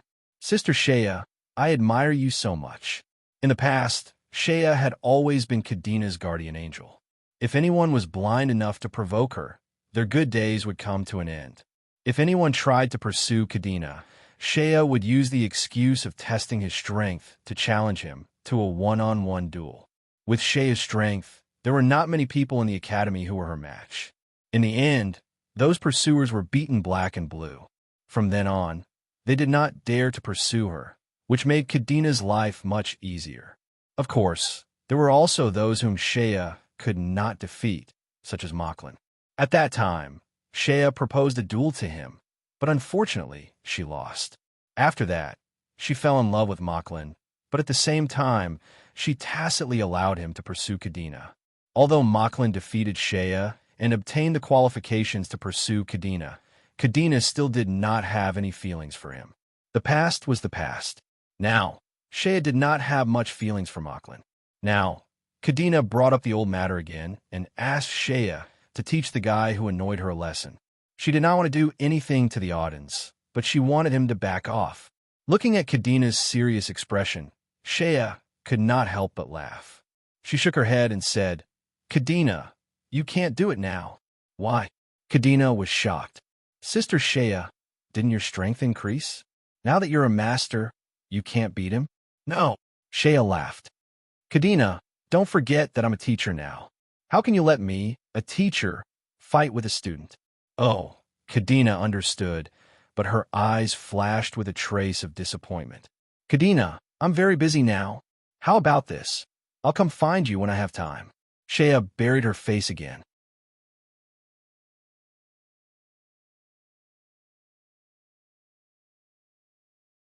Chapter 228. The nights in Balavax were calm and charming. Because it was early spring, there were more people on the streets at night.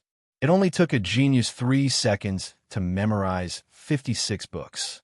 The Moulin Rouge was a famous gambling den in the city. Countless rich people spent a lot of money here. It was said that the turnover of a night here was comparable to the income of a medium-sized mercenary group. In the hall of the Moulin Rouge, there were many performances. Apart from singing and dancing, there were also comedic stage plays. The hall was filled with laughter from time to time. At this time, the performances were over, and handfuls of gold coins were thrown from the upper floor.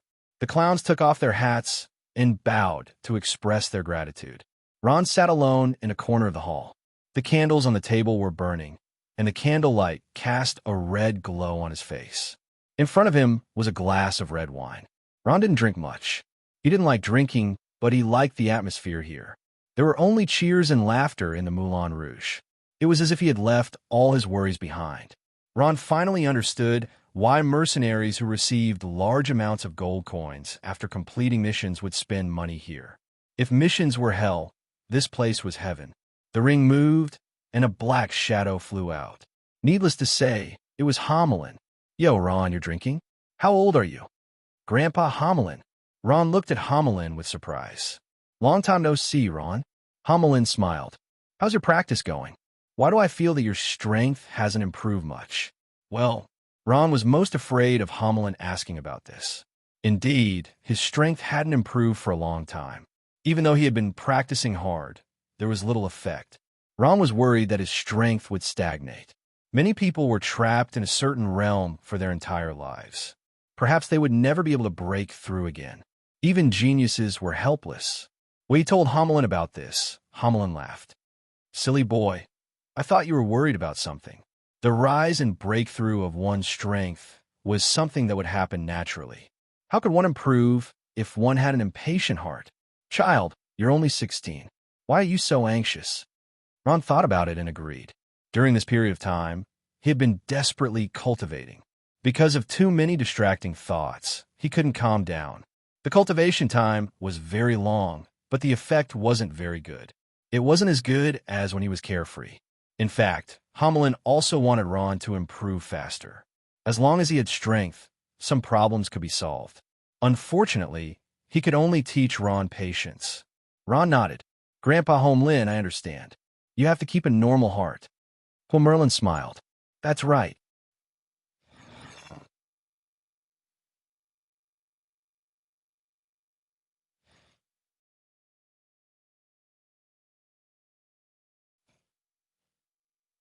Search win, call fee. Homelin was satisfied with Ron's progress. He purposely reduced the number of times he appeared. From now on, he was the protector of Ron. He hoped that Ron would find his own path. The strong only needed guidance. They didn't need protection. After chatting with his mentor and relative, Grandpa Homelin, Ron was in a good mood. Although he didn't feel that his future was Guangming, there was a glimmer of light. He called the waiter and was about to pay the bill and leave. The music in the hall was deafening. When Ron walked past the performance stage, he saw a familiar figure. It was this beautiful figure that attracted him. Kadena. Ron opened his eyes wide. He thought he was seeing things. Her long blue hair casually fell down to her waist. Her blue magic robe revealed a pair of high-heeled deerskin boots. In front of her was a wine glass. Kadena's eyes were calm and clear. She didn't seem to have drunk much. She sat there with one hand supporting her cheek. She was in a daze. Her brows were furrowed. She seemed to be troubled. Beautiful things would become the center of attention no matter where they went, not to mention Cardena's breathtakingly beautiful side profile. Not long after, a handsome man walked over with a smile. He held a wine glass in his hand and said, "Beautiful lady, can I treat you to a drink?" "Go away." Kadena was troubled. She didn't even look at him. The man didn't seem to have any intention of leaving. "Beautiful lady, you don't have to be so distant. I just want to be friends. I don't have any other intentions." Kadena didn't speak. She raised her eyes and looked at the bartender in front of her. The bartender understood. He immediately stepped forward and said politely, "Honorable guest, this lady doesn't like to be disturbed. Please leave." The man was a little annoyed. He waved his hand in disgust and said, "Get out of my way. Who do you think you are?" The man was angry. He released a powerful aura. Kadena glanced at him and lowered her eyes. It turned out that he was just a junior magician. Although the young bartender's strength wasn't very good, he still mustered up his courage and said, "Sir, our Moulin Rouge has the obligation to protect every guest from being disturbed. If you insist on being unreasonable, I can only call the guards." The man was in the wrong. He also knew the power of the Moulin Rouge. He could only glare at the bartender and leave while cursing. At this time, the bartender smiled and said, "Miss, I handled it well." Kadena nodded. She grabbed a handful of gold coins from the space bag. She didn't know how much it was and threw it out. The bartender's eyes almost popped out.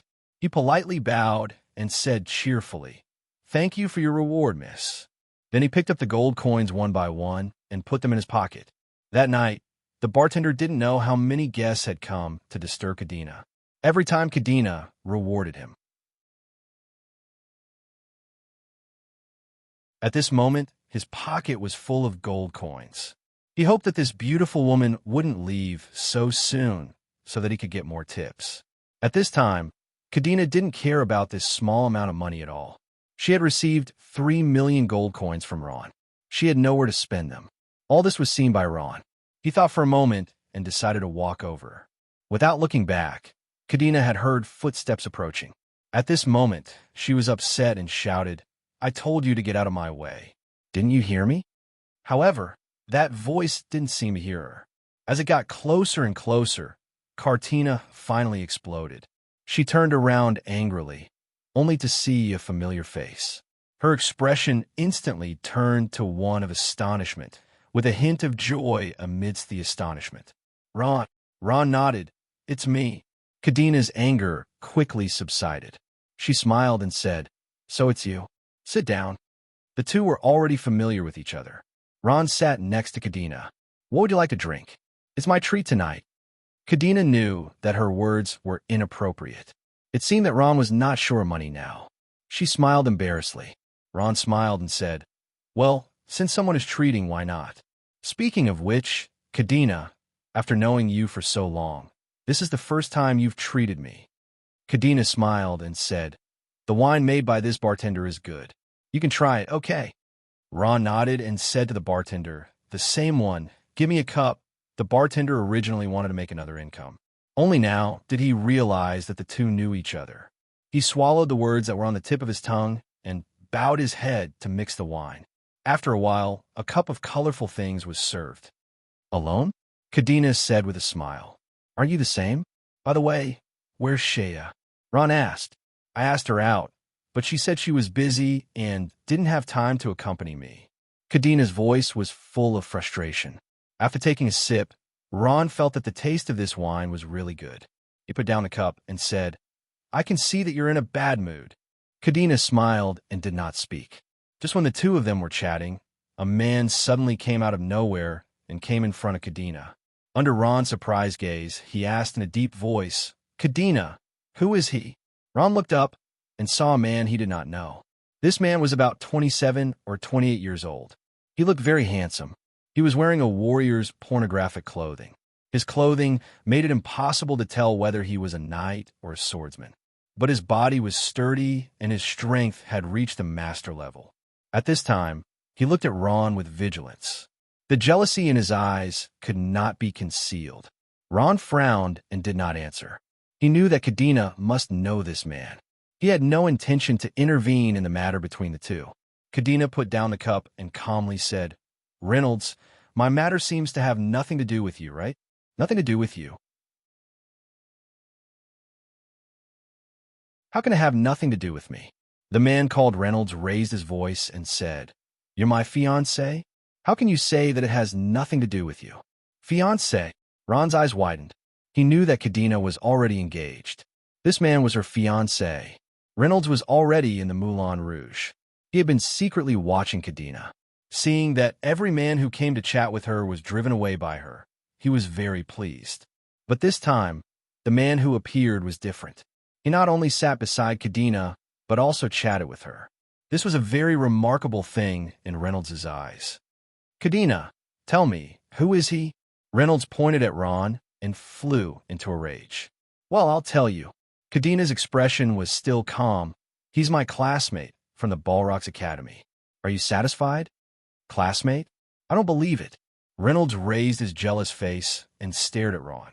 Just because he's your classmate, you invited him to drink? You even let him sit beside you? I don't believe it. It's up to you to believe it or not.